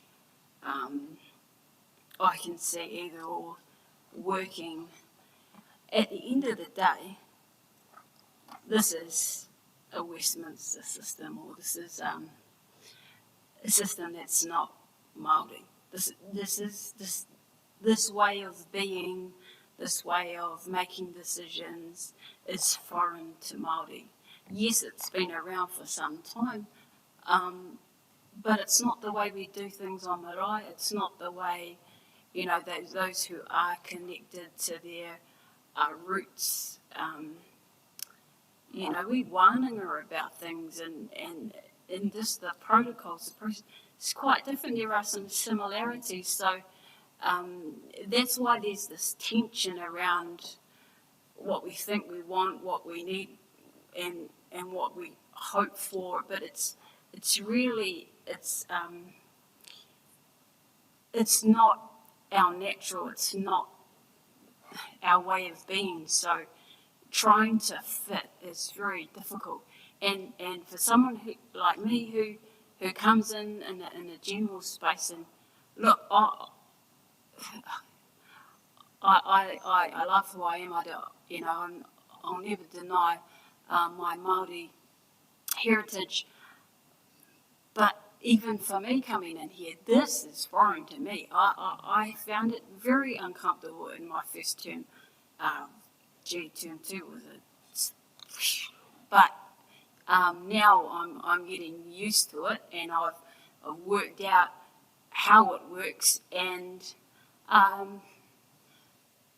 it's not just about numbers for Māori.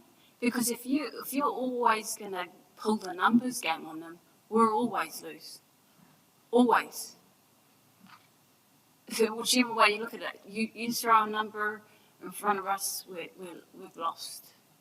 Because the population is what it is. Once upon a time we were the majority, and that's long gone. So, but if I take anything from yesterday's hui, which thank you for your support, putting me in that identity refresh, but raised by Di Rump, she said in the coming years, according to statistics, 8 of 10 people in New Zealand are going to be brown because of this mix. My son's Samoan. I didn't expect that, but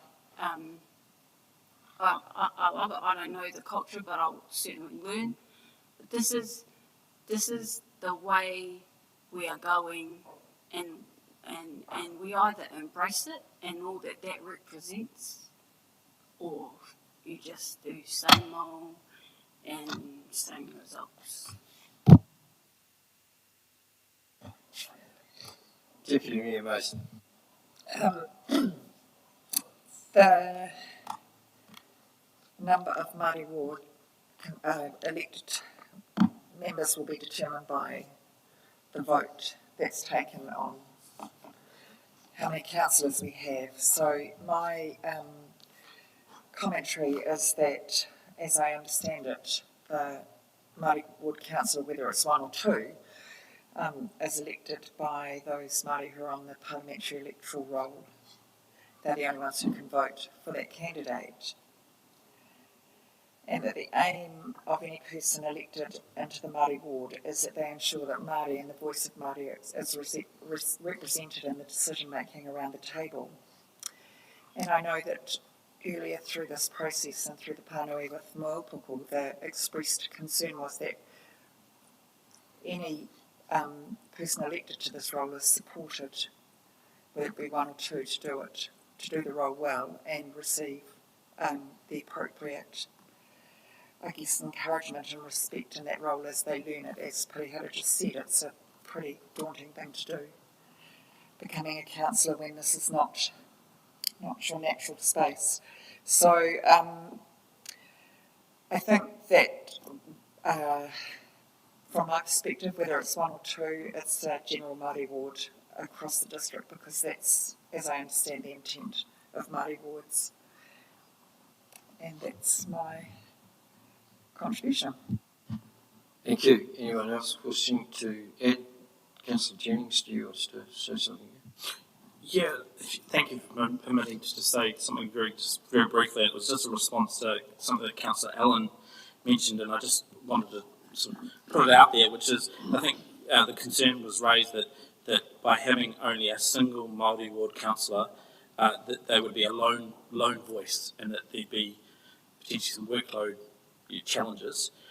I guess the challenge I wanted to put was that, building on what Councillor Brannigan suggested, is that we do obviously already have some, obviously, potentially, in some places, strong relationships. We have existing committees where that voice can be communicated.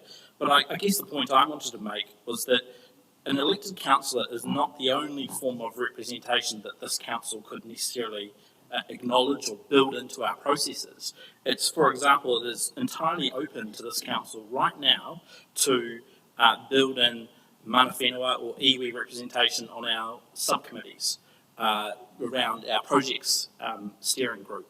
So there are certainly a range of options over and above having an elected councillor to provide for a level or a form of representation. And I think it's really important that that we reflect on that today, but also going forward in terms of how we could potentially expand that form of representation.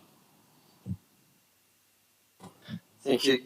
Councillor Allen wishes to respond to that. And I know it's out of order, but and it's really for clarification. It's not about challenging what are very valid points.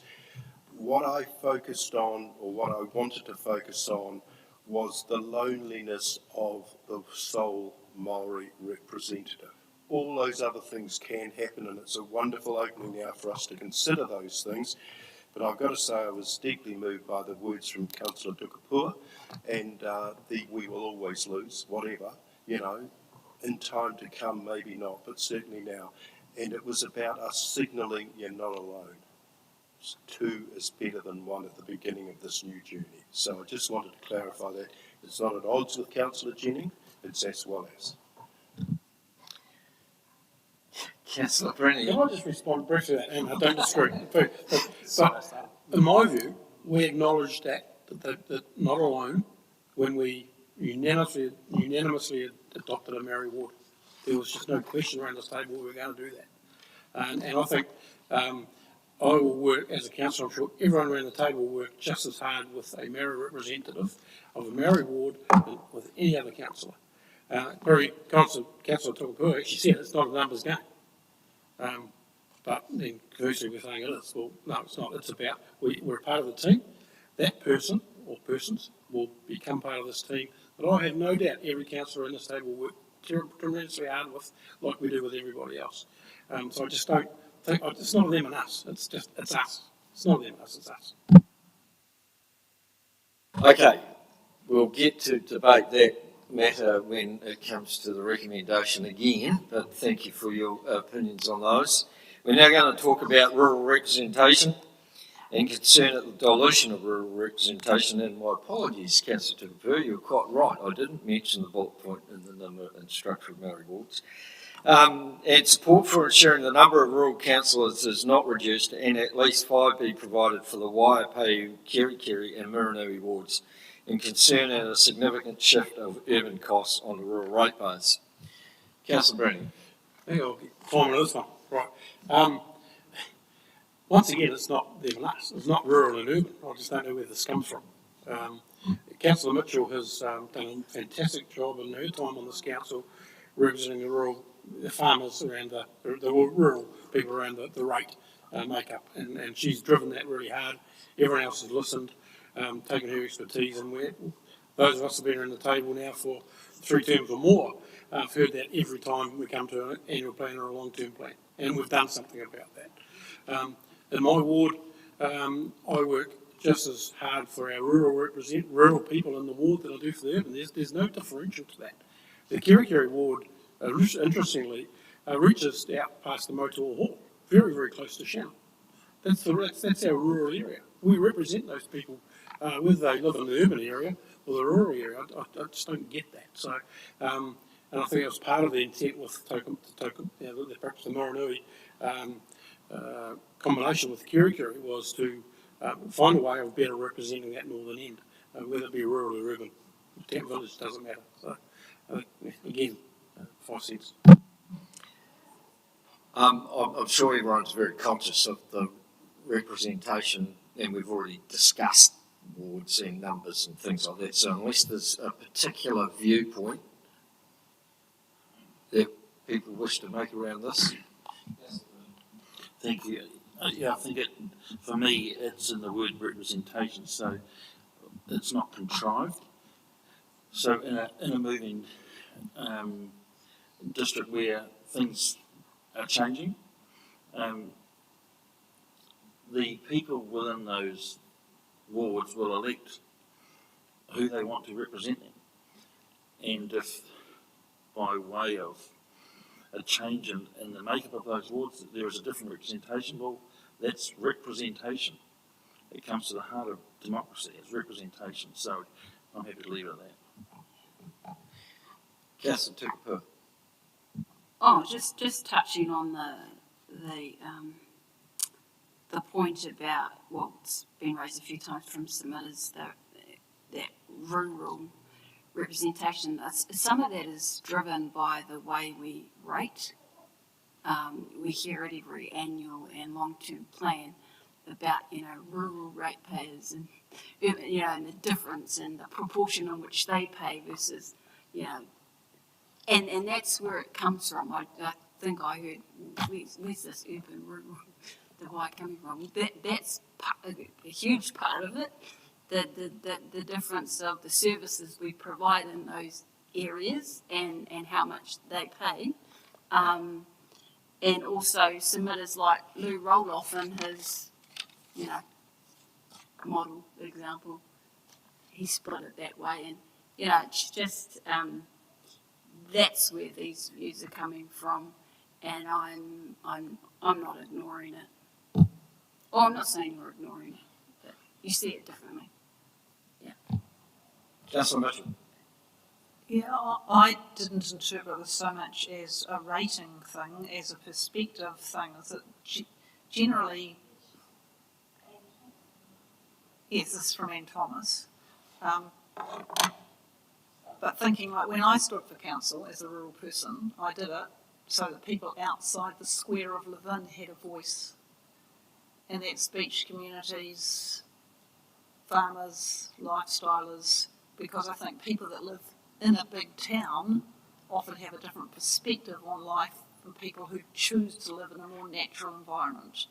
And probably people who live in Shannon and Miranui and even Foxton and Foxton Beach see themselves not as city dwellers, town dwellers, but more outdoor type rural perspective.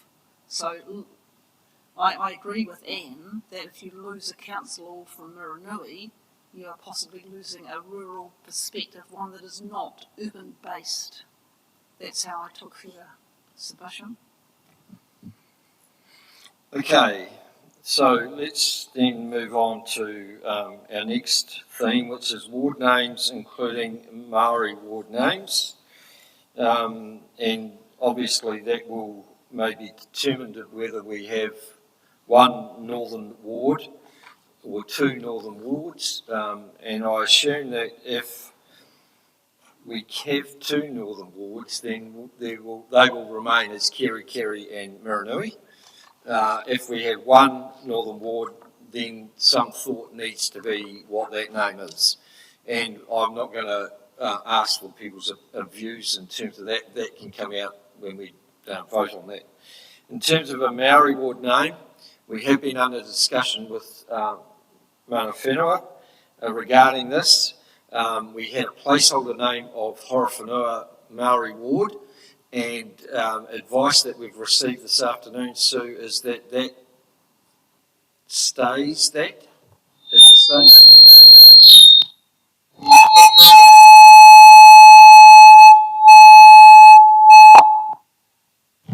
Do you want to cover this? So I'll just respond to that. That's correct. Their desire is actually to have, if there's going to be a name determined by Horowhenua, they'd actually like to do that in consultation with Hapu, and they would do that leading up to the next representation review.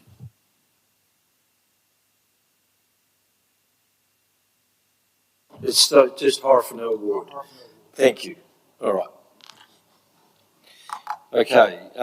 We then move on to the theme of the Foxton Community Board. And we had at the time of the preferred option go out decide that the removal or not of the Foxton Community Board was not an issue that we were going to discuss at this representation review, that it would be probably taken out of our hands in terms of a future local government review, or decided in the next representation review. So while there was quite a bit of discussion and submissions made around the retention of the Foxton Community Board, as the chair said, there was no intention or submissions made about the retention of the Foxton Community Board. So I'm comfortable with where we sit on that. Everyone else? Okay. All right? Sorry.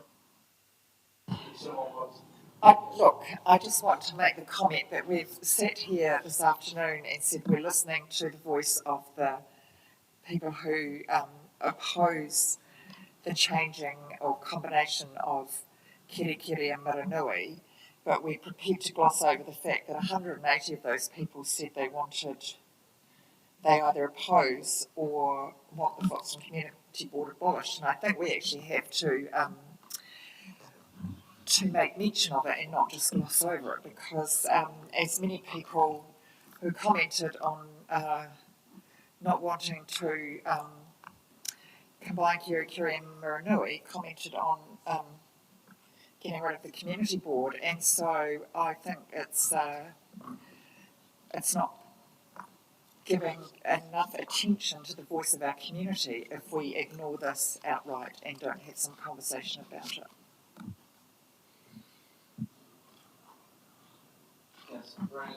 Right, happy to have the conversation. Listen, we went out with a proposal to retain the community board. The fact is that a large number of submissions from a particular area, by and large, voiced against that community board for reasons, and some valid reasons around equity and all that, and we discussed that in the last representation review. So the difference between this one and the last one was we went out last time with the proposal to abolish the community board. Got a huge amount of submissions back, by and large in favour of. So the people that had an alternate view didn't bring that to the table.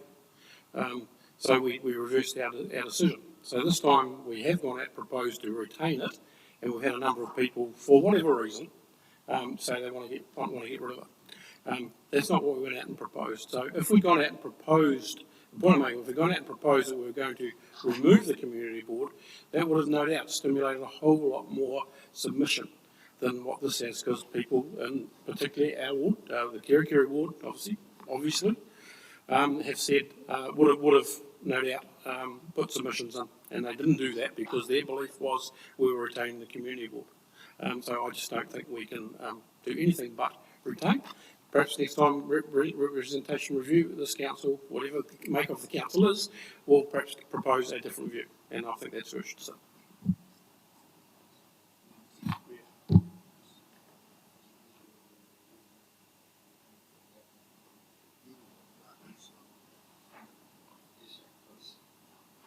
So just procedurally, we're about to hit 6 hours on a meeting, and under Standing Orders 4.2, we've got to determine whether we actually continue, and if we do, we have to resolve to continue. Alternatively, we adjourn the meeting and reconvene at a future date. So if we were going to continue with the meeting, the resolution would be that Council resolves to continue the extraordinary meeting of Council 20th of October 2021 beyond the 6 hours stipulated in section 4.2 of Standing Orders. Councillor K. Simmons happy to move. Do I have a second? Councillor Allen, any discussion?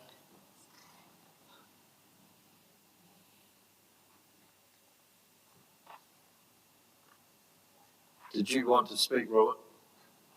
No? Okay. Councillor Isaacs, did you want to speak? Oh, I just wanted to echo what Councillor Brannigan took the words right out of my mouth the last what he said.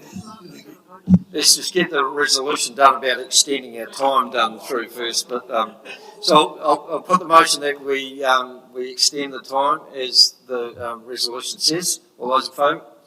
Against? Thank you for your commitment.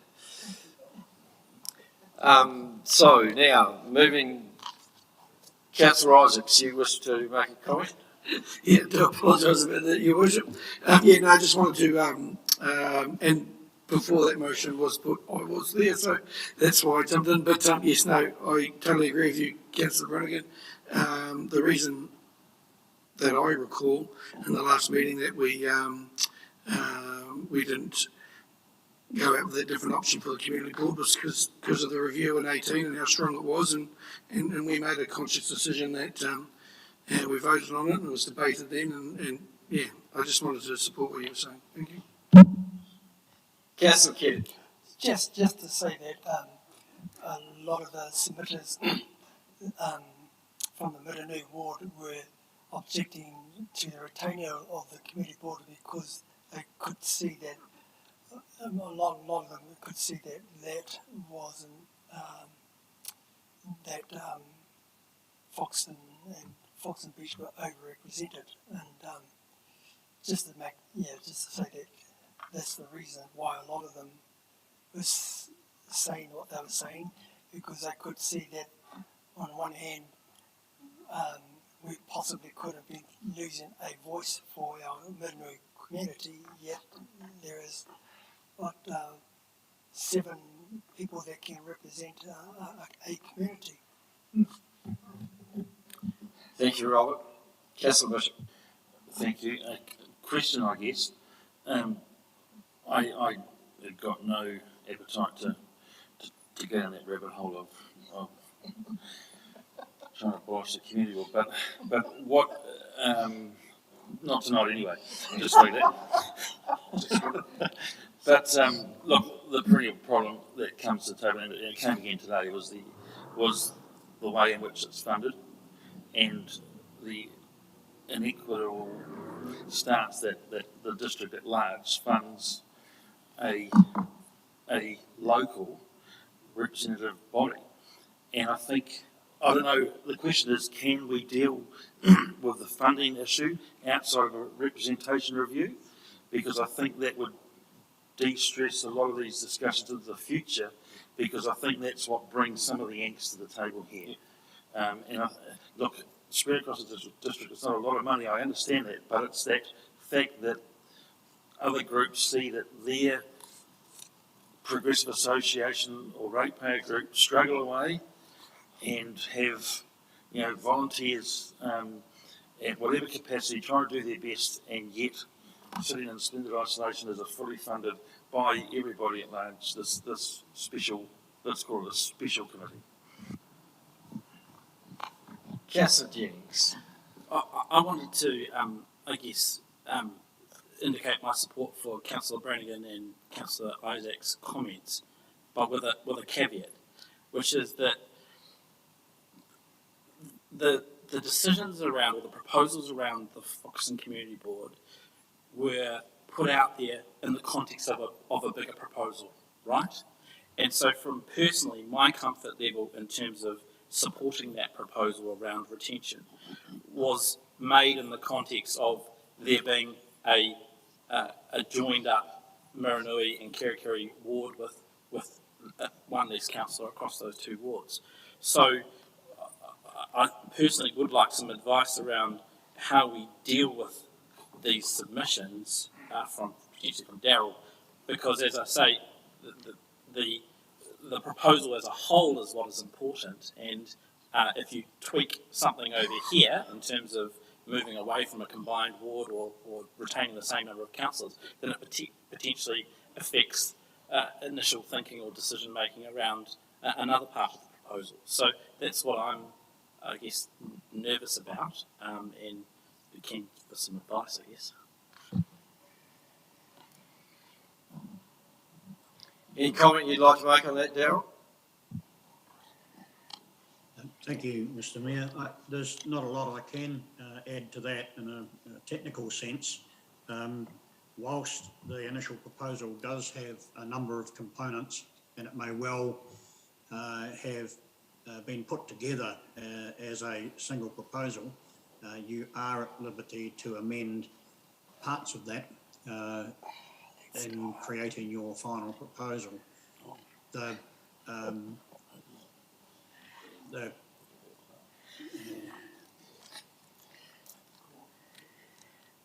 don't think there's a lot I can add to that, Mr Mayor, unless there is something specific you would like. Councillor Jennings is indicating he's satisfied with that. Thanks, Darryl. Councillor Tipu, mate. Thank you, Mayor Wondon. As right of reply, what I want to indicate was not that I was proposing that tonight we add a condition that we get rid of the community board. It was more that I wanted to raise the topic for conversation and say we are talking about being swayed by the submissions of the people of predominantly the Mirinui ward who have submitted in terms of their concerns about combining the Mirinui and Kerikeri ward. At the same time, they have raised their concern about equity and in fact the inequity of the representation that they see happening in Kerikeri, particularly in Foxton, around having 2 councillors and a community board. And And I go back to what I said earlier, when you, I guess, say you're going to take something away, which is what it's perceived as if we combine Maranui and Kirikiri, people galvanise, and that's what's happened. And I just think it's important that we acknowledge that there has been strong submissions to say that there is the belief that there is an inequity of representation, and that that is balanced in favour of Kirikiri, that they get much stronger representation than any other area of the district. So I wanted that statement to be had. Councillor Timapu. Yeah, I agree with Deputy Mayor Joe Mason around that, but also support the earlier comments of Councillor Bishop and the funding by the whole district, and there's that special group. It's a tricky one, and I'm not certainly not tonight going to vote to abolish Foxton Community Board, and some numbers I will raise, because it's written here that 180 opposed, but the 2018 numbers, 350 supported its retention. Just so you know, I asked earlier for the number. Councillor Brown. Yeah, just quickly in response to Councillor Mason's commentary, and I think for the people that submitted and perhaps are still listening on, watching on live stream, the fact is that in my view, the equity thing is a little bit overstated. I agree with Councillor Bishop. If the Foxton community want to retain a community board, are they prepared to pay for it? No issue with that whatsoever. And if that's going to be a long contact, that may be the next review that question's asked. I have no issue, totally agree. But what needs to be clear is there's still only 2 seats around the table to make vote. The community board advocate, they don't do anything other than that. So through you, Your Worship, just for clarification, any discussion around the funding comes through the revenue and financing policy. It does not come through the revenue, through the representation review. So, Councillor Bishop's obviously highlighting something that maybe have to be looked at in the future at some time. Well, if I think it's pertinent to raise it now, then that can we note that can be put on the table at the earliest possible convenience for the next meeting that we have that discussion, please. Thank you. I was just going to say we are due to review the finance and revenue policy over the next year. It isn't going to be in the work program, so that will form part of that review. Yes, so the point being there is that you can't actually change any method of rating mid-term. So the rates have been set, so the work will be done to actually look at all of the components, and that will occur between now and the time that we actually strike the rate on the 1st of July or thereabouts next year. Okay, let's move on then to the Foxton Community Board boundary adjustments. And as we heard in the submissions, there has been a request by the board who did a survey for the proposed areas to be included, while some submissions indicate support for the retention of the Foxton Community Board, but not the extension of the boundaries. I was just going to say I don't have any objection to changing the boundaries. Councillor Al? Yeah, look, I speak in support because the research is thorough and it's documented. So it's not hearsay, there are signatures attached, and the overwhelming message from the wide canvassing of the affected area shows that there is very, very strong support for it.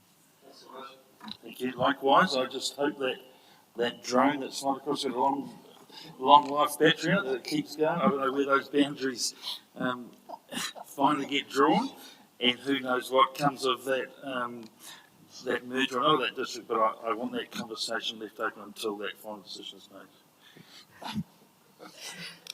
Yes, I also support. Thank you, Your Worship. Deputy Mayor Mason. Yes, I support, as in line with Councillor Allen, there are documents to support it and clearly the work's being done, so happy to support. Thank you.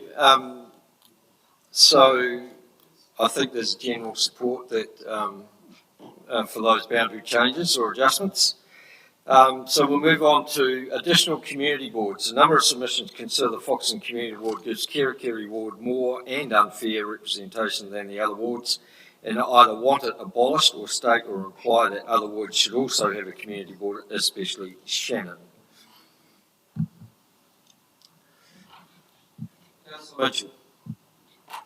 Thank you. At this point, I would not agree with extra community boards. Some of the submitters actually intimated that they thought that some progressive associations would want to be turned into community. I know that in fact they don't want to. They're very happy to be progressive associations or ratepayer associations. So until we actually have communities coming to us or ratepayer associations saying they want to become community boards, I would not be supporting this. Councillor Breen. Yeah, I agree, and I think this council have clearly signalled their perhaps the community boards may not be the best model to work with those communities. You've heard my clear comments tonight and the questions to some of the submitters around community committees. They work very well in other districts. It's something certainly I think we should, as a council, look at with support from council resources rather than community boards. The encumbrance that they have to around standing orders, etc. I don't think works as well as some other models. So certainly I don't.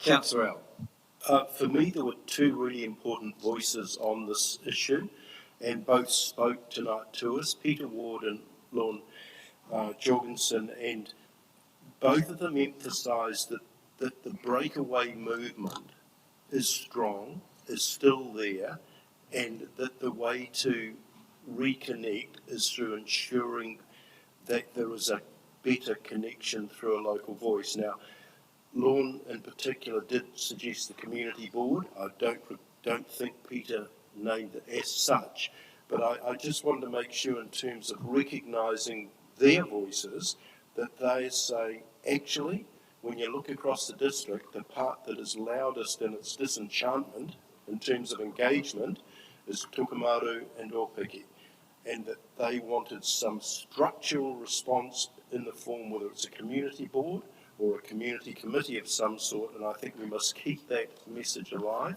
How we do that, a community board at this stage is something I think maybe for the future, but we need to acknowledge that we need to look at better ways of connecting with those areas. And I couldn't agree with you more, but I think there are other options other than community boards, definitely. I believe they, like Councillor Mitchell said, they need to prove to us or ask us for that commitment and enthusiasm that they do want to establish a community board. And I don't think that has been established as yet. And that is something that we need to consider through better communication and better connection with them in the future, is my view anyway. Councillor Tukapua. Yes, I supported the previous boundary expansion of map B, I think it was. But the community boards additional, I was kind of thinking and I asked the question, and David Roach answered, I think, around if those two northern wards were to be merged, so that there was, it was more inclusive of what was Miranui now combined, if they could be part of, if they would expand further and include them in that community board that currently exists, would there be room or interest to share that? But didn't sound like it. So, you know, when I raised it in the workshop, so it's no secret that that was where I was coming from, because I see that it's not quite fair. But I don't want to see a whole lot of, you know, we're not that size to be able to afford that kind of arrangement, so, yeah. Thank you. Okay. So our final theme is ward boundary adjustments.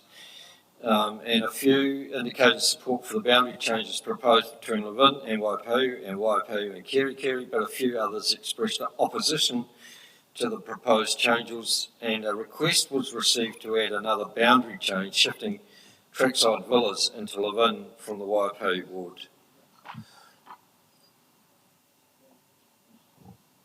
Councillor Pua.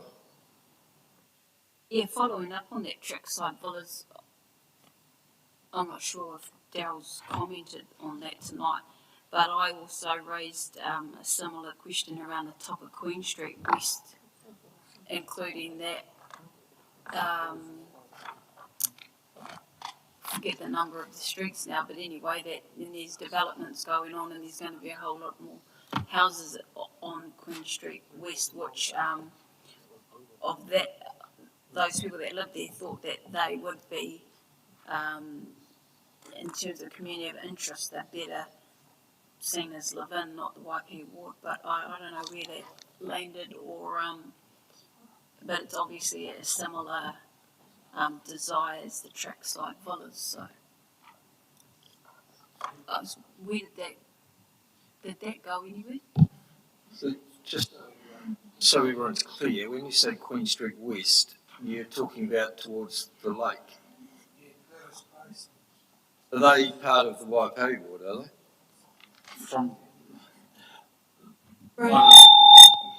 I'm not sure what it is currently, but in the past when we've delved down into that, it comes down to mesh blocks, and it's not like you can just make an artificial line because it suits. It was all about mesh blocks and the population in those mesh blocks. That's what my recollection was last time. So I did ask Sue if she could give us the size of the mesh.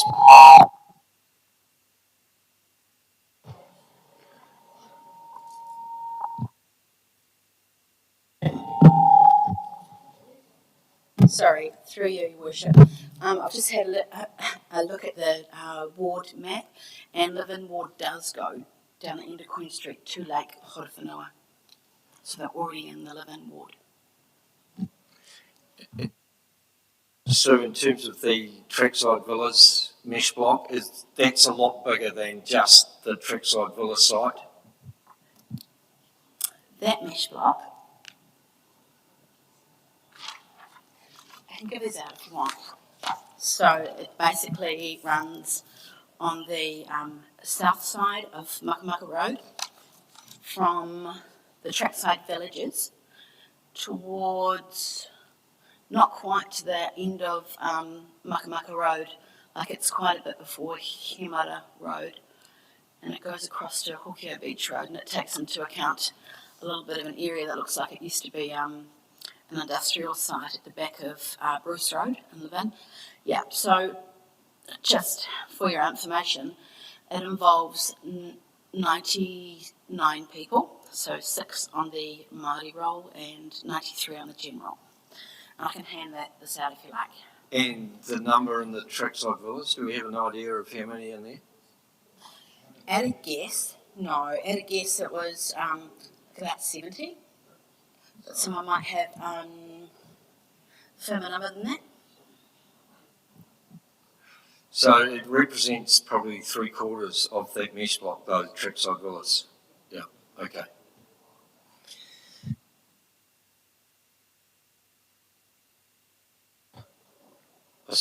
I suppose a question for Daryl then, does that skew percentage is for our preferred option much?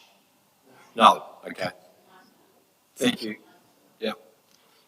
All right, so we have reached the end of the themes that were presented in the agenda.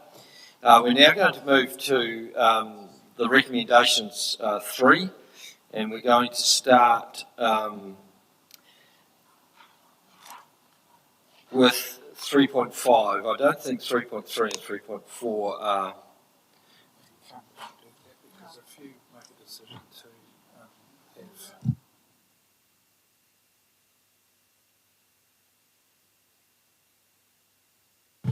Yep. So I'm just. I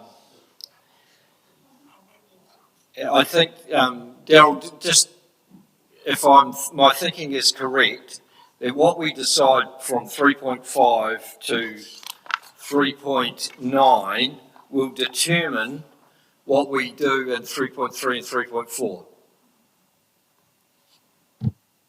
Mr. Mayor, that is correct, but the reason that you make your decisions in 3.5 onwards should be based on the submissions that you've received.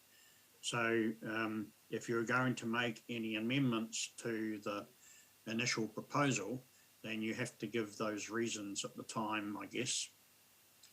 I mean, we can follow up and get the words right afterwards, but it generally should be part of the decision making now is subject to what's been submitted to the council.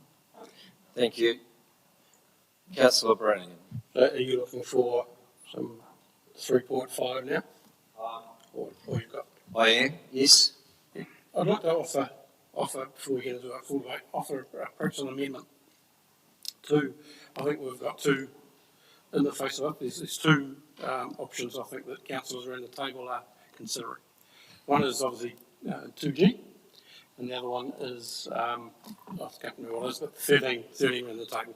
So I think there's two clear views. What I'd like to offer is potentially a somewhere in between that to consider.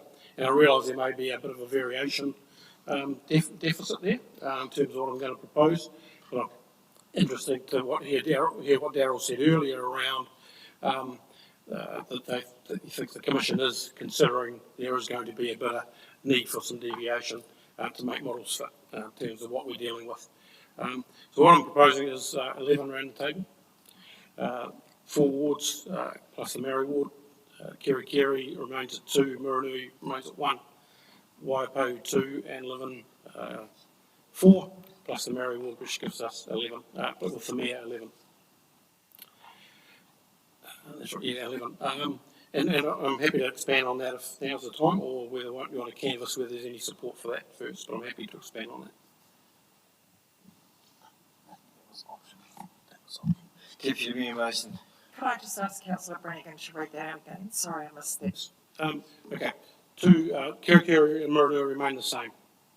Waipo, two councillors, Leven 4 councillors, and Mary Ward 1 representative. Plus the Mayor. 11. So I think it's about option 2. That was on the 11th of August. Right, okay. So we do have the numbers. If you don't have your agenda from August the 8th, 11th, this was option number 2. And Sue's just handing out those numbers now as to what they look like.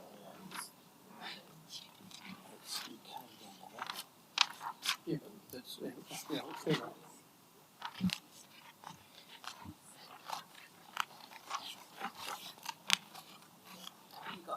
I have got mine. So I realise the deviation, Mr Mayor, but I would like to expand on it before perhaps we have some debate around it and get some commentary from Daryl.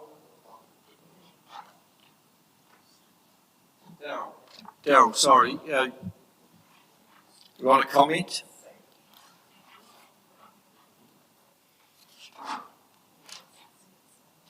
Thank you, Mr Mayor and Councillor. Just bear with me for a moment, please. A total of 2, 3, 7, 9. The table in that option doesn't look right to me, and I apologise for that. The question is, it reverts back to the number of councillors elected by wards. That option has 2 for Kerikeri, 1 for Miranui, 4 for Levin and 2 for Waipahu. That's a total of 9 from the general wards. And if you add 1 from the Maori ward, that's a total of 10 councillors. I'm sorry, that's correct. Yep. I'm quite correct. So if you go beyond that number, so if you go to 11, it will require 2 Maori ward members. So this option allows you that, option 2 allows that flexibility for the council. So 9 plus 1 is 10. You can have that option if you wish. Thank you. So the point that Daryl's making is that if you went to 10 general ward councillors, you would have to have 2 Maori ward councillors.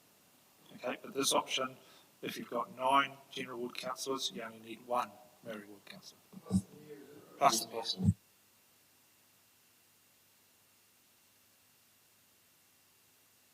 This proposal does fit that. There's 9 councillors, 1 Maori ward and the mayor. Right. Now, Daryl, you've got your hand raised still. Do you wish to comment further? Yeah, it's raised again. I clearly didn't make myself as clear as I should have. Option 2 with 9 general ward councillors and 1 Maori ward councillor for a total of 10 does work, and it meets the requirements of the legislation. You do have the option of having 9 general ward councillors and 2 Maori ward councillors to make a total of 11, because that would mean that you then have 11 councillors elected by ward. So it's not the number of councillors in the general wards that you use to calculate, it's the total number of councillors elected by wards. Okay, thank you. So,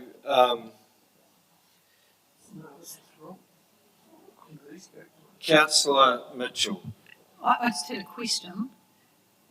That scenario, does that include the new Taraika subdivision coming into the Levin one, or is this keeping that in Waipahu? I think it's keeping it in Waipahu. So just thinking about that community of interest that's going to come along. Darryl might have a view on that, but my understanding is that we cannot forecast how the growth will impact for the 2022 election, and that it would need to wait until it actually occurred before we did any adjustment to those mesh blocks in terms of those wards. Is that correct, Darryl? Yes, Mr. Mayor, you can't predict population, but just in a clarification to that issue is that this option does not include the shift of populations that you were considering in the initial proposal. Understood. Thank you. Councillor Tukapu. I must apologise, I missed his last part of the explanation around 9 plus 2 equals 11 with the 2 Māori councillors. What's that? Oh, is it? Not. Oh, yeah, so is it so Levin loses 1 and then 12, including you? Okay. Councillor Rice. On this handout which has been given, and what we've just been talking about was 9 general, 1 Maori and the mayor. It's saying that Kerikeri would be minus 20.51 and Miranui would be minus 17.61, which would no way meet the criteria that the government has set out. I'm just going to ask Darryl if he wanted to respond to that comment. It's certainly at the limits of where I consider the Commission might go. And that's a risk that you're taking if you're going to approve a ratio that is that far beyond the plus or minus 10%. But I can't be more conclusive than that. Thanks. Councillor. Yeah, just further to that, I think my real concern with that is that the trends are going the opposite direction to fix that imbalance. As far as, at the next review, it's going to be severely out of kilter with the growth that's happening in the south of the district as opposed to the north. Again, I'm a little reluctant to even try and forecast what might happen in the future in terms of where we might go to influence what we decide tonight. I'm also conscious of what Councillor Isaac said in terms of the percentage deviation. It would be my reading of, and this is only an assumption that I've made, that the Local Government Commission will look at a number of factors, not just the deviation percentage, that it will be about communities of interest, that it will be about how we introducing or the Maori ward situation and things like that. So I don't think it will just be, and this is new for them as well, they've got to make some calls in terms of that, and it's not as black and white as it used to be in terms of that percentage thing. So I think there will be a number of factors that will influence their decision as to whether they agree with it. And if we come to that conclusion that that is the way we want to go, then I think the consideration that we've given to the matter may hold some sway, but who knows. Councillor Mason, Deputy. Oh, thank you. And it's a question for Daryl. And I know we had this conversation, Daryl, when we were working through the workshops on this, but you just indicated that those over-representations, the minus 20.51%, the minus 17.61%, were at the top limit of what might be considered reasonable. Are there any other councils that have gone to that level of over-representation that you're aware of? As I mentioned before, there are some councils that have wards or constituencies that have an additional component where they're regarded as being isolated. And if I use the example on Horizons earlier, that Ruapehu in terms of the Horizons region is regarded as relatively isolated, and that would give extra reasons for levels of over-representation if it was considered that the community of interest required to be separately represented. You don't have that situation in Horowhenua. Thank you.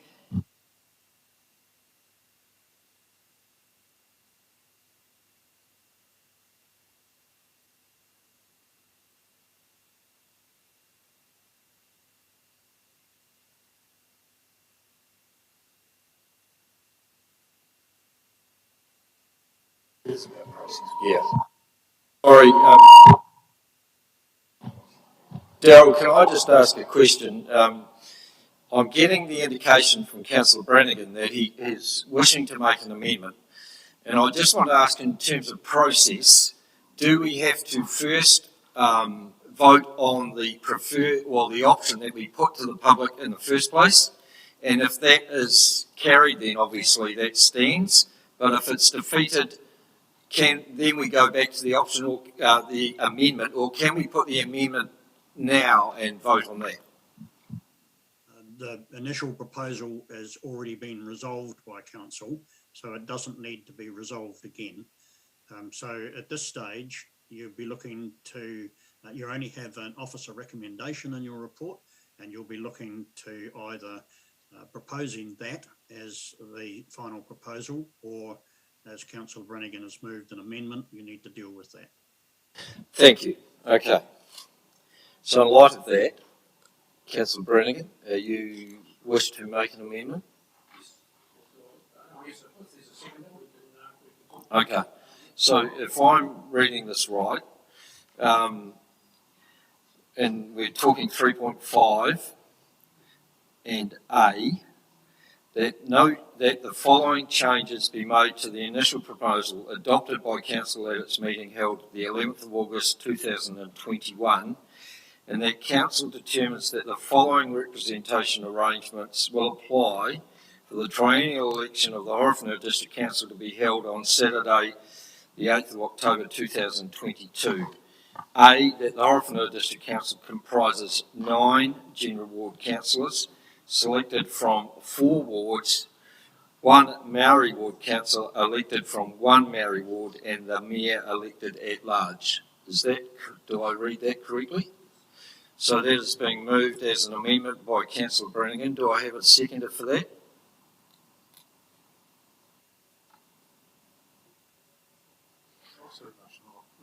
So the motion is lapsed because of the lack of a seconder? Sorry? Councillor Isaacs is going to second it. Okay, so the item's now up for debate.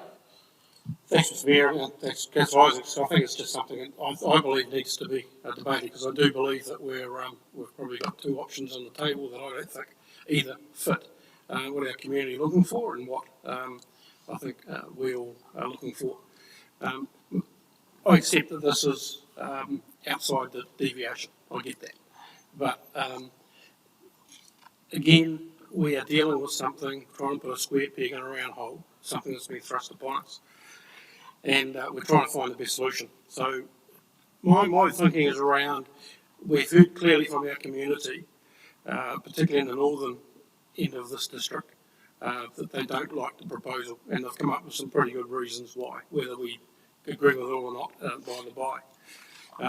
If you look at and I think one of the problems we're dealing with is this ridiculous anomaly that's not changed, where we look at pure population. You've got a ward, 2 wards up there, Moronui and Kirikiri, that are pretty wide-ranging in terms of distance. They have 3 sizeable communities in them, being Tokomaru, Shannon, and 4, Foxton and Foxton Beach. And we're looking at putting 2 councillors in there. Initially I supported that because I wanted to see if there was a way with our community that they might see favour in that. Plainly that's not the case. So I do not now support 2 councillors for that area, geographically wide and pretty heavily populated, and too much so I believe for two councillors. The community board is a different, that shouldn't come into it because that's not votes around the table, that's another conversation. When you look at the public, or the submissions that come in from the public, there was clearly no support for a combined ward and going down to 2 councillors. Accordingly, there was no voice from the live-in community about losing one of their councillors. There was nothing, very little. Going from 5 to 4 didn't even ruffle a feather in live-in. And you've got the anomaly of the Waipahu live-in wards, which apart from some of the rural area that certainly both Councillor Mitchell and Bishop represent, where predominantly they're small communities, and by and large, apart from a couple of them, are pretty centric to live in. Tonight I've learned something I didn't actually realise, and that's Trackside Villas is actually in the Waipahu ward. It's in the middle of live in. So you've got a small area, sparsely populated, well represented by, you can argue, 6 councillors. So for those reasons, I wanted to explore this one. I accept the anomaly in terms of the flawed criteria that we've got to work with in terms of the deviation, and we'll see where it goes. But certainly just finding a solution that I think addresses the concerns of certainly the northern part of our community, and sits, I think, with not personally what I'm looking for, but I accept that might not be the view around the table. Councillor Bishop. Thank you. I just want to bring Councillor Brannigan's attention to page 24 of the report here, where there's a map of the district. And you talk about the size of the Kirikiri ward and the spread, and how 3 members up there is essential. Yet when you look at the Waipahu ward, and you consider what makes up the Waipahu ward, with 7,000 plus population, as opposed to 3 councils looking after a similar amount in the north. We've got 3 beach communities. We've got small settlements, we've got horticulture, we've got agriculture, we've got lifestyle, we've got an O2 and L with hugely affected communities through that, and we're saying that they're represented okay. I think to suggest that Kirikiri Maranui can't be served well by two, given what's going on in the Waipo, I think is a stretch. And I just can't accept that this proposal, being almost the most outrageous as far as deviation, is worth considering further. Deputy Mayor Mason. Thank you, Mayor Wonder. I'm going to also speak in opposition to this proposal, and while I understand why Councillor Brannigan might have brought it to the table, I don't think it fairly represents us in terms of that deviation. It's flawed, and there is significant representation, and yes, I know the process is flawed, but for me, what it means is more of the same. What you're recommending is more of what was described today as haphazard and abysmal representation that's not working, and we need to address that. And I absolutely oppose diluting the urban voice of Levin, where while we don't take it into consideration with numbers, but we are facing growth. So I do oppose this.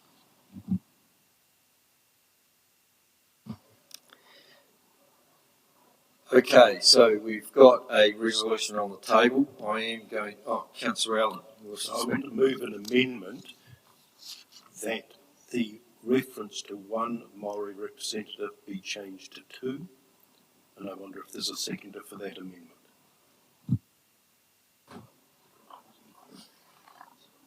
It's amendment, yeah. Councillor Tukupu.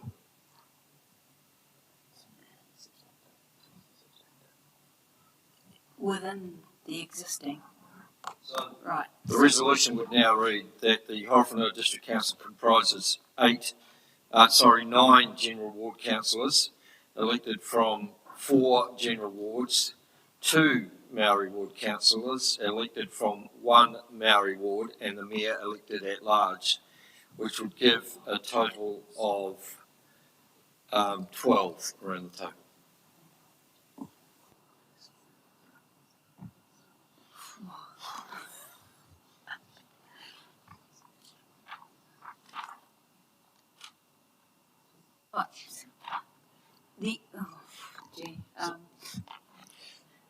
So Councillor Allen has put that amendment. Do I have a seconder for that amendment?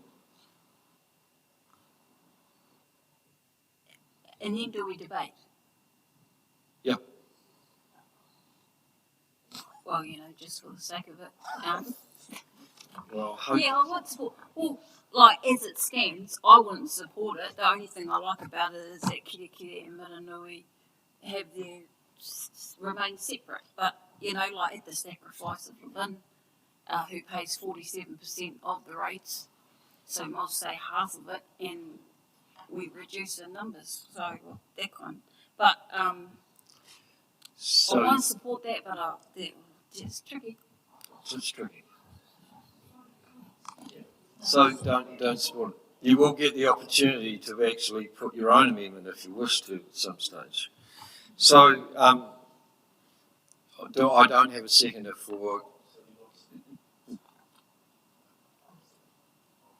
Sorry, Robert. You'll second the amendment? Okay. So, as I said, the amendment is that Horowhenua District Council will comprise 9 general ward councillors elected from 4 general wards, 2 Maori ward councillors elected from 1 Maori ward, and the mayor elected at large.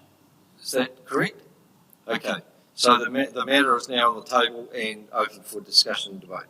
Yes, so if I understand it, we simply debate the amendment at this stage, and I won't relitigate the arguments except to note that I was not alone in my voice, in my call for 2 Māori representatives. There was more than just myself supporting that idea, so I don't want that opportunity to be lost tonight. I've given my reasons earlier, as have other speakers, so I don't want to reiterate them. Thank you. Robert, did you wish to speak to the amendment? Yes.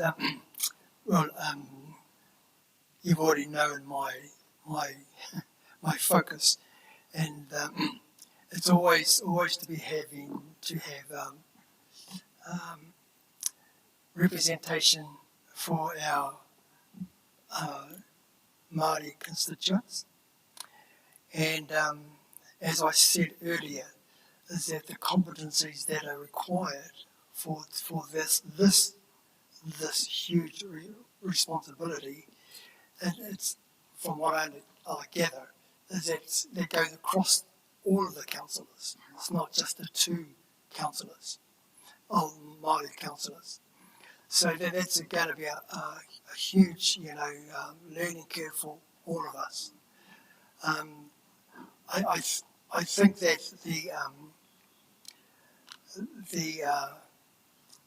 the way that we've gone about this, in terms of we making decisions at this table, is really, as Piri has stated, this is not part of the process that we are familiar with.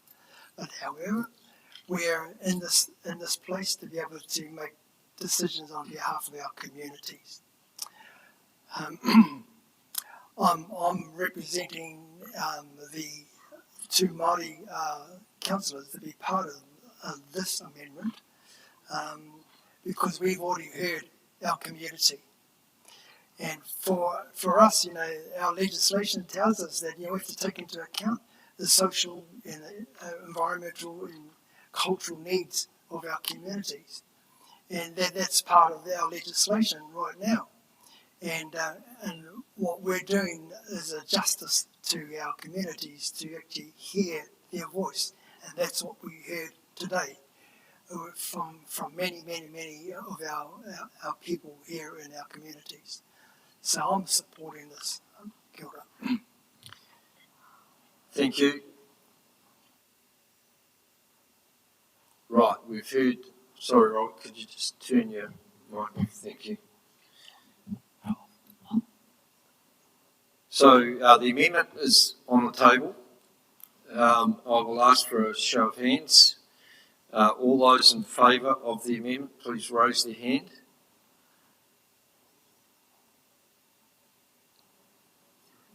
Three.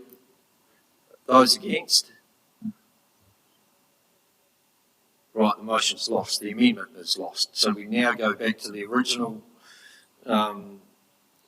resolution, which was that the Horowhenua District Council comprises 9 General Ward councillors elected from 4 General Wards, 1 Maori Ward council elected from 1 Maori Ward, and the Mayor elected at large. We do have a mover and a seconder for that.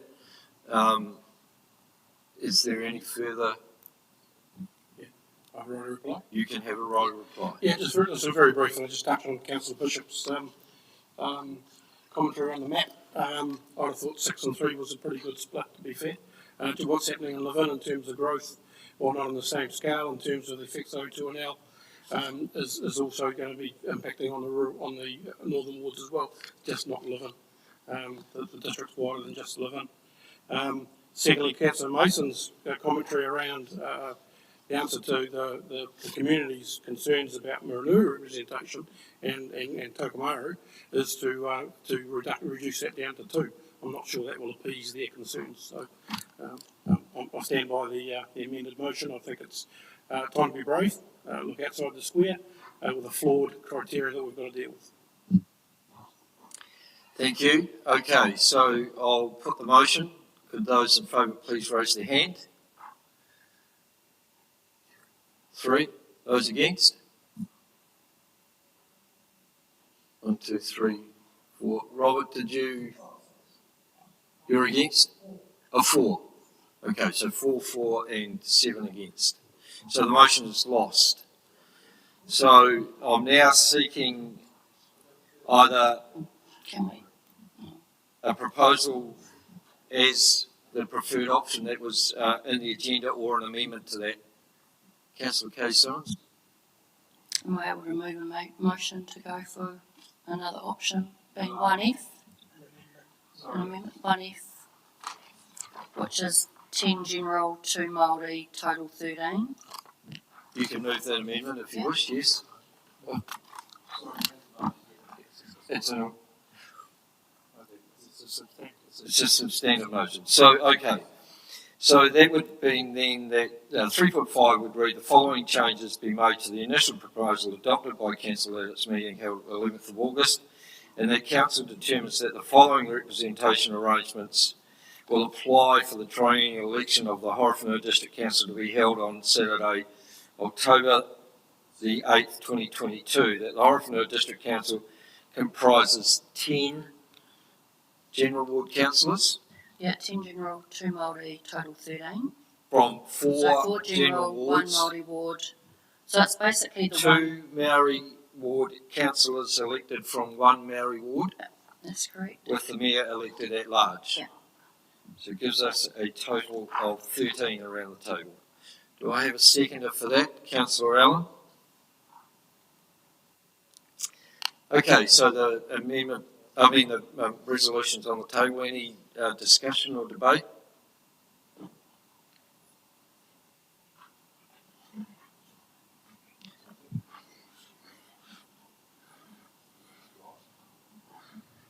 So, Councillor Kay-Simons, do you wish to talk to the motion? Yeah, just pretty briefly really, just around the fact that it's the magic number of 13 that we've talked about, and also that it does meet a lot of the submitters that submitted through this process. Now, under this option though, I am aware that the Kirikiri ward doesn't fit within the plus or minus 10%, but it's very marginal, so marginal that I wouldn't see it being a problem. So basically on what we've heard, and the fact that this is one of the ones that I was sort of in favour for previously, that's why I'm supporting this motion. Thanks. Thank you. Councillor Bishop. I just need to say I can't support this.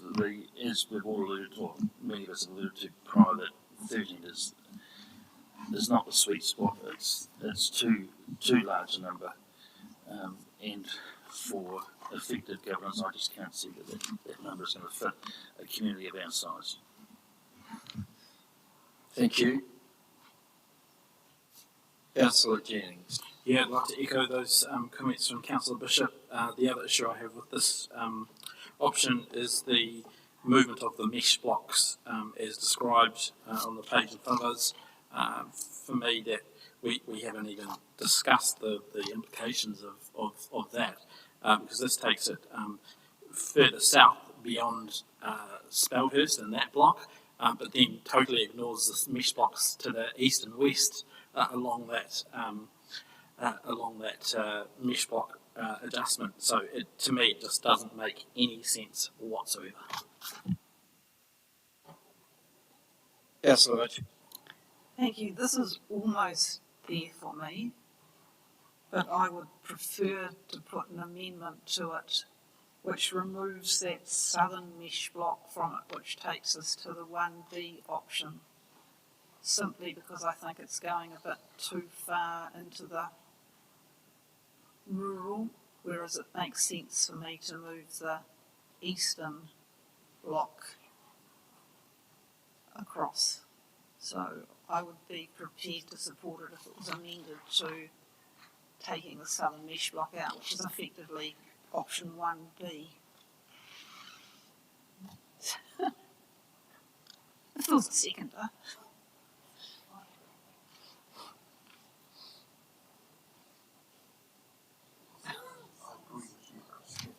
Right, so as mover of the original amendment, you're comfortable with the amendment that Councillor Mitchell proposing. Okay. So I've got a mover and a seconder. You were the seconder of the original proposal, Councillor Allen. So I'll give you first option. Sorry, Councillor Mitchell, could you just continue?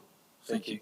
Councillor Allen. Yes, so I just wonder if the way through, if the mover has signalled her willingness to withdraw, and I'm withdrawing as seconder, then we can move straight to 1B. Right. Thank you. All right, so while those mesh blocks, do we actually have to include that as part of the resolution, or are we just saying we're going to move to 1B as an option? Okay, all right. So happy to second 1B, if that's what we're doing. You've moved it, yeah. Okay. Well, Christine's moving the amendment, and Councillor Kay Simmons is seconding. Okay, so that resolution is now on the table. If there is any further discussion or debate.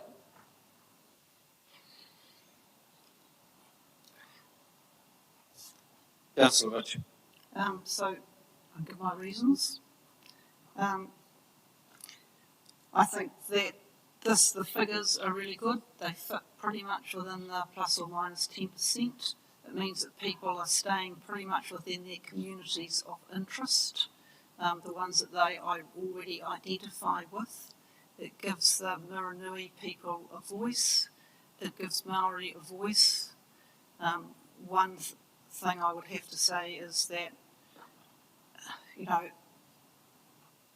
we've talked about how large the Waipahu ward is and how you really need 2 people to cover that. We've talked about how large the Muranui and Kerikeri wards are and how you actually need people to cover that. So thinking that the Maori ward is large, you do probably need 2 people to cover that.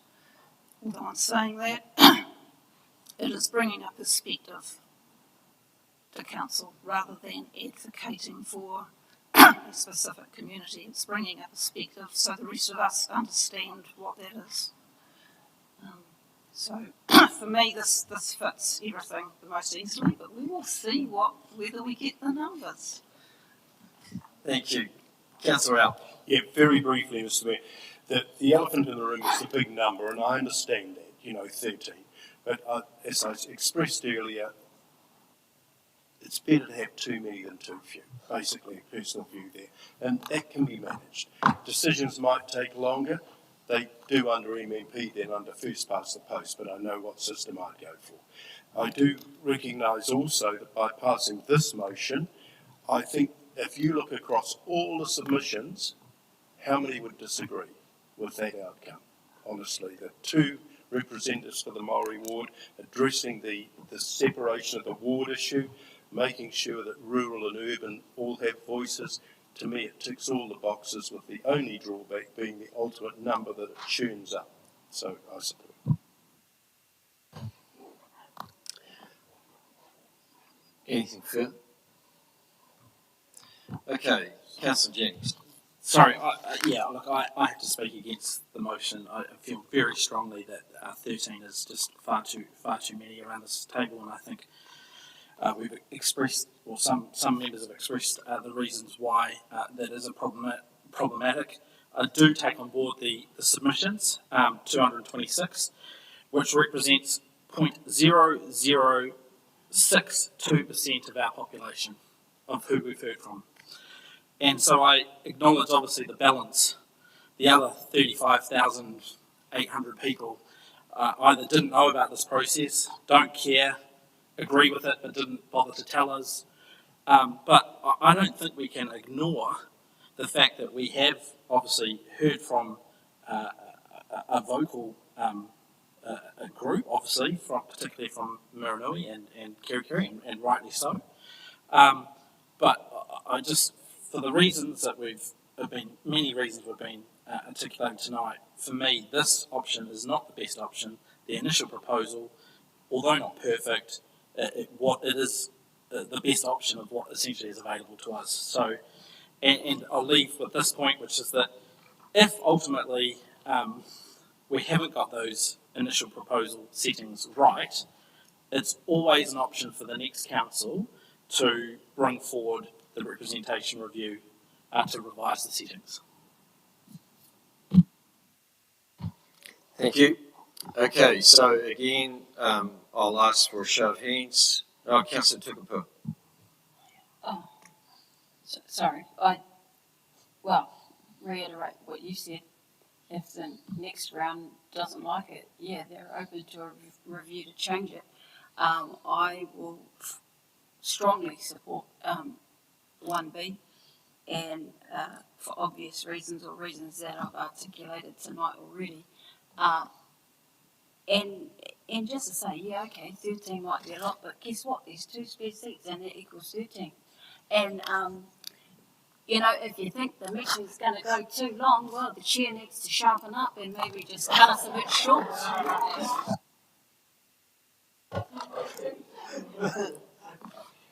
Well, who knows who the chair might be at the time anyway, but that'll be something that, and I was actually just thinking the fact that when we have FAR, we'll have 15 at the table. So there's going to be some interesting discussion. Yes. Okay, Councillor Britt.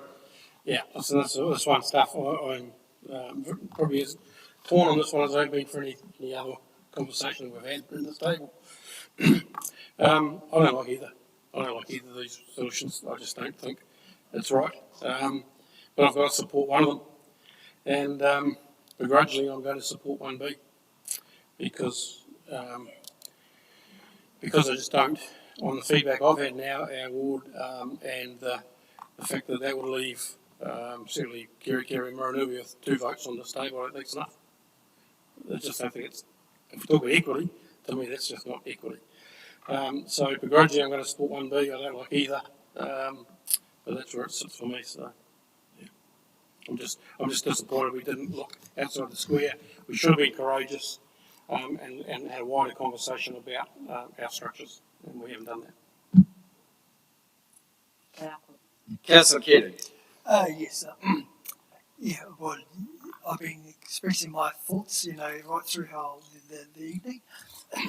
And I'm, without, going through a whole lot of things, I'm supporting 1B.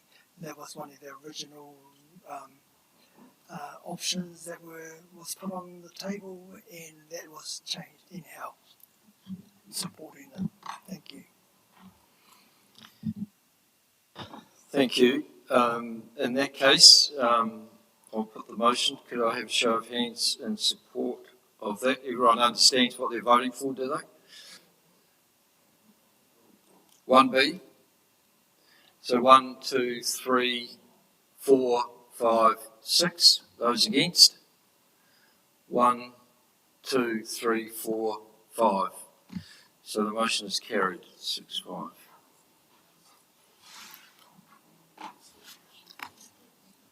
Okay, we've still got a bit of work to do, unfortunately, and I am conscious of the time. Sorry? No, I think we'll carry on and get into it and get it over and done with. Otherwise, we'll only be here even longer.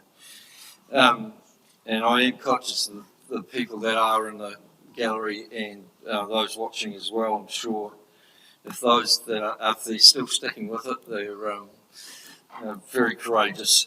Okay, so in fact we go to 3.5b, that the Council General Ward names be Kerikeri, Muranui, Levin and Waiapehu, and that the name for the Maori Ward be Horowhenua. Councillor Allen? Look, the only comment I make, and it worries me, I don't know whether we can deal with it tonight, is the submission from Te Kenehi, who said that Kerikeri makes no sense. It's misspelling the actual name as Karikari, and it's a shame it's come at the 11th hour, but I now feel that I can't support Kerikeri because we have been brought the message that name is wrong. So I'm not sure how the rest of the table feels about that, but it was a very clear, unambiguous message that we had this evening from Te Kenehi.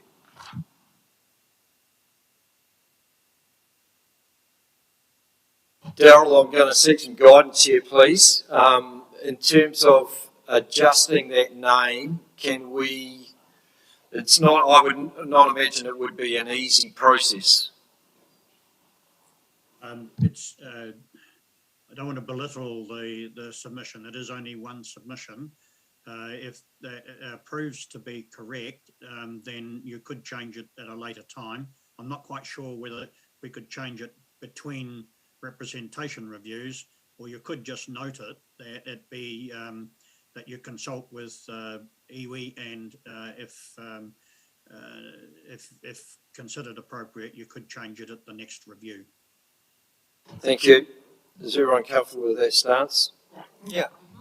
Okay, so I'll put the motion. All those in favour? Against? Carried? Oh, yes we did. Did I move, anyone can remember moving and seconding that last motion? No. Okay. Thank you, Councillor Tukapua. Moved by the Mayor, seconded by Councillor Tukapua. I owe you a piece of chocolate. We do not, so the 3.5C, that the proposed boundaries of the 4 general wards be as shown on the map for option 1B with the amended mesh block? No, that got lost, yes. So as per the boundaries for 1B. And the Maori ward be district-wide. Can I have a mover for that? Councillor Allen, seconder. Councillor Kay Simmons. Any debate or discussion? All those in favour? Thank you. Can I leave 4D because the population for each ward will now be different from probably what it is on this table? So what you can do, the population will be It follows in. Okay. Right. So 3.5D, that the population for each ward will be represented as follows, which will be as the table sets out in option 1B. Can I move in a second for that? Councillor Allen, seconded Councillor Mitchell. All those in favour? Motion's against? The motion's carried. Thank you. 3.5E, that the Horowhenua District Council retains the Foxton Community Board, and further that the name of the board be altered to Te Awaho Foxton Community Board.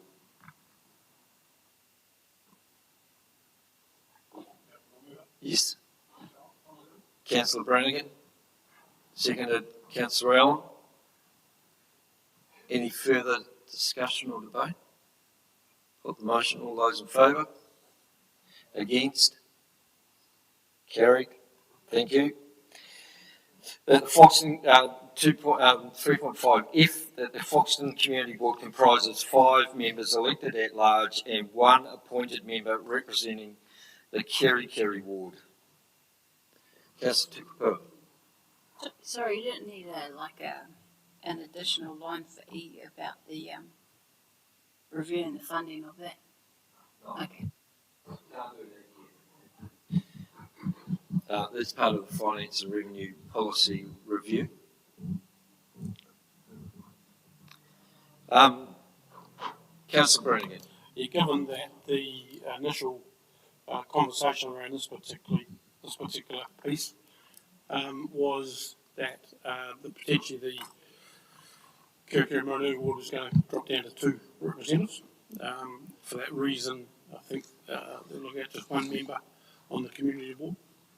I just wonder now, given what's transpired, whether we just remain with the status quo of both Kerikeri ward councillors on the community board.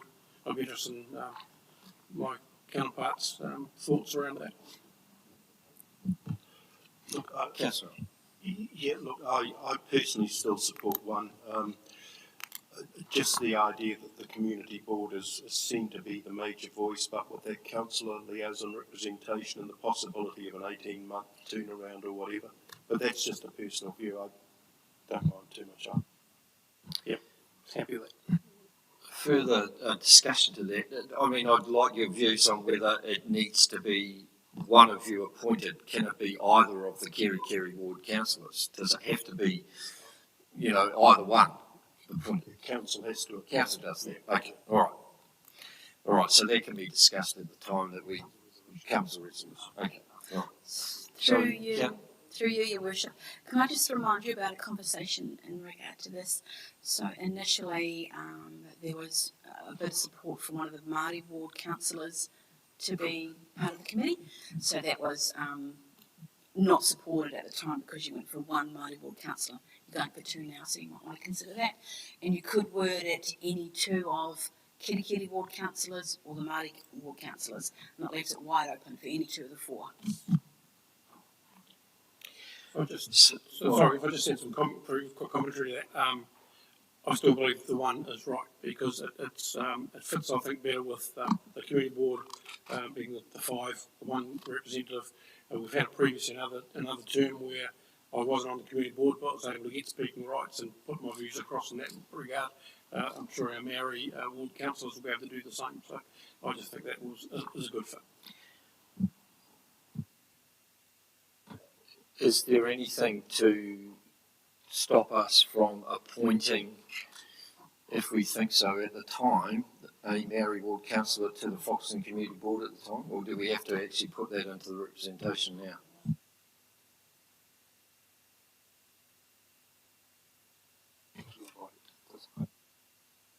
They wouldn't have a vote around the table. Right. If you don't actually resolve to that.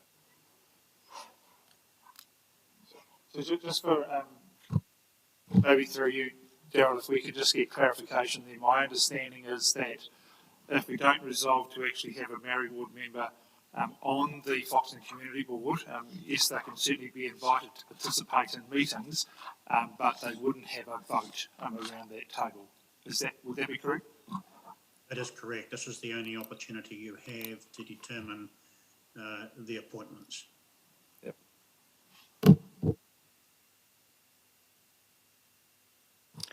Any views? Councillor Even though I'm not part of the Foxton Community Board, I feel we're going to have two Maori councillors representing or the perspective of Maori district-wide. They're going to have a pretty big job. I wouldn't like to see that they felt like they had to also be a voting member of the Foxton Community Board. They might like to go to meetings, like they might like to go to Waitariri meetings or Manukau meetings, but to get a wider perspective on how they're thinking in that area, but to actually be a voting member, I just really wonder whether they need that on them as well at this stage. Yeah, I'd agree with that. Okay, thank you. So, going back to the motion then, that the Foxton Community Board comprises 5 members elected at large and 1 appointed member representing the Kerikeri ward. I have a mover and a seconder.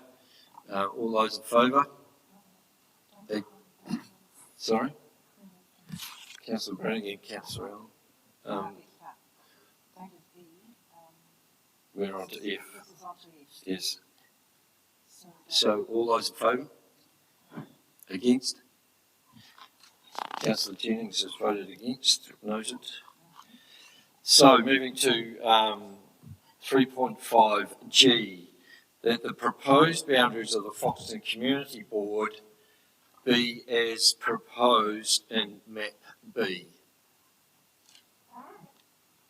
If I read the table right from the indication of when we talked on the themes. So moved.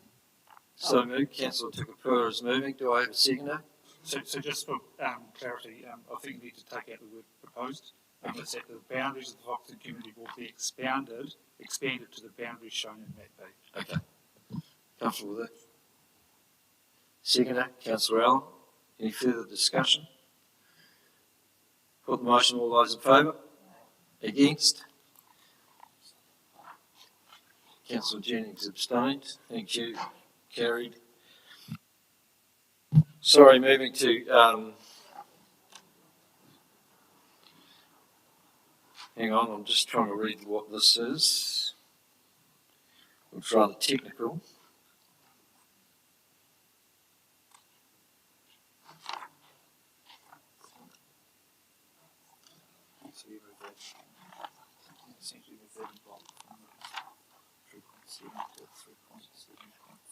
Yeah. So with the of the four general ones. The last one. The 10 councils.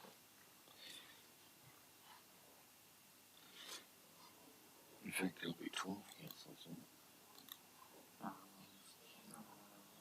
Because you've got 2 married councils. Be 12. Okay, so 3.6 and 3.7, 3.71, 3.72, 3.73, 3.74. That 3.6, that is required by sections 19T1B and 19WC of the Local Electoral Act 2001, the boundaries of the above wards and communities coincide with the current statistical mesh block areas determined by Statistics New Zealand and used for parliamentary electoral purposes. 3.7, that is required by sections 19T1A and 19WB of the Local Electoral Act 2001, the 5 wards will be, the 5 wards and 1 community being created, and the number of members of each ward and community will provide effective representation of communities of interest within Horowhenua district, because the 4 general wards are considered to effectively and fairly represent the current distinct communities of interest that council has identified within the Horowhenua district, namely Kerikeri, Miranui, Levin, Waipahu. 3.72, the Maori ward will improve the effective representation of Maori interests within Horowhenua district, and in particular those on the Maori electoral roll. 3.73, the Foxton Community Board provides fair and effective representation of the communities of interest of the Foxton and Foxton Beach community. 3.74, the 12 councillors, together with the Mayor, will provide for effective representation, good governance of the district, and a council that works effectively. Sorry, point of clarification. Did you intend to take 3.6 with 3.7 as well? Yes. Can I suggest we do them separately? Please. Can do. Yeah, sure. So I've read them all out. So happy to move the first part, which was a 3.6, which I think is now 3.8. Is it? Okay. Oh.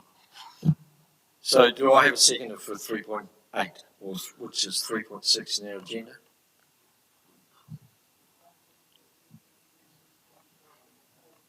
Councillor Allen, thank you.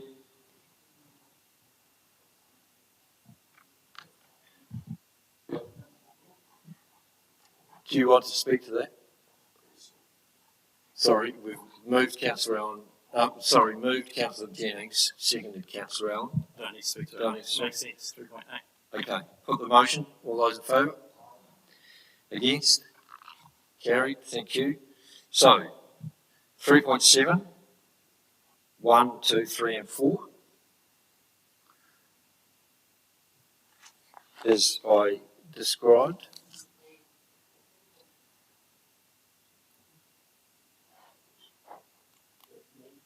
Councillor Allen's moving. Councillor Tukapua is seconding. Did you wish to comment? Okay. Okay. Right. So I'll put the motion. All those in favour? Against? Councillor Jennings, Councillor Bishop and Councillor Isaacs. Okay. 3.8. that in accordance with section 19K of the Local Electoral Act 2001, Council hereby records that the following changes have been, no, I need to read this, sorry, first.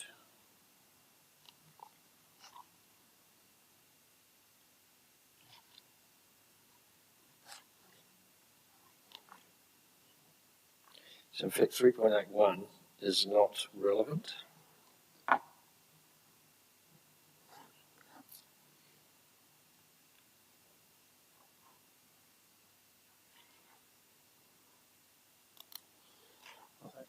So just for clarification, Daryl, do we actually have to still adopt a resolution for 3.81, but changing the total number of councillors to be elected is increased by 2?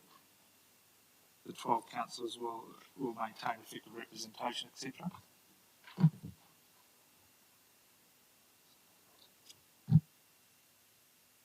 The question is, does that still apply? Yes, it will still apply. It will be increased by 2, and that the 12 councillors, instead of will still maintain, just will maintain effective representation across them. Thank you. All right.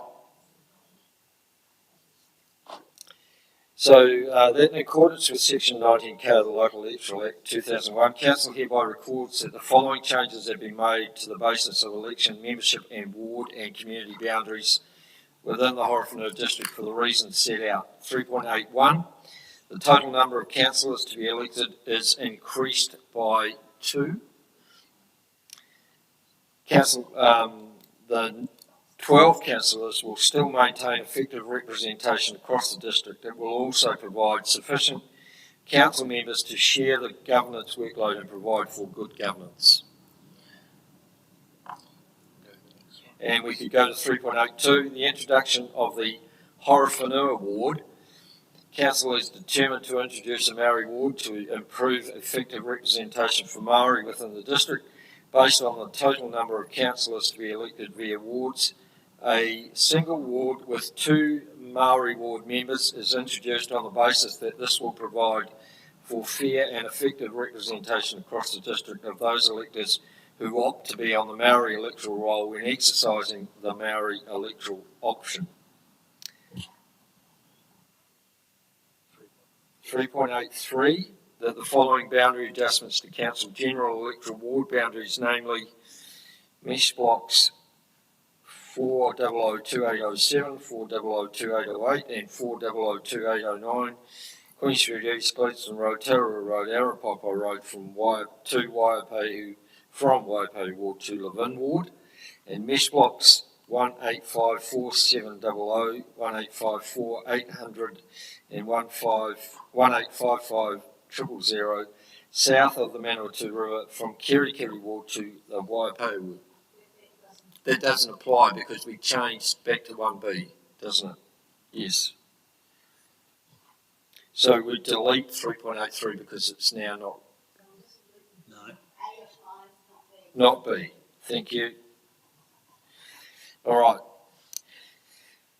I won't repeat that, but are made as Council considers they will improve the effective representation of communities of interest by shifting the area of the district into a ward where they share greater commonality with the adjoining area and assist in achieving fair representation. And 3.9, that as required by section 19N of the Local Electoral Act 2001, public notice of the proposals contained in this resolution be given. Councillor Tukapua is moving those. Happy to move. I've seconded on Councillor Allen. Any further discussion? All those in favour?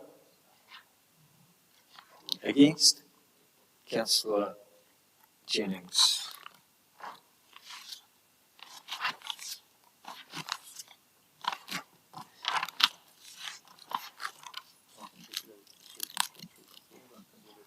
Yes.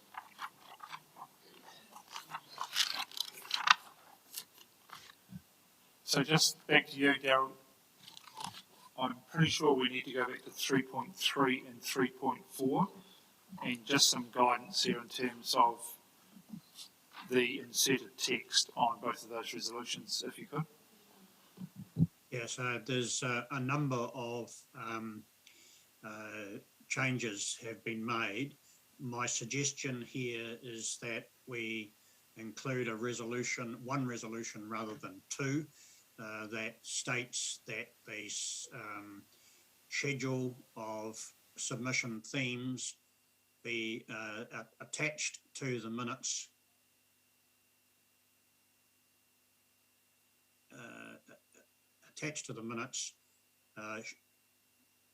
Note the acceptance and or rejection of submissions,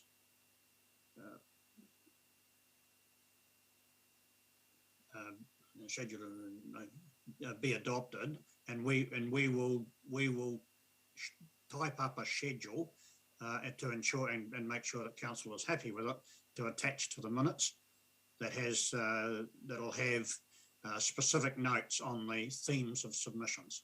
There will be obviously some changes from those that we've prepared for the basis of the initial proposal. So we'll just have to work our way through that. But it's not of significant moment for the resolution, but it is of significance that it be included.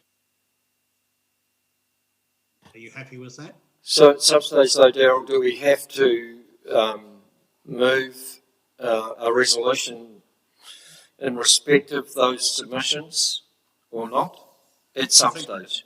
That's what this is trying to achieve. Okay.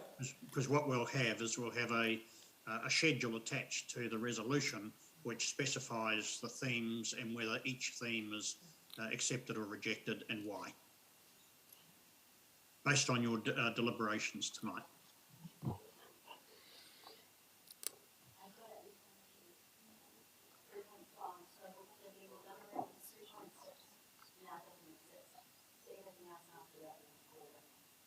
So all I'm reading here, sorry Sue, is everything crossed out. Oh right, 3.6. I need some glasses. The schedule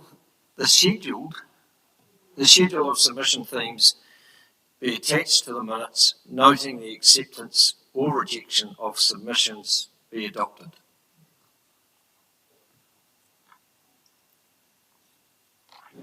Seems to be, a bit of a process type of resolution, I must admit. But obviously it needs to be, and Daryl's indicated that those themes will be attached to the report that goes to the Local Government Commission. Correct. Thank you.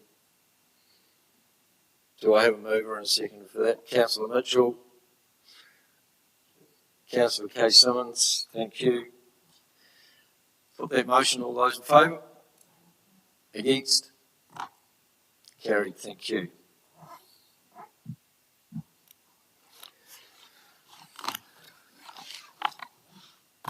One of the longer days in the history of council. Look, can I just acknowledge everybody that is still here? Thank you for staying with us. Can I acknowledge the press especially, officers that are still here as well. Thank you for your commitment to the process. And I do want to acknowledge the amount of work that's gone into this this process, and especially the contribution from Daryl.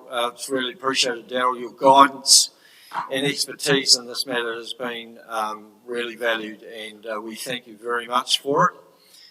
Sue also has spent an enormous amount of time collating all the information and putting things together for agendas and submissions, and the hearing or the consultation period that we did. So I acknowledge Sue's input into that. And then I think the way that we have dealt with this, as you see, it's been a fractious and contentious issue. But we have got there. So I thank you all for your contribution, and let's look forward to what happens next year. Thank you. Good night.